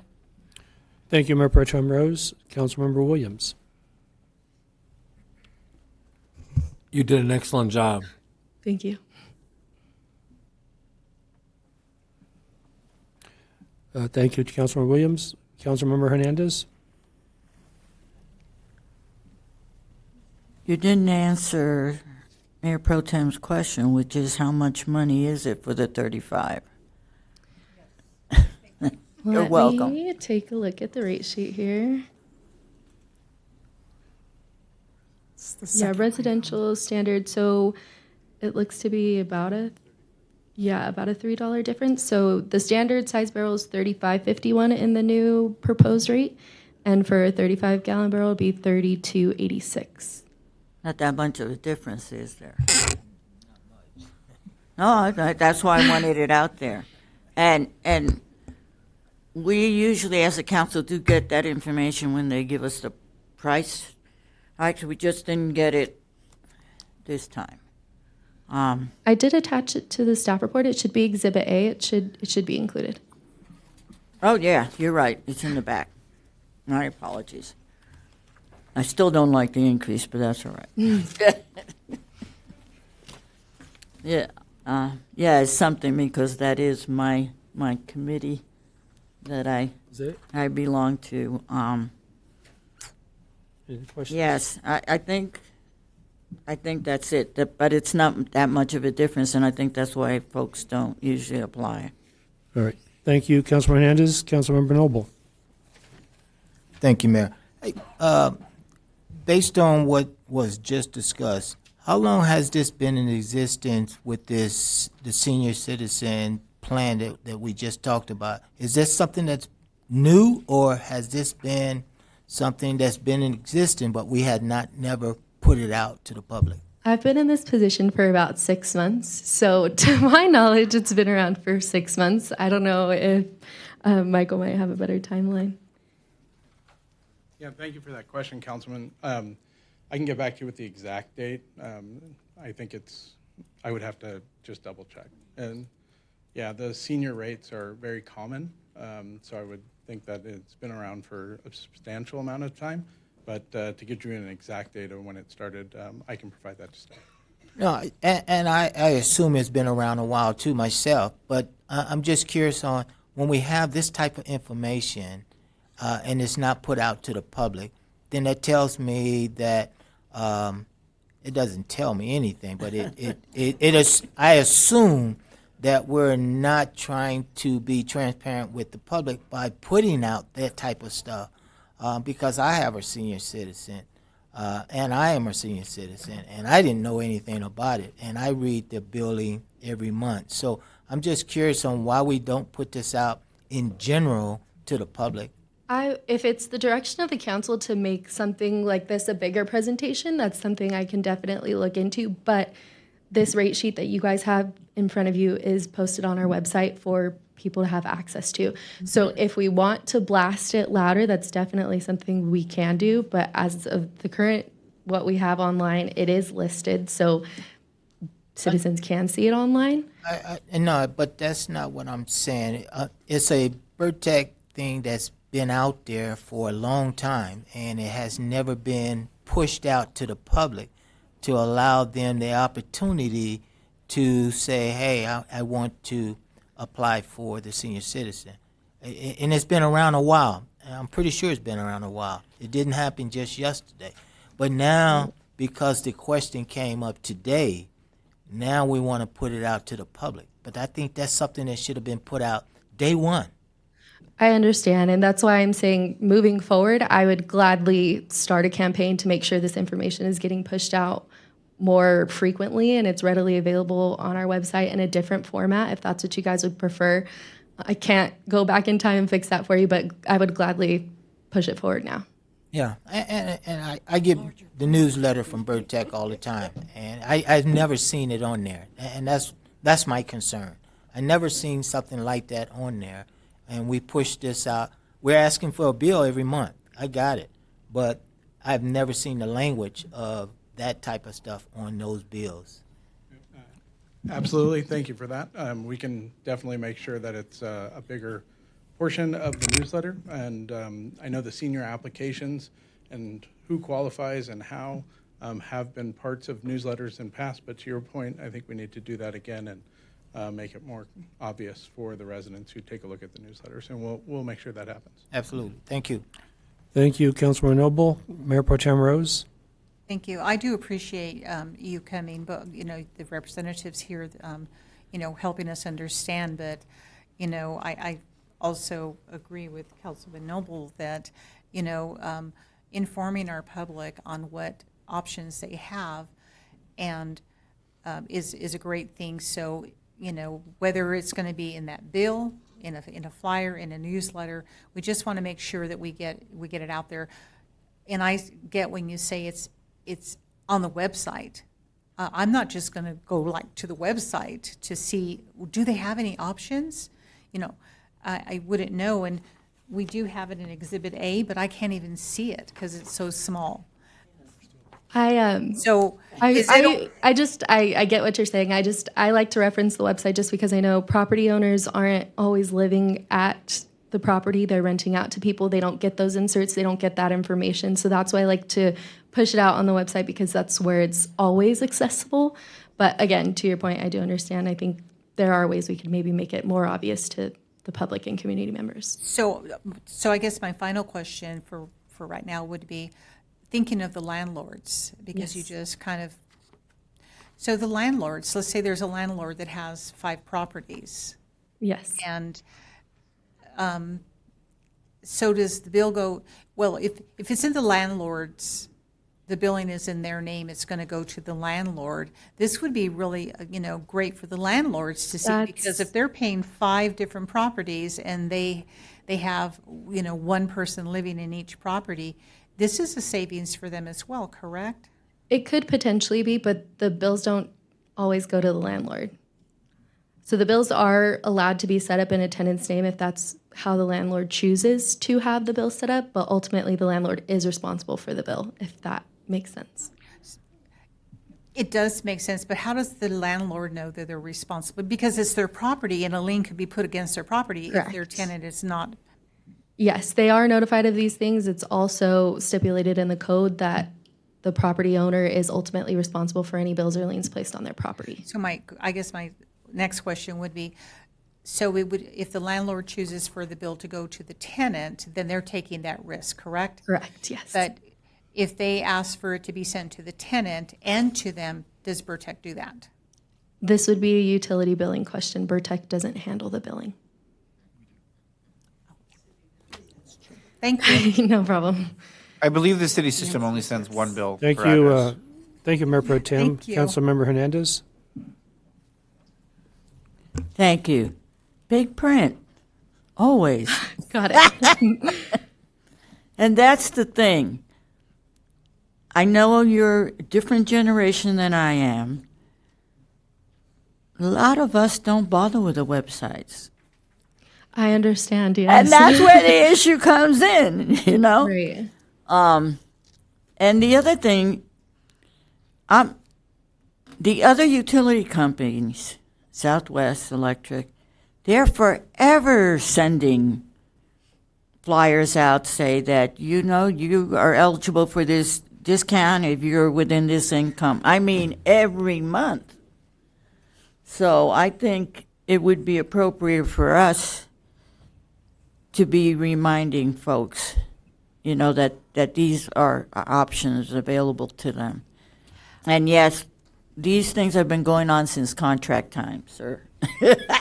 And I believe he did state that they do send some flyers out with that information. They don't come with the utility billing because we send that out through InfoSend, but they do Right. send flyers out Right. with the information. Right. Correct. But don't think just website. Again, I Okay. think we should blast it in other ways too. It's just as of right now, the place is the most easily accessible. Right. And that's why it's good on the Channel 6. And I think sometimes we don't even use the radio advertisement as well as we should in making announcements, you know, and bringing things up every once in a while. You're doing a great job. Thank you. Yeah, I don't want you to think we Oh, no, it's. we I just don't like understand. increases, you know. Who does? Yeah, especially Okay. when with seniors and limited income. So, thank you. Thank you, Councilor Hernandez. I'd like to remind the council, we're not in discussion yet. We're still in questions. Mayor Pro Tem Rose. Thank you. I do have a question for our city manager, because we do the billing. Can we put it in our billing? Is there some kind of a way that we can put it in the billing for the options so that we're covering all of our bases? We can put it in the billing. We do. It's a fee. We use InfoSend. We don't have the option to update the bill with that information, unfortunately. So it's an additional fee that we would have to have an additional insert. But yes, we could go forward with that. Yes. So, well, if it's an additional cost, but we certainly could put it on Channel 6, and we could maybe periodically put it in our web page on Facebook and in Instagram and whatever else we use to get information out, correct? The radio station? Oh, yes, absolutely. And we are working on recruiting a position that will be working towards outreach as far as public information outreach. The public information officer position is not filled. We don't have anybody filling that role right now, but we are looking to staff up so that we can have more focused energy on the utilizing our channel more. We are looking at other options to get more information out. We already use social media, but having that additional focused person will help with. In totality, we've been talking about how much we can put on Channel 6. We absolutely want to go forward with utilizing it more, and we just need some one person that will be focused on that area. But in the meantime, we will absolutely put it on our to-do list. So could we get this information out if there is an approval on the increase tonight? Can we get this out as soon as possible on our webpage? Like, hey, you can still save money if you know that this option is there. Yes, and we can, again, put it out on our social media. I know not everybody is on social media, so we want to have as many avenues as we can. But yes, we can get the word out in as many ways as we can as soon as possible. Thank you. I see no more requests to speak. This is a public hearing. I open the public hearing at 11:49 p.m. Madam, do we have any requests to speak? We do. Our first speaker is Mr. Ted Wiesma.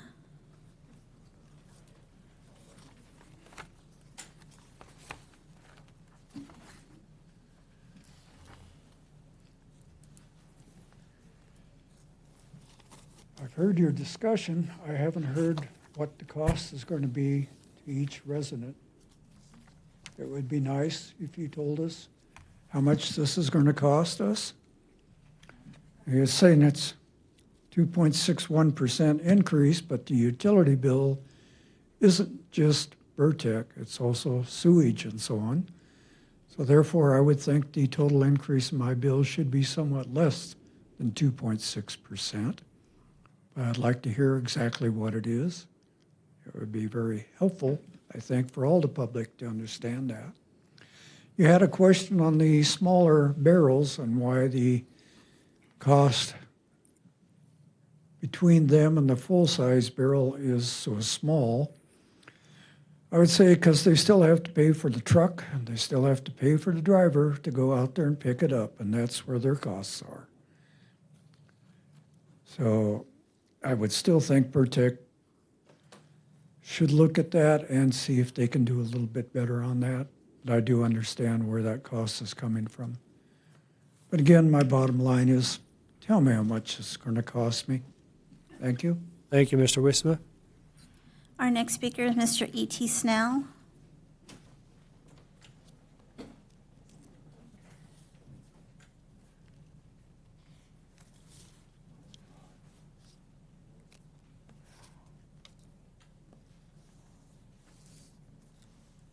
Kickstart the old legs.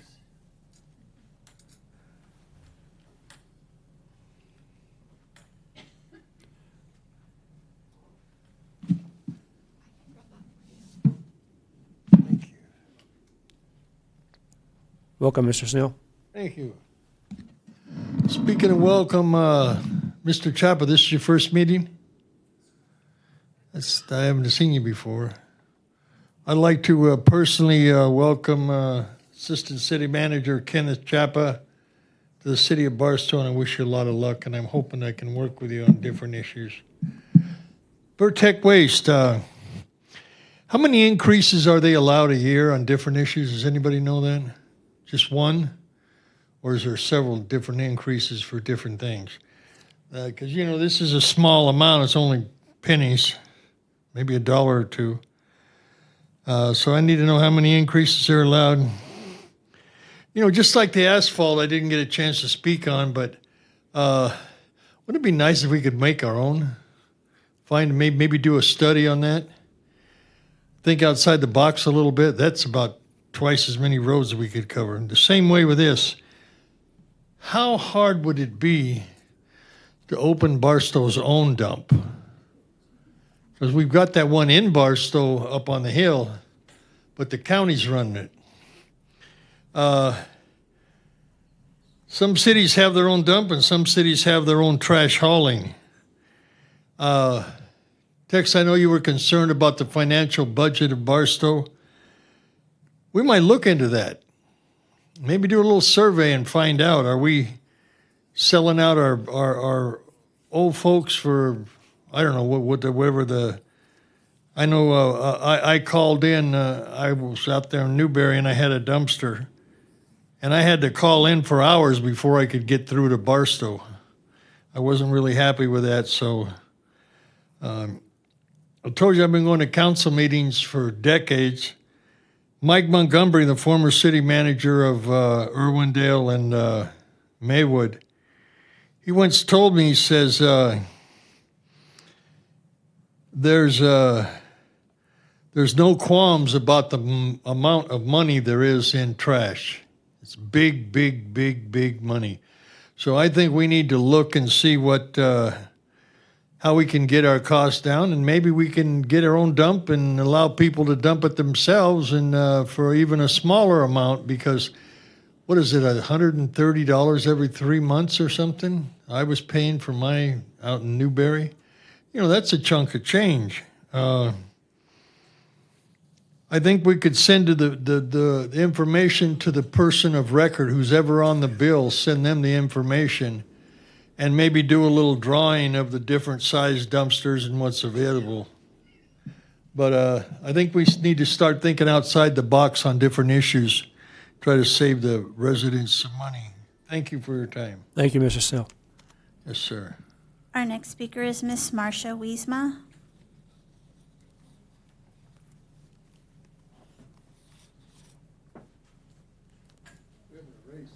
Yeah, you take care. Almost died. Yes. Basically, it's been discussed and discussed again. We just need to know the exact amount or close to it. It's late. Gosh, it's almost midnight. You know, this is the first time you guys all smiled tonight. You all interacted really good together. It's kind of neat. Maybe we should have city council midnight from now on. But personally, things are going up. Whether you have the large barrel or the small barrel, the trucks still have to pick it up. But I would like to say first, and this is a little bit off for the young lady, I would like to comment on the Burtec drivers. And the Burtec drivers I saw the last 2 weeks, there's trash all over. Either dogs knocked it over, the wind possibly knocked the trash over. But these guys back it up, put the truck on hold, get their shovels out, put everything back in the barrels that were tipped over, and then they place them at the side of the road. The truck backs up, dumps them. Well, that's pretty good service for what you're paying. It's kind of neat. But also we do have a lady, we used to have, and it may be still a lady, that's in our city. And I would like those people to come back and explain to us more of what we have in our waste and our green barrels. And they do fantastic PR things. And we haven't had that for a long time. I know that the last gal moved up to a different position in City Hall, so maybe, Mr. Mayor, you could look into it. Have them come and do a presentation on the green barrels and the happy face barrels that the kids like so well, but it's kind of educational, and make sure that it's not capsized, but they get a good position of it and have it on Channel 6. It's quite educational for the public. Thank you so much. Thank you, Ms. Wiesman. Our next speaker is Mr. Mike Hernandez. You understand we got a 40-year contract with Burtec? That's insane.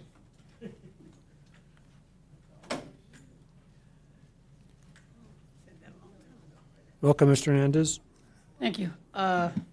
Simple question is the same one the other two have asked. What is the cost of the increase going to be compared to what we're paying now? It would be nice to have that out there.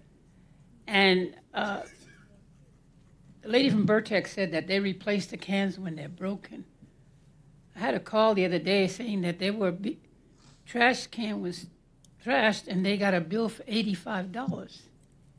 So is the city doing that? Billing the people for the trash cans? Or is Burtec doing it? Or is it a scam that's going on? I don't know. I was just curious. They mentioned it to me, and I'm just mentioning it to you. Thank you. Thank you, Mr. Hernandez. Our next speaker is Mr. Jim Brown.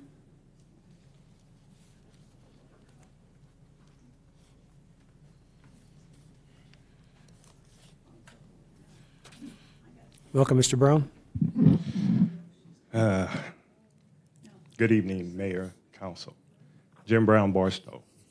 How you get that discount, number one, for the small trash cans. Number two is the street sweeper. Is that part of the increase of this service here? That's number two. Because, and I'm tired, but anyway, I'm so tired. It's been a late night, but the increase for the street sweeper, is that part of the service number one? So then is the service that we got from the street sweeper, that was abysmal. I came up here and I talked about that they didn't do a good job. So I would like to make a suggestion. If that's part of the increase with the trash, maybe y'all should hold off and give them about, like a 45-day thing of let the people see how good they do or that they don't do so good. Because, like I said, we paying a lot of money. And people that's on a fixed income and everything. And they just had one, like they said, last year. So I'm just wondering, they get one every year. Okay, if they get one every year, and it's 2.5%, that's a lot of money. And like you said, Barstow's not a rich town right now. And so, but just look at that. Just look at that. And but I do want a discount. And who do I talk to, number one? Who do I talk to get a discount? Because trash is, I don't need a big trash can for what I'm paying. Thank you. Thank you, Mr. Brown. And our final speaker is Ms. Teresa Tank.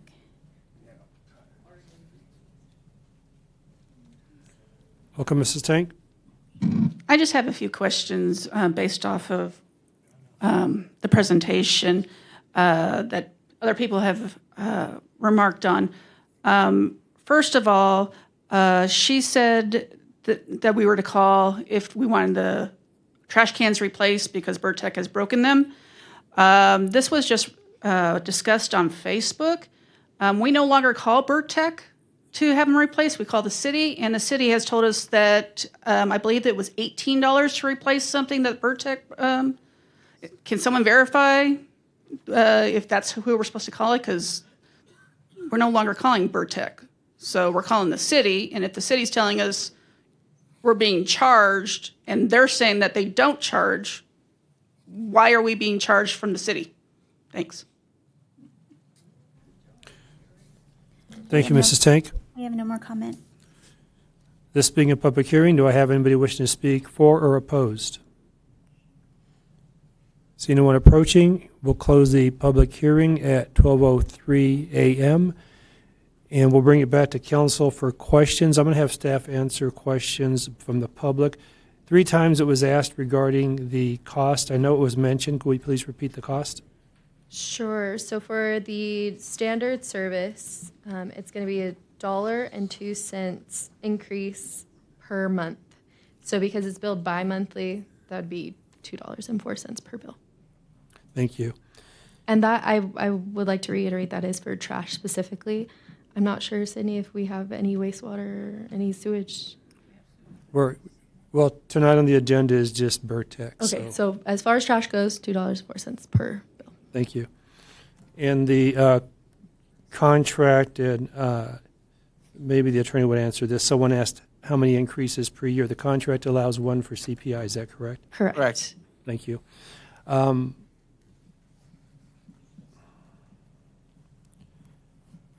And to get the discount, we're going to work on putting that out there. And Mrs. Tank is correct. You do call the city to get your trash cans replaced. Do you have any information about the $18 cost? So it's listed on our rate sheet. If it is a replacement, a barrel replacement that is for damaged or graffitied bins, there is no cost. So the cost was for lost, you said, correct? Correct. Lost or stolen. Lost or stolen, okay. The only reason I might think that would be a discrepancy when people are calling is that there's some kind of miscommunication as to what's going on with the barrel and why it needs to be replaced. But yeah, lost or stolen is a charge. If it's damaged or graffiti, there's no charge for the customer to have those replaced. Okay, and last one I see here is the cost for street sweeper. This is CPI only, correct? Correct. Thank you. Mayor Pro Tem Rose? So it is late, and I think that we're all, at this point, we get weary, and we're not at the best of our games, right? Of thinking, or having our early morning coffee thinking caps. Question? The question is, can we have coffee?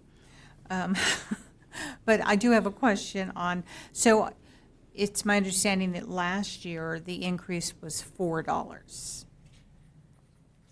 Correct. Like I said, I don't have the exact number, but I believe it was $4 and change. Foreign change. And now this year you're asking, Burtec is, not you, but Burtec is asking for $2 more and 4 cents. Yes. So in the last years, if this is approved, it's over $6 that the increase to our residents. I'm sorry, I didn't hear you. I didn't hear me either. I'm so tired. So it would be a total of over $6 in the last 2 years if this was approved tonight. Correct. And just out of clarification, we call the city for the replacement? Yes. Pretty much any questions you have regarding your billing should be directed toward the utility billing, the city, or myself. But for the replacement of a Correct. Burtec broke the container, we call the city? Yes. And the city shouldn't be charging us if it was broken by Burtec. Correct. And so we would have to identify that. Correct.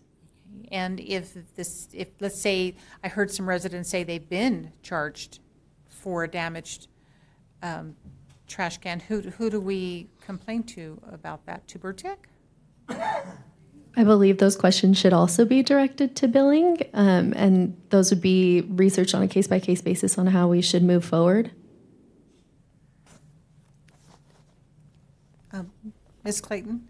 Yes, that would be correct. You'd want to call utility billing to bring to our attention, the city's attention, that they were charged and they understand that they should not be charged so that we can evaluate those on a case-by-case basis. Thank you so much. Yes. That's all. Okay, I see no more requests to speak. I'll call for Councilman Noble. Thank you, Mayor. There was a question in reference to bringing back the presentation that Jennifer did on the green waste. Is that possible? We can pull that information and bring it back. Yeah, Jessica may have given a presentation in the past. If that's something council would like me to do, I'd be more than willing to come back and make a presentation. It was addressed to me. I was going to talk to the city manager. Sure, yeah. I see no more requests to speak, so I'll call for a motion. I move. Oh, hey, man. I recommend the recommended action to adopt the resolution of 5222-25 as presented by the staff.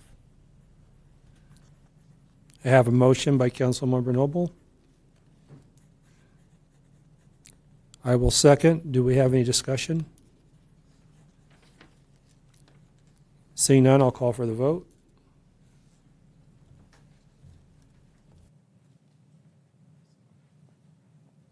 And the motion carries 3-2.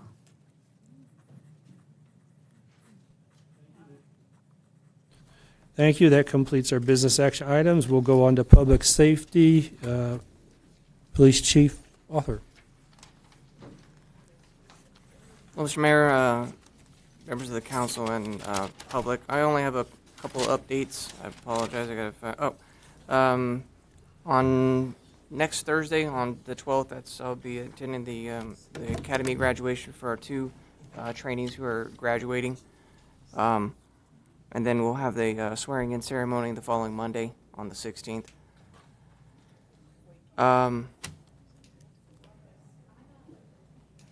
Oh, sorry.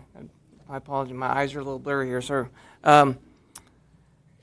With the, just for information for the public, with the graduations of high school and college and everything else like that, there's expected to be a lot of parties, a lot of loud music, everything else. We just ask that the neighbors or your everybody be cognizant and celebrate responsibly, and try to notify your neighbors and be reasonable and with the loud music and everything else. Otherwise, we get called and we have to come and be the bad guys and shut the party down. We'd rather everybody enjoy their time, but just again do it responsibly.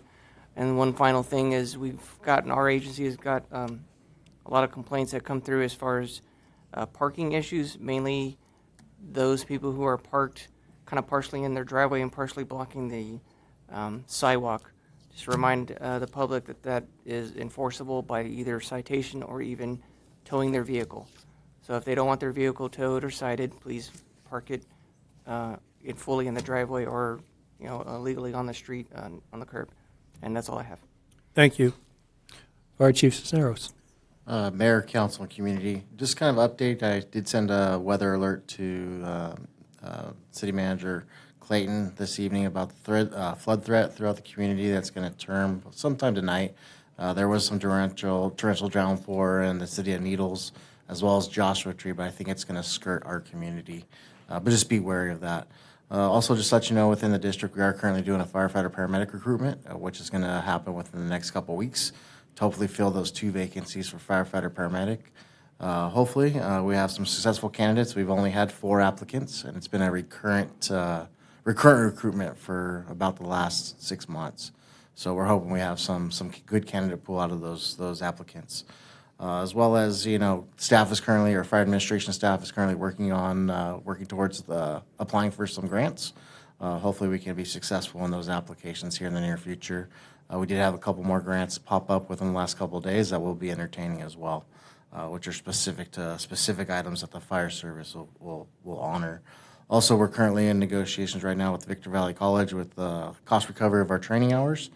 You'll probably be seeing that hit the dais here within the next few weeks. It's going back and forth with City Legal, trying to class up that MOU and agreement for where we can get cost recovery for all of our on-duty training hours to a tune of about $4 an hour through the community college. So continue with our training program, but we'll just now be getting reimbursed through the college for those hours that we're entertaining on duty, and some off-duty training as well as far as recurrent training.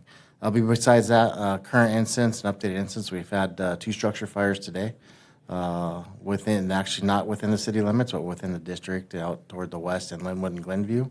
No injuries reported. Significant damage was to the houses, but they were also the crews confined the fires to the area of origin. So our crews did a phenomenal job with our cooperators from the county as well as the Marine Corps Logistics Base. We are seeing the Marine Corps Logistics Base is getting taxed with their staffing, so they're limiting their response to the community and our assistance. So we're having to, gamble a little bit with, planning our operations around them not responding to our community or helping out. They did lose 17 positions, I believe it was 17 over at the base, due to the government impact of Department of Government. Whatever the DOGE, I think is what it was. I'm trying to remember what the acronym stands for, but they did have some early golden handshakes that saw mass exodus of their personnel and no opportunity to recover those personnel anytime soon. So, but besides that, the district has been covered. We're have all our resources and frontline equipment up and running. So you're seeing our normal operation and deployment model being tasked to the community. End of report. Thank you. We'll go on to Council Committee reports. Councilmember Hernandez. Hello. I don't have any current reports, but the street committee is tomorrow at 5 p.m. Everyone's invited. And I have a Mojave Air Quality District meeting on June the 9th. Thank you. Councilmember Noble. Thank you, Mayor. Just a couple of things. I attended the Economic Development meeting on the 28th. It was by Zoom. Our next VVTA council meeting will be November, 16 June, in Hesperia. And the next Military Affairs meeting will be on the 10th of June. Just a couple of notes that the MCLB is still looking for teams to participate in the golf tournament that's going to be on the 6th of September. Not tomorrow, but next week, Fort Irwin will be having the change of command for Colonel Lamar. Colonel Bomar, who will be leaving, who will be doing change of command, and that will be on the 10th of June at 8 a.m. Just remember that the Army birthday, 250 years celebration on the 14th of June, and the what they call themselves, the USVSG group, Veterans Support Group, has two events that's coming up. Kids Day, that's going to be conducted at Dano Park on the 19th of July, and that starts at 10. And then they also have a fishing day that's going to be conducted at Hesperia Lake from 9 to 2 p.m. So if you have kids that like to participate in those events, please reach out to the Veterans Group. And that's all I have for the committees. Thank you. Councilmember Williams? None. Thank you. Mayor Pro Tem Rose? Councilman Williams, would you like to report out on the Rules and Policy Committee? No. All right, thank you. Well, then I'll go ahead and do it. So the Rules and Policy Committee did meet Tuesday, May 27th, and in new business, there was a discussion on the ordinance of the City of Barstow amending Chapter 9.45 titled Temporary Uses to require the TUP's temporary use permit of all events on city property with alcohol. And just to highlight what that entails, it's basically saying that for events where alcohol is to be served and consumed, the applicant shall first do all of the following. And it's just a couple of bullet points. Obtain a license from the Bureau of Alcohol Beverage Control, submit event plans and licenses to the city manager for review, obtain liquor liability insurance with coverage in the amount to be determined by the city manager based on the type of event, the location, amount of alcohol to be served, and any other factors that the city manager deems relevant to the risk of damage or harm to the city property, facilities, or the public. Also to confer with the police, with the chief of police to provide security for the event or submit documentation providing alternate means of providing security, and comply with all other regulations applicable to the event and any other conditions imposed within the discretion of the city manager. So basically, that's what that was in regards to. And that was all that we were able to discuss. The Community Promotional Fund policy will be on the next agenda under old business so that we can continue to discuss that. The next meeting will be June 24th, 5 p.m. Homeward Bound meeting will be meeting June 12th at 5 p.m. And that's all for my committee reports, Mayor. Thank you, Mayor Pro Tem. I also attended the Barstow Chamber Economic Development meeting on 5/28. I believe Councilor Noble reported out on that. So with that, we'll go to business of the council. Councilmember Hernandez. Business of the council, none. Thank you, Councilmember Hernandez. Councilmember Noble. Thank you, Mayor. I don't have anything to report out, but I would like to meet with the city manager on some things I heard tonight. We do have a meeting somewhat scheduled, and there's some things I wrote down that I just want to address with you. Okay? Thank you, Councilmember Noble. Councilmember Williams. Yes. First of all, Terry, great job. You know the animals shelter and all the issues like no one else. I apologize that I couldn't answer your question about the shooting. I'm hoping someone will. That you were kindly enough to mention my name. Appreciate that. I'm going to apologize to some people. Ms. Wiesman's not here, but I'm going to apologize to her for not going out and looking at that motel. It's awful. It's a complete mess. Past mayor, past Councilwoman Cruz, I will tell you, I apologize to you two. Didn't know what the heck you guys were dealing with. When it came to streets, you think you know everything, you think you understand everything. I beat them up pretty good. And to find out Measure I money was moved to do the bridge, well, I apologize.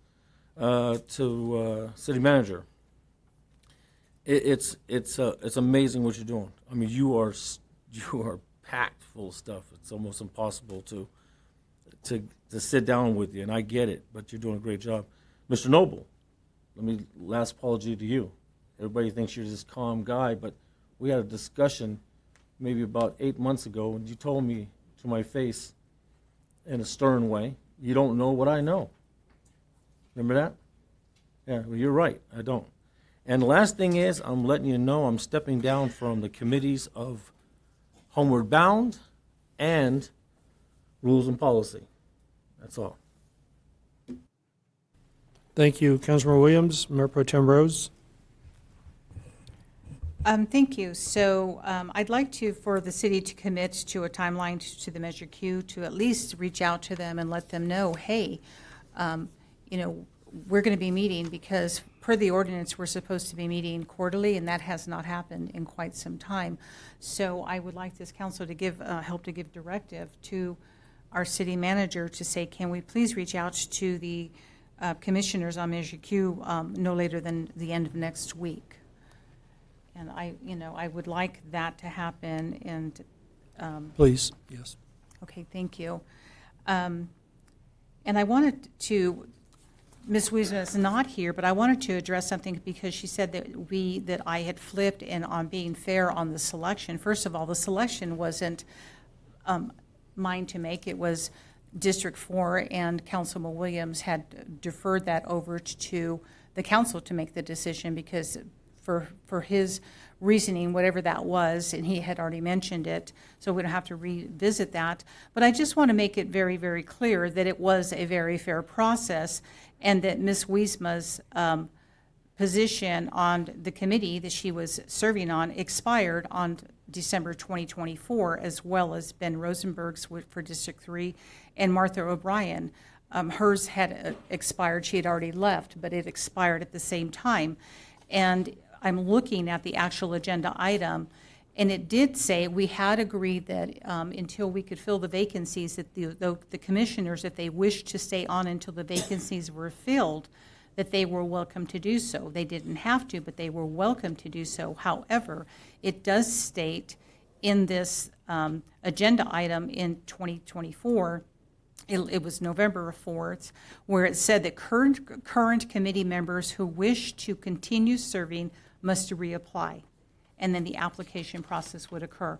And that all occurred, every bit of it. So it was a fair process. The selection between two occurred from this council, and one was selected. So it was a very fair process. I also want to address about the ADA parking, and I was accused of not being fair. I absolutely am being fair, Mr. Hernandez. My questioning was, do we have adequate ADA parking, handicap parking in our perimeters? And the answer is yes. And there was nothing to say that you couldn't park on this side where the police department is, because the parking is handicap parking, or in our front. The question was, is it fair to the rest of the community that, because, and you stated this, so I'll restate it, that your wife lets you in. Your wife is a council member. The fairness is to the rest of the community. If Mr. Snell wanted to come through the back, would he have the same opportunity? The fairness is, if we allow one to come through a door that's secure, do we only allow that person, or do we allow all? So that's where the fairness, Mr. Hernandez, is where I am coming from, is that if we're going to allow one, we should allow all. If the city manager deems that we take the codes off of this area because it was done 45 years ago, as you mentioned, or whatever years ago, I'm sure there's a reason why it's secure now. And it could be for safety reasons, I don't know. But I just want to make sure that you say you don't like me, that's okay.